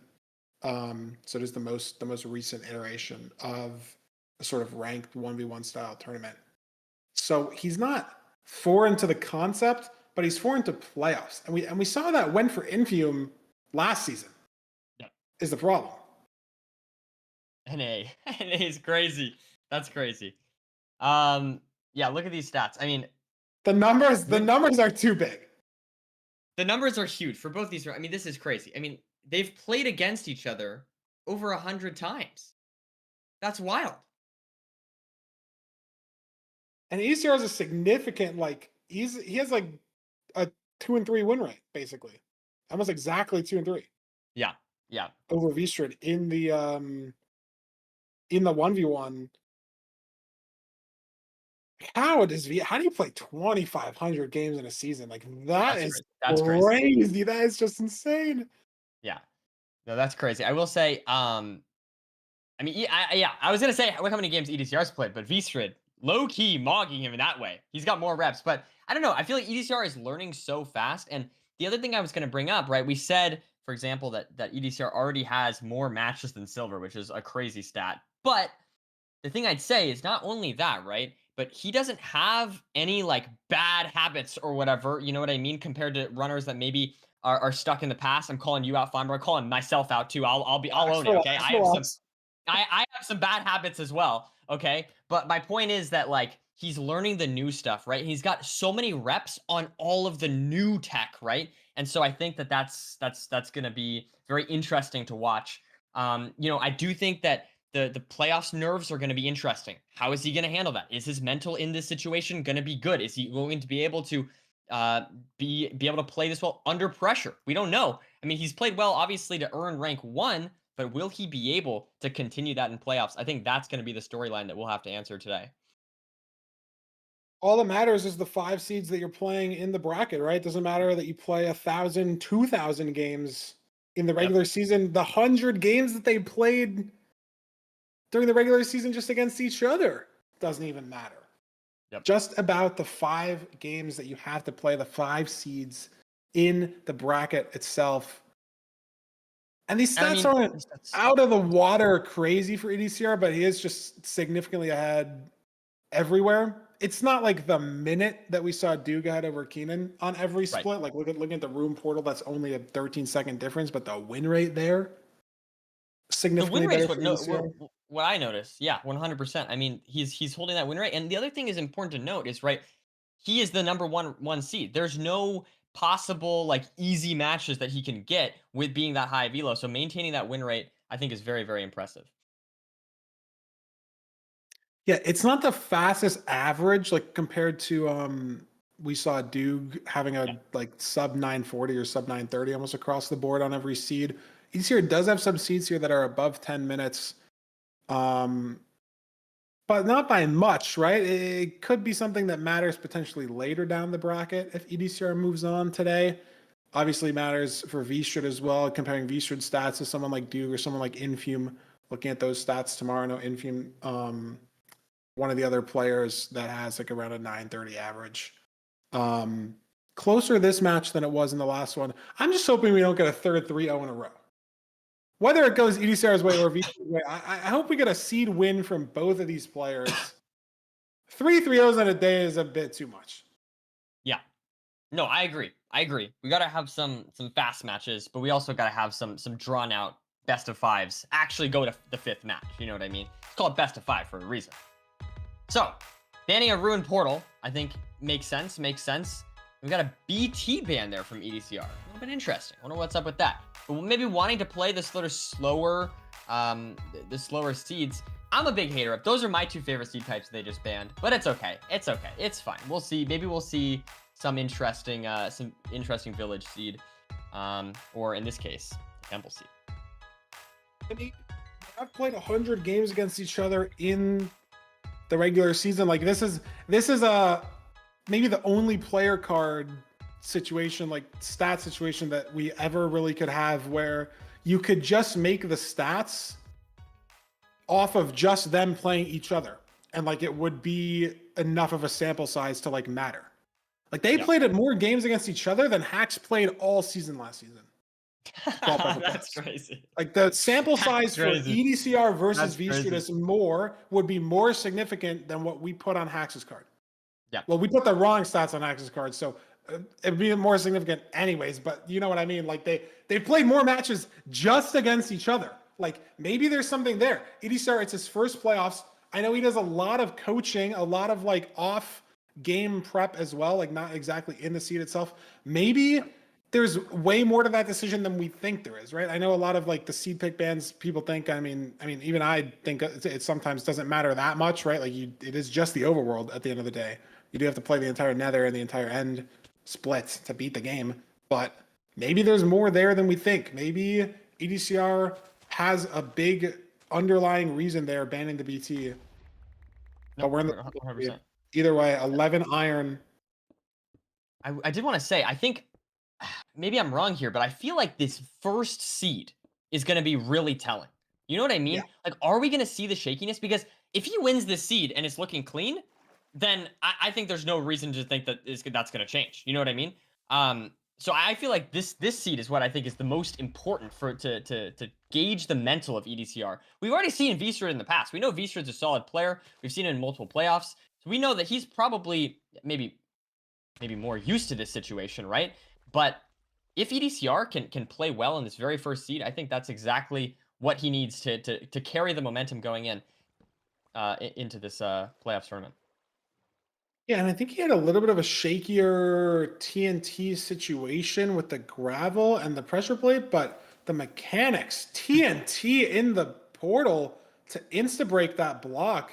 And unfortunately, it looks like he ghost watered or put a block over the water there. But using the TNT for the portal build is very innovative.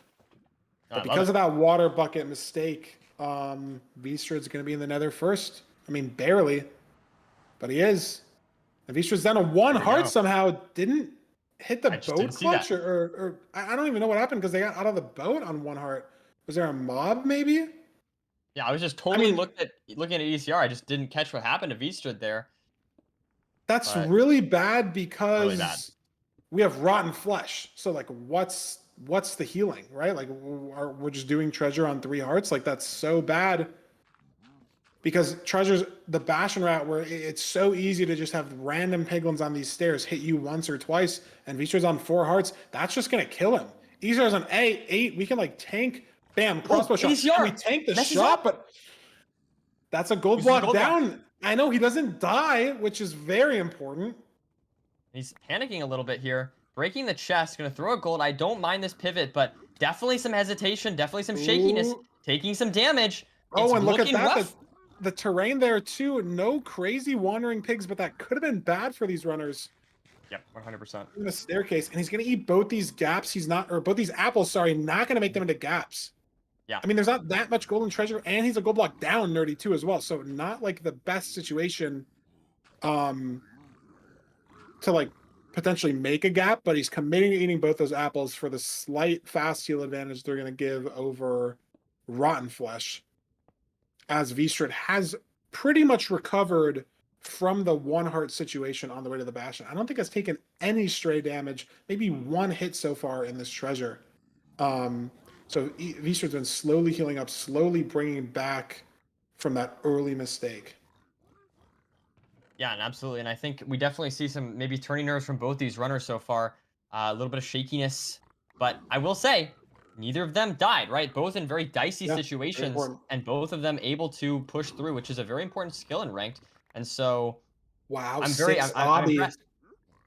This is interesting. There's just no way. Okay, we have 17. Like, well, let's just get 14 obby from trades, maybe. Like, I was saying, it could be very interesting. Are we going to play home portal? Are we going to try to go down for 20? Only 6 obby from the chests, but having 17 and dropping a couple spare gold blocks, I think we're just going to get to 20 anyways. 19. So it looks like for Vstrid. EDCR Lava Pearl. Does EDCR have 20? Like, I don't know how Vstrid could. No, he doesn't. He left on 17. I think he left on 17, and he takes a death. Oh no! And that's a disaster. A disastrous first seed here for EDCR. Taking a death there. I didn't mind the play to go for 17 obby, but obviously that is not what you like to see. And just a slight movement, you know, it comes down to the food situation, just not able to heal up fast enough. And taking a little bit of fall damage there. It's the first seed of the whole day that anyone's died on, right? What seed are we on? Seed 11? Like, no one has unintentionally died at all so far today, and now the 1 seed, right? Is it the playoff nerves? Is it just the stress of the whole situation? Because I think it is different being like having your, how do I phrase this? Having your first playoffs be against Doogile when you're like the 15 seed or whatever. Like, I don't know exactly. I'm pretty sure it was Kenan's first playoffs, but I'm not sure what seed he was. But I feel like there's just less there's less pressure there, right? Like, you're not expected to win. Like, that's how the seeding works, right? Like, you're in ECR, you're expected to win the tournament because you're the 1 seed. Having all that pressure on you in your first ever playoffs, like, it has to take a toll. I don't know how it feels. I mean, Infume does, and we saw how that worked out for him last season, losing to Retropog in round 1. EDCR now is looking like he's going to be 1 seed down against Vstrid. Yeah, 100%. I mean, Vstrid has to close the seed out. I will say, still, he's on 3.5 hearts. Like, something could go wrong. It's not totally game over here for EDCR yet. And I like to see that he, you know, quickly reset, and hopefully his mental is good. But yeah, 100%. I think there's so many expectations, so much pressure put onto EDCR for this. That could be what's going on. Or it could just be EDCR is kind of a risky player, right? I've seen him die in ranked matches. And so it is sort of in his playstyle. Maybe he's not used to this playoffs format where you really don't want to play risky. Maybe he's kind of having to adjust a little bit there and get used to this format in that sense, and not just the nerves. But I guess what I'd say is, I feel like it just has to be nerves. Like, he fell off. I think so. I think so. I feel like that's just not something that. But here's what I'll say. Here's what I'll say. I think we've seen multiple. Every single player has lost a seed. Every single player has died. Every single player has had that. I think that what really separates the good players from the great is the ability to bounce back mentally, I think. And so if he can bounce back from this, that's what I want to see. You know what I mean? Maybe not this seed, but moving forward, I think that's going to be the question. I don't think it is this seed. More mistakes in this treasure here, messing up the building, and he's dropped his pickaxe into the hole. Just all this micro stuff that you don't see go wrong when you watch EDCR play on the ladder. He misses his gold throw as well. There, in the last 20 seconds, I saw 5 micro mistakes that he probably could play it ranked for 8 hours in an entire day and not make those mistakes combined throughout the whole day. And now in just seed 1, he's made all these micro mistakes already. It has to be the nerves. It just has to be. I don't know 100%. what else you chalk it up to. As Vstrid is in the stronghold now. And we haven't been talking much about Vstrid because there's just not not much to talk about. VStrid, you do get the information on the match overlay. Like you'll see in the top right, it says EDCR entered Bastion. So you know when you're in VStrid situation, like you've been in the fort for 30, 40 seconds, EDCR is not in the fort. You're in the fort for a minute, EDCR is not in the fort. Like you know something happened. It doesn't tell you that they died, but you can piece it together. Like why would he not be in the fort if he didn't die?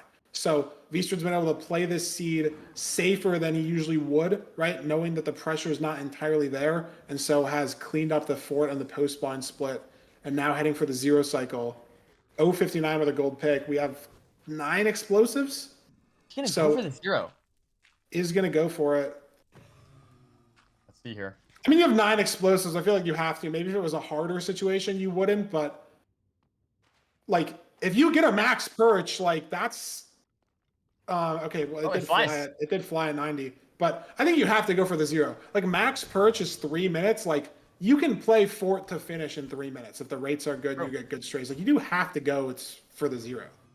I don't necessarily think that's gonna happen considering EDCR has 2 rods, but it could be close if Easter gets a max perch. Very possible. See here. Yeah, EDCR just trying to play through the seed. I think it's just going to be, can he bounce back from this one? Assuming Vistra takes the win here, that's going to be the question, right? I mean, like we've said before, people have died, people have lost seeds, but I think it's not about any individual seed. It's about an entire series, right? And so if you're rooting for EDCR, it's not over whatsoever for him. And I mean, he has the skill to make it happen in the regular season. Like we saw, he has a 67% win rate against Vistra when they're just playing on ladder. And I mean, even then, there's 100 seeds, right? Like Vistra won 34 of them that they played. Probably a couple of them looked like this, right? Where EDCR died early, Vistra played it out. There are probably a couple that looked like this the other way as well, where Vistra died early and EDCR was just able to run away with the seeds. So it's something that just happens, but you don't want it to happen in seed 1 of your playoff specified. And not only that, but like you said, you want to make sure that that can't continue happening in seed 2 and in seed 3 and in seed 4 potentially. Like you want to be able to get to that seed 4. You want to be able to get to that seed 5 if you need it. But Vistra, with that 10-25 there for Vistra taking seed 1 against EDCR. Potential for our first maybe upset of the day, but we'll have to see how this one pans out. Yeah. Well, I mean, technically Hacks beating Ranik was an upset if you're going by the seeding. Okay. I guess that's fair. I guess. But, if you're going by the seeding where the guy who's gotten top 3 5 playoffs in a row can be in the bottom half of the seeding, then yes, that was an upset. But I know what you mean.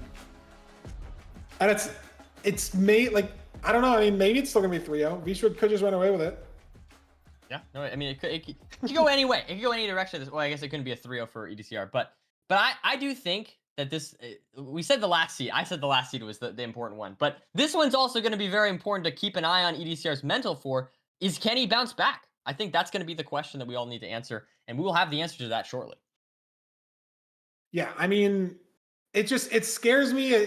It brings me back to the Infume Retropog situation from last season, because we know that EDCR is a great player. We obviously knew that Infume was a great player last season, and we're going to get to see him again this season, but it's just the pressure that playoffs mounts on you. Like, I even personally had no idea, like, because I was in the booth for the first 5 seasons. Then when I played season 6 and season 7, like, the pressure is just something else, right? It really, truly is, like, the nerves that hit you in playoffs. And I mean, I've been playing tournaments for 4 years, and I still was so shaky playing my first playoffs match in season 6 and season 7. It's just like, it's a different mental that you have to get in. But EDCR has experienced it now. He's played 1 seed. The bounce back is there, right? Like, it's a new seed. Start even, start fresh again. Let's see what he picks for seed 2. What even do we have left? Village potentially? Shipwreck. So Village will be seed 3. And I will say, the Desert Temple, I mean, I feel like you could easily make the argument that, I mean, I didn't see exactly how far he fell, but I do feel like a big part of that seed that was tough was the fact that you only really had 2 apples and rotten flesh, right? So shipwrecks, I mean, obviously you could get, 12 carrots and that could be great. But sometimes you get a very similar situation to temples where you have low food, and those low food, I feel like low food under high pressure is very stressful, at least for me. And I'm only playing ranked matches, not, playoffs matches, right? So I do feel like this could be interesting to see if we're going to get another similar situation, or maybe the shipwreck will be kind and give lots of food. Yeah, it definitely adds to the nerves, right? If you have 5 rotten flesh versus 10 bread, right? Like, because these runners know they're the best of the best. They know that, like, the rotten flesh isn't going to heal them fast enough, that every half a heart that they take is going to be more and more impactful, because it's harder to get those hearts back quickly when you need them. And that is why EDCR died, as he took fall damage off of slipping off of a pearl at the fort. If he had bread, if he had even maybe one gap from the temple, he's able to eat that, heal up faster, and not die in that seed. And it potentially goes very, very different way, right? Like, he's completely in it if he doesn't die there. Unfortunately, that 4 or 5 minute mistake that he took from the death was too much. But Nerdy, we're in a new seed.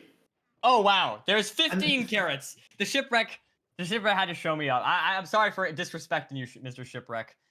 As we now Look at this play from EDCR. Stuff. Oh, interesting. I Yeah. don't expect him to commit to the shipwreck. It's very ballsy if he commits to it here, considering you can make shears. Wow. Yeah, no, is he committing to the shipwreck? I think so, Feinberg. What is happening? I respect the creativity here for sure. Did we see the ravine on the way? That's what I'm wondering as well. I don't know. This is a crazy situation. He's gonna have no blocks. He's not even gonna have wood. Like, we're gonna have no blocks. He is. He's committing to it. Where's the ravine?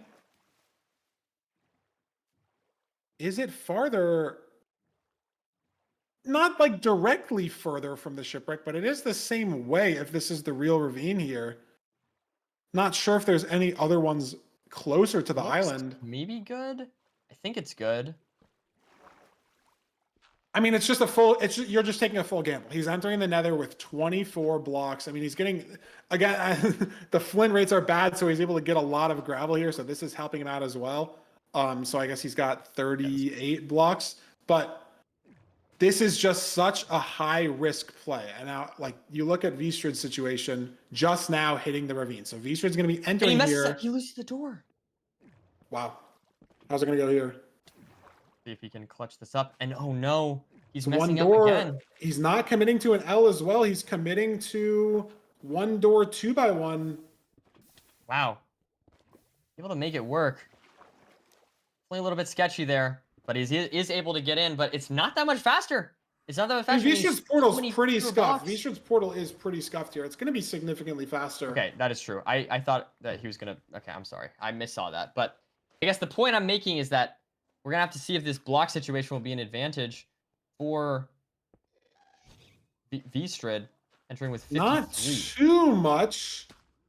EDCR did get to the treasure with barely enough blocks, so not the biggest punish, but maybe is playing just a little bit slower than normal because of the low blocks. Like, he did have to get the soul soil into his inventory. He did have to be a little more intentional with the block clutching than Vstrid here with 37 leaves, but it's not as big of a punish as it could have been.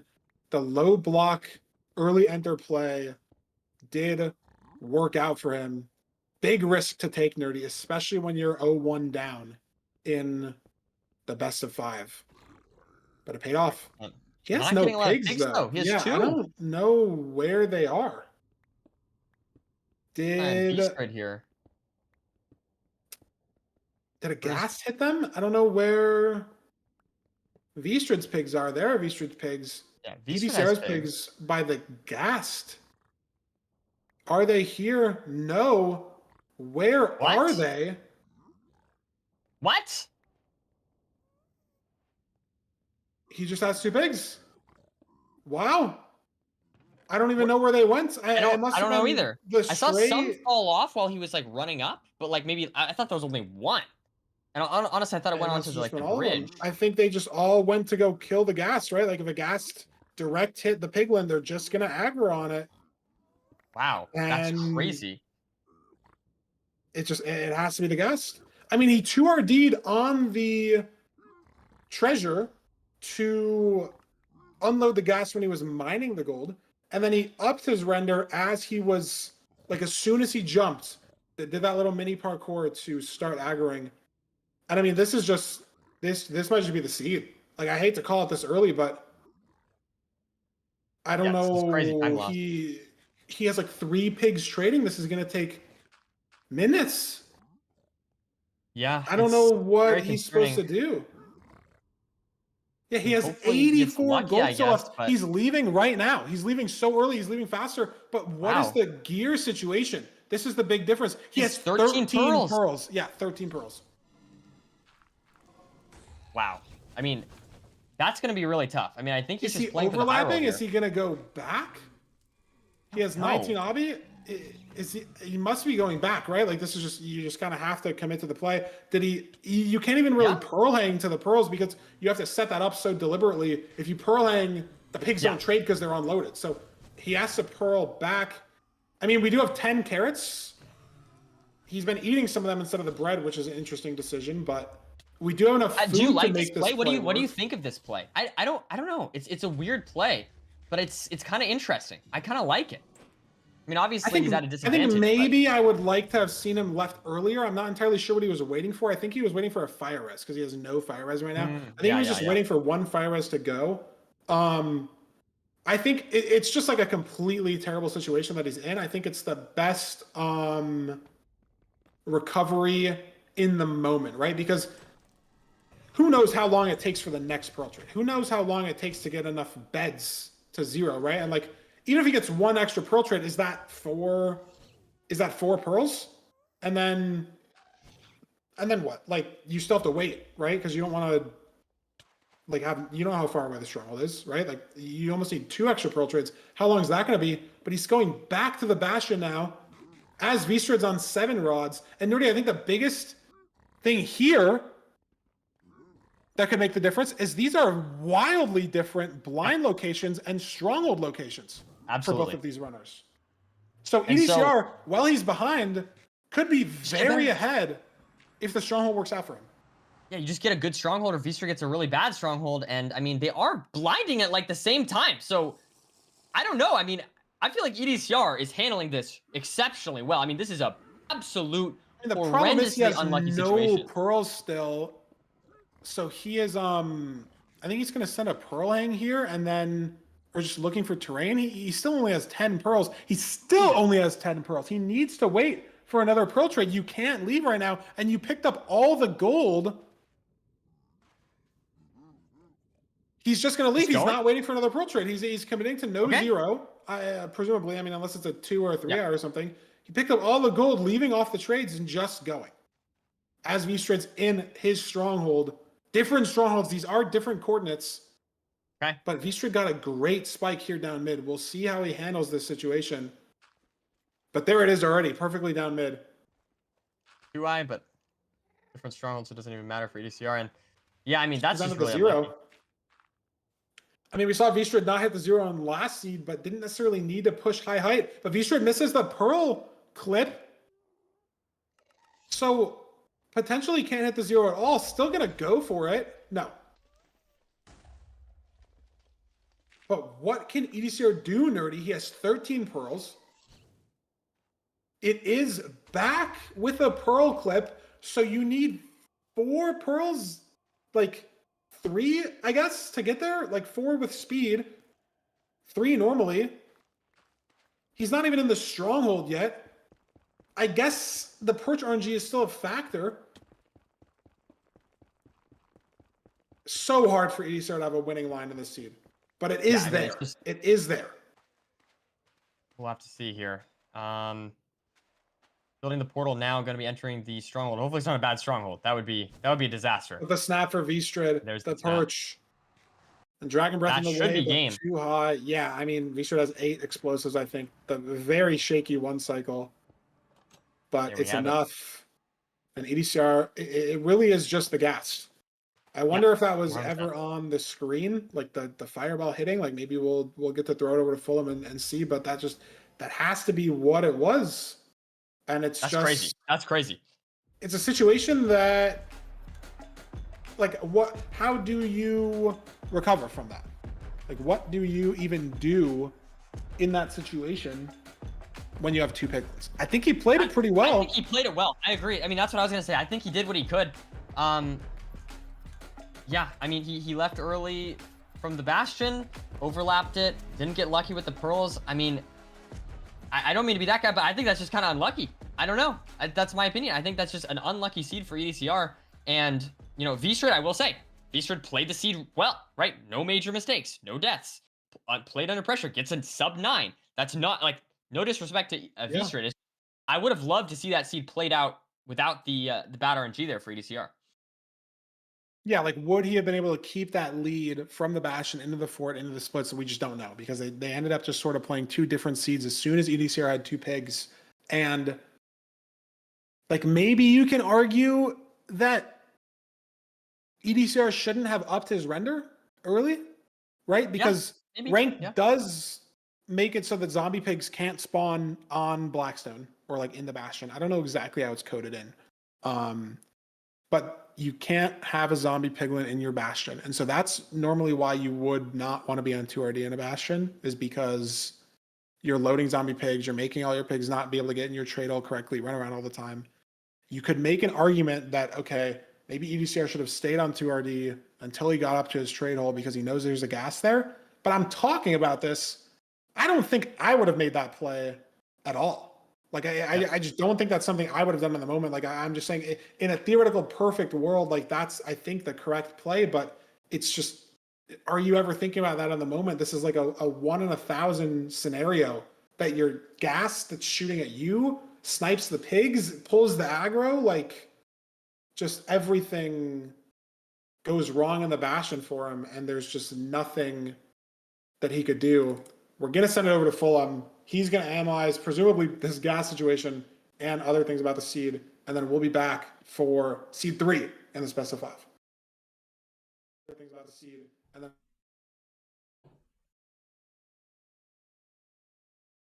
Okay, guys. That was a crazy one. We are 2-0 up in terms of V-Strade right now. Apologies if there's a little bit of stream delay as well between the intermissions, obviously. We did randomly have a little crash earlier. I'm not exactly sure why that was. But, you know, just to let you know. Let's look back at EDCR's Bastion route here. So, obviously, we're in a Soul Sand Valley. One thing I want to note is let's throw this all the way back to the start of the seed when EDCR gambled on the shipwreck. Didn't go back to his spawn island, hence having to mine this soul soil that we can see in his inventory right now. Just allowing more time for mobs to spawn around him in this SSV area. Bear in mind, V-Strade, on the other hand, having 60 or so leaves, able to traverse from the portal to the Bastion much faster. Just a small little difference like that can allow a little bit of time for EDCR to have a spawn along the lines of this, where we see this Ghast here, and he reduces his render distance down to 2 to unload it. Very smart, very sensible. Make sure that the Ghast doesn't attack him and or the piglins, but as soon as he's done grabbing that first gold, he instantly increases his render distance here. Now, this first shot from the Ghast goes completely wayward, completely misses. But notice here, because of all of these pigs coming down, one pig right here, one pig right here, this sword guy falls off the Bastion, but this crossbow guy kind of in the way of the block that we mine on the stairs to allow the pigs to flow up. By standing here for a little bit too long, that Ghast then aggroes and shoots right towards that choke point where we know the piglins struggle to get up the stairs. This Ghast fireball, I'm going to crank up the volume for you guys here, so hopefully you'll be able to hear it. This Ghast fireball hits into the piglin, and none of the piglins are actually angry at EDCR anymore. In fact, all of the pigs are angry at the Ghast. You can even see on the bridge down here, this piglin is angry at the Ghast that's over here, trying to pathfind a direction to try and attack. And notice, as we F3F for just a second here to increase our render distance, when we kind of X-ray through the walls, you can see a piglin that's over here, angry at the wall. Not angry at EDCR coming towards us, angry in the Ghast's direction. notice as we flash that F3, you can kind of see entities through the wall. And you can see that this piglin is not coming towards EDCR being angry, having just broken a gold block. The aggro is on the Ghast in the distance. And very helpfully, we have this image as well, sent to us by Redlime, whereby we see that these piglins on the left-hand rampart of the Bastion are all being aggroed to where the Ghast was spawned over in this bottom left-hand corner over here. Lots of pigs rooting down the Bastion, and we missed out a lot of trades there. Obviously, EDCR going for a gamble play, and I like the idea, but I don't like the execution. Unfortunately, I do think that increasing the render distance so early there is going to always cause mishaps, and we can almost draw it back directly to the start of the seed, where EDCR gambled on the fact that we didn't go back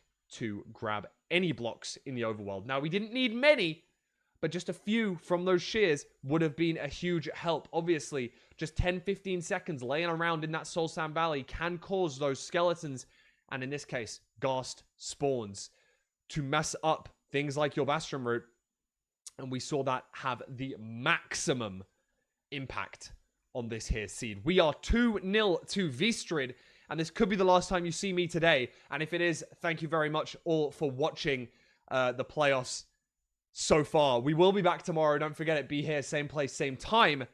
However, we still have the rest of this best of 5 to go. Vstrid is 2 seeds to the good against EDCR. 2-0 up. Will we see a 3-0? Will we see a reverse sweep? Stick around to find out. Nerdy and Feinberg, sending it back to you.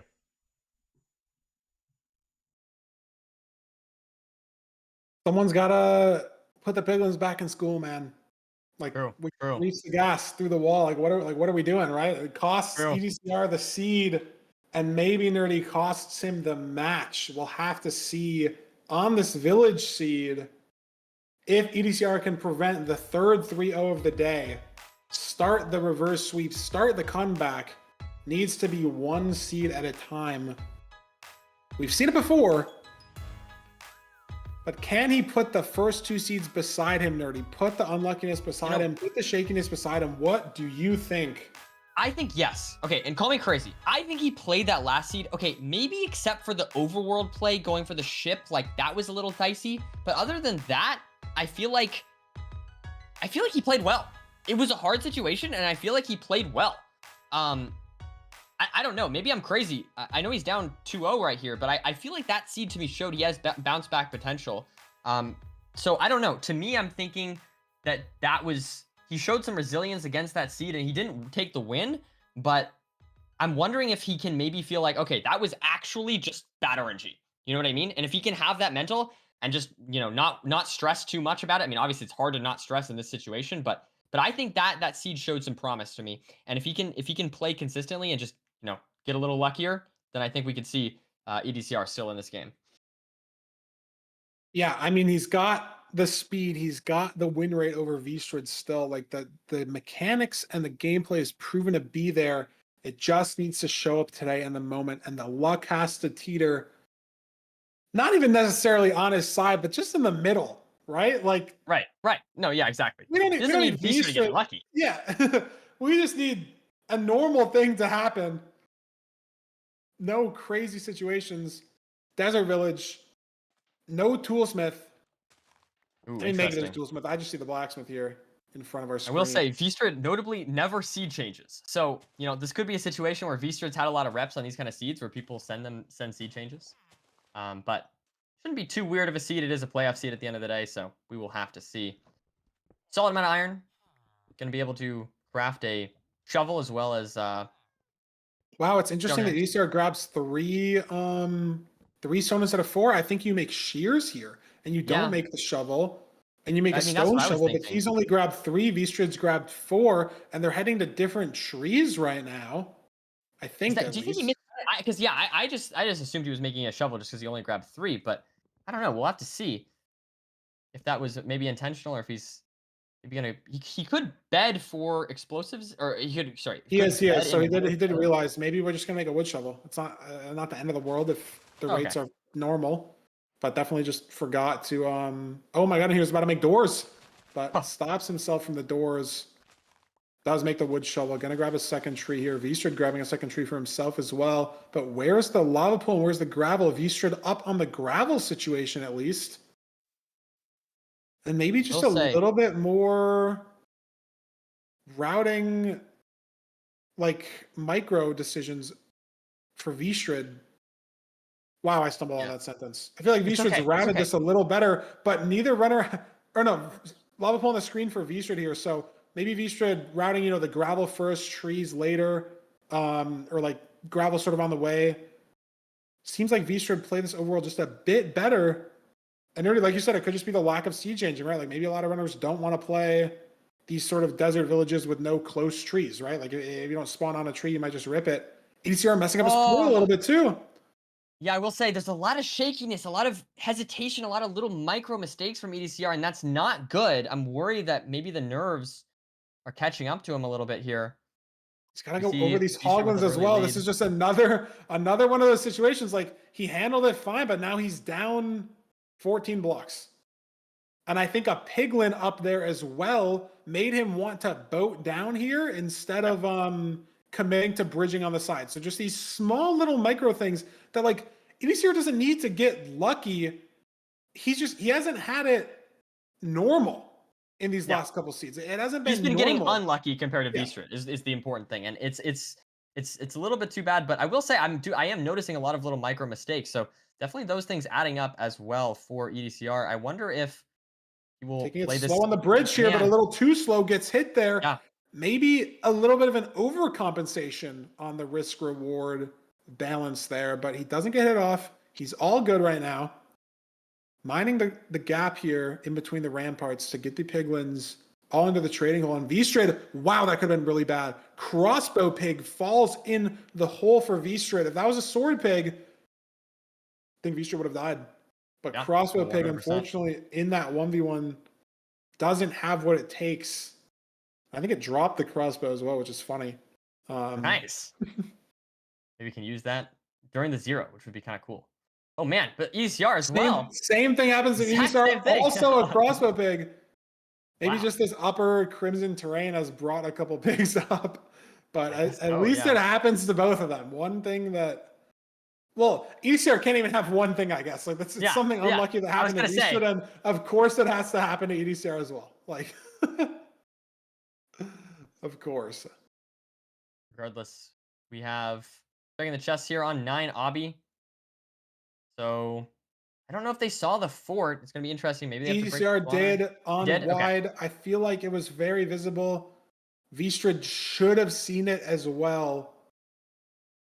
But we'll see. 20 Obby are ready from the trades. Only 16 pearls. And notably, Vstrid didn't grab a bed from the village. EDCR has 2. So Vstrid's going to have to pre-craft this blaze bed. And that's not a big deal. But the string situation might be a big deal. Open your inventory one more time. I think he just got a bunch of string, as you said that. I think there's a stack of 64 at least. Yeah, so I think we're fine. I think that's what. It's okay though. I think you were right. I think it was like literally as you were saying it, he got the string. It was 20 and then it was 80. Yeah, it's okay though. It's okay. But look at this. EDCR is throwing better pearls. They left the same way, but EDCR taking higher terrain. Vstrid some lava pearls in lower terrain, and finally. This doesn't even matter though. There we go. Vstrid gets a skeleton, a negative stray finally. Not on the side of EDCR. He's able to play both these spawners aggressively. Vstrid has to slow down a little bit for that skeleton. And now EDCR in the lead. Is the luck turning around finally?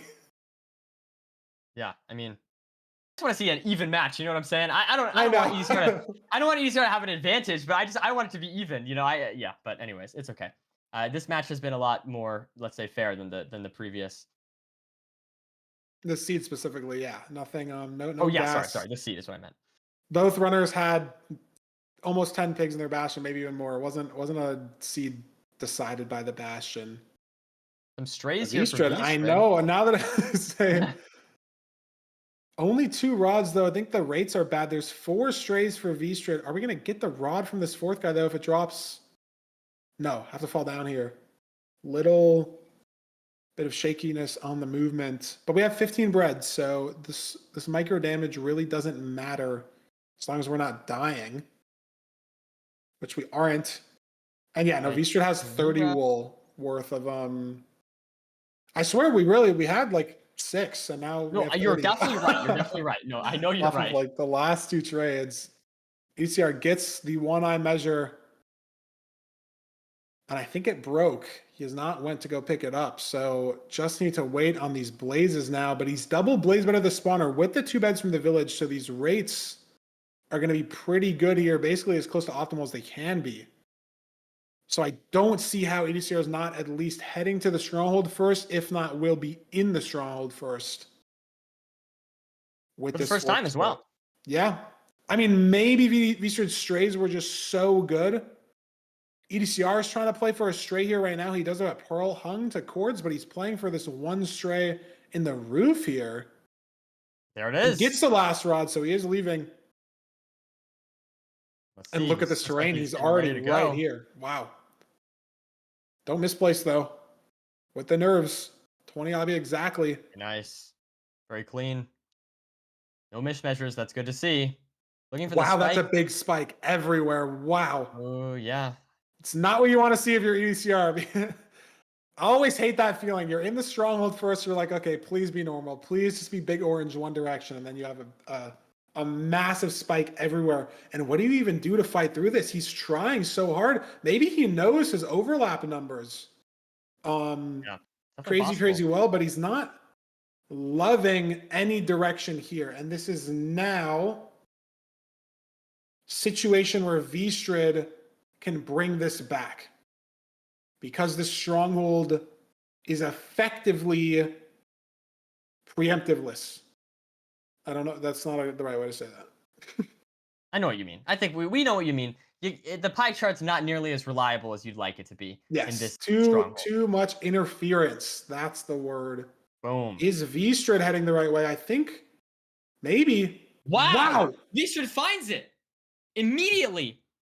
Is this it for EDCR? It is not it for EDCR. It was a think different so. downward staircase, and V-Strid just hits that nav. And it's front cage. Not the zero cycle you want to see if you're an EDCR fan. But V-Strid falls into the cage.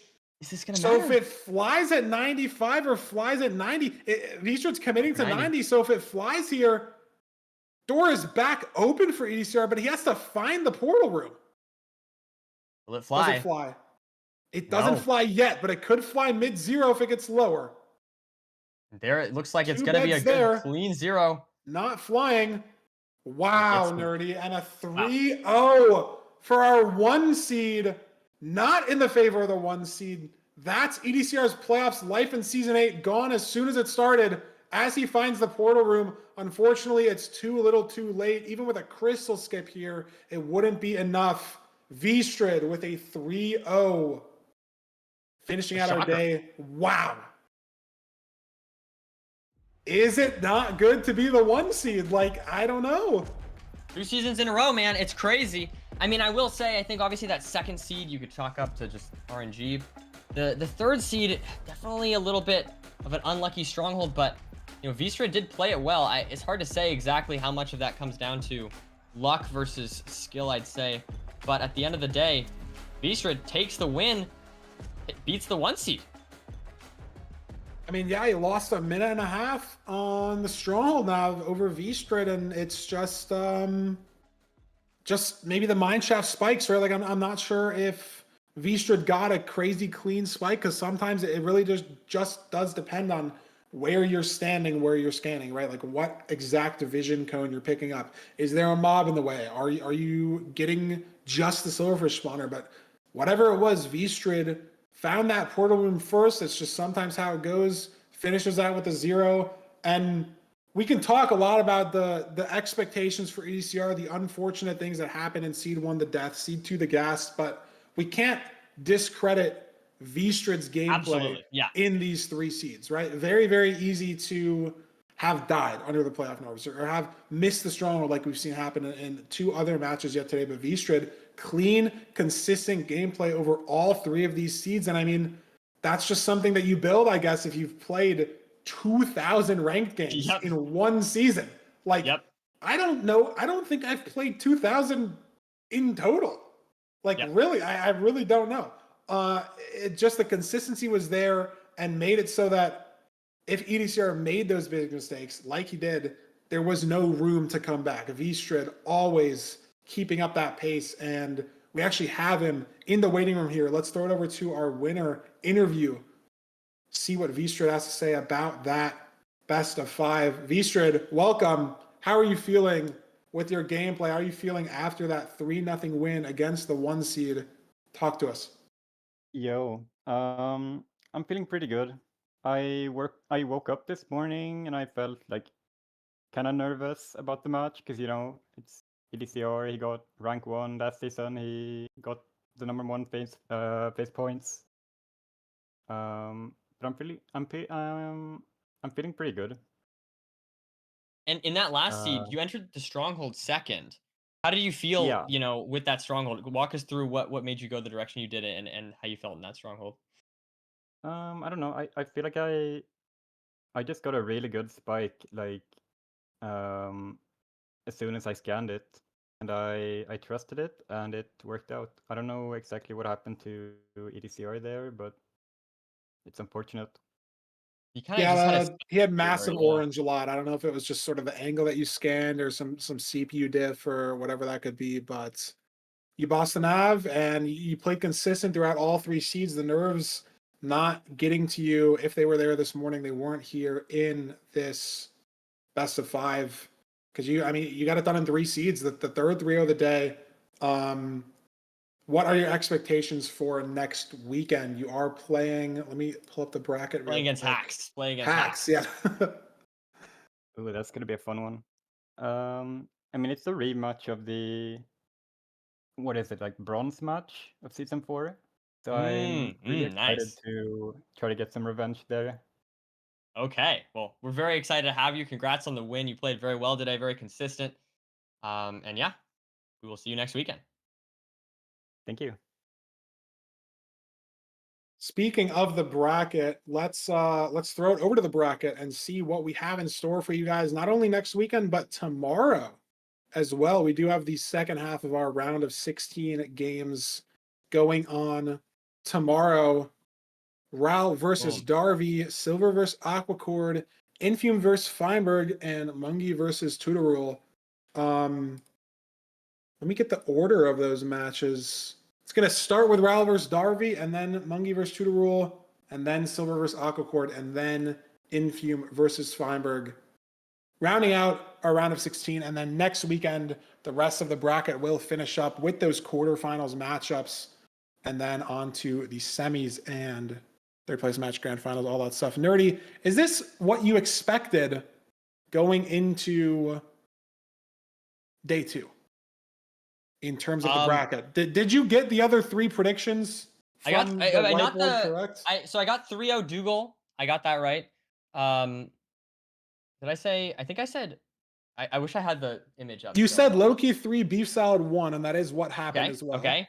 And then Hacks, I think 3-0. You said Hacks 3, Ranik 2. So you got the winner right, there, but not the score. I think 3 out of 4 is pretty good, and then 2 out of I feel like that's a pretty good record, I'd say. I think I did pretty well. I don't know what you think, but I feel like that's 2 out of 4 on the nose.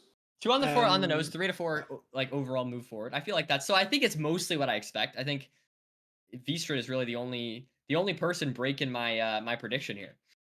And I mean, you did say 3-2 for that prediction as well. It wasn't like you called EDCR 3-0 and it was a full reverse, right? Like you could have been more wrong. Is my point. Thank you. Yes, I agree. I agree. It's not the worst prediction, but you did not get them all right. I think a lot of people's bracket predictions maybe got busted by that pick as well. Seems like the 1 seed curse is real,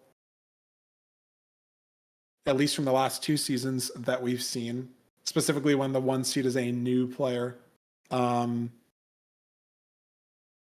Yeah, I'm looking at my bracket prediction. Man, my handwriting's really bad. I gotta get like some printouts of like I gotta print out the names next time because wow, my handwriting is absolutely not gonna get like a magnetic board or something. Just print it all out, throw the magnets up there. That would be cool. That would be cool. But because geez Louise, man. But it's okay. It's okay. I'm feeling confident. I'm feeling like so far my predictions are solid, and I am so excited for tomorrow. We're gonna be commentating once again in the morning.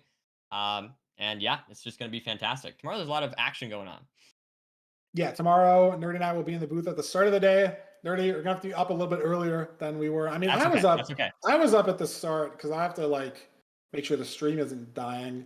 But I wasn't like up. You know what I mean? Like I was up, but I wasn't up. You feel me? Like I, I was awake. But if I had to commentate at 10 a.m., I was not up. But I will be up tomorrow. I will go to bed earlier. We'll try. Your sleep schedule has been good. Nerdy has you've almost fallen asleep in call like 2-3 nights in a row. True. No, You actually have a good solid sleep schedule for It's a rare sighting for me. Yeah. It's okay though. No, tomorrow good. it's an exciting day for me. I'll just say tomorrow's an exciting day. So I got playoffs in the morning commentary, and then I get to watch 2 very exciting matches of playoffs, which you guys should of course stay for after we leave, because Curry and Rec Rap are going to commentate those. Then I got the Barcelona game, and then I'm going to see the Sounders play against Inter Miami, Messi, with Messi on them. Oh, that's tomorrow? Exciting. Yeah, that's nice. tomorrow. So it's an action-packed day for me tomorrow. I'm so excited. I'm gonna wake up. I'm gonna commentate. I'm gonna lose to Infume. I'm gonna take a nap, and then I'll see what is happening with my day. So a little bit less exciting than your day, but that's okay. Can't always have everything. But that's what we have in store tomorrow. The last 4 games of the round of 16, starting at the same time that we did today, and then we'll have our top 8 rounded out, Nerdy, of our most competitive playoffs to date. Yep. I'm very excited for tomorrow. It's gonna be exciting. It's gonna be fantastic. I mean, I don't know. We've got some crazy early matchups. I think it comes partially from the fact that like Hack came through LCQ, so it just like kind of makes the seeding all weird, you know. But we've got some of these early matches are just so hype. Like Lowkey versus BeefSalad in round 1 is still crazy to me. I mean, that's also partially because Lowkey didn't play for the last like month or two. So he was the 7 seed. Like I don't really think Lowkey's 7 seed material. Considering he's won 3 playoffs, I don't really think Lowkey's 7 seed material. But I think it's just that the players in the bracket are just so good now that it's like maybe in previous seasons, not to like hate on anyone specifically, but we might not have had like as close of a skill gap between Doogile and the 16th best player, or Lowkey and the 16th best player, Silver, Priffy and the 16th best player. I don't think that was necessarily. It's so much smaller now than it was back then. Like someone could sneak through LCQ and just get destroyed. And I feel like that, like Hax was making a very big argument on a podcast I was on with him the other day that LCQ is harder than playoffs. And I think that's a crazy take, but I don't think it's that far apart because of just the amount of people that are playing in LCQ and the amount of good players that there are. Like, I don't think he's right, but it's not like. I feel like mid-season showdown might be more. Is that? Yeah, I feel like that. Mid-season, I think is obviously harder. Yeah. I feel like that would be the interesting question: is which harder, mid-season showdown or playoffs? Or playoffs, yeah. Before you answer that, if you answer that question, then you can go. The fact that question's even in your mind means that the level of competition and the skill in LZQ is just so high that the skill floor, like the gap between rank or seed 1 and seed 16 is just so small now that really anything can happen in the bracket. Like and even I want to say, LCQ, what it's worth. I was going to say, going off that argument, I mean, regardless if you think it's hard or not, we all agree it's very hard. And EDCR, the 1 seed, very hard opponent. And look, VStrict's 3-0 to EDCR, the number 1 seed, and 1 LCQ. So honestly, I think VStrict could be a sleeper pick. I'm just saying. I mean, what more can you do? Yeah, I mean, maybe the LCQ buff, the mentality buff. It's like, I guess the most recent non-playoffs tournament, even though it's sort of in the playoffs like bubble, it gives those 4 LCQ qualifying players more recent tournament experience. Obviously, it's not the same exact format, but like the nerves, right? Like management helps being that close. Like maybe it would have helped EDCR to have been able to play in LCQ, even if he couldn't like qualify off of it, just having that experience, right? Like having that experience. Hacks, I guess, came from LCQ and won today as well. Maybe there's something to that. We'll have to see with Darby and Tutor Rule tomorrow or not Darby, sorry. Who's the fourth LCQ player? I don't always. Oh, Kenan was from LCQ and lost to Duke. So I guess it's not a global LCQ buff. But we'll see how Tutor Rule fares tomorrow in that situation. But Nerdy, we just have to get to tomorrow to get there. I'm excited to go to bed tonight, wake up, commentate some games, play some games, have a great day of the rest of the bracket tomorrow. I don't have much else to go over. I'm just excited for the games. For me. I'm super I excited. hope there's less 3-0s tomorrow. That I will say. Not like I feel like a lot of these 3-0s were closer than they looked, especially just some in-seed stuff going the wrong way for a couple runners, the gas for EDCR and mismeasures for Ranik, but I hope it's closer tomorrow. Hope we get some of those game 5s. Nothing can beat the game 5s, man. Yeah, no. They're the best. They're the best. Well, maybe best of 7. Maybe game 7. Maybe game 7 can beat the best of 5. That's true, Yeah, but yeah. we'll have to wait till next weekend for a potential game 7. That is true. Right. Well, I'm very excited. See you all tomorrow. Yeah. I think that's all we got. Thank you guys all for tuning in today.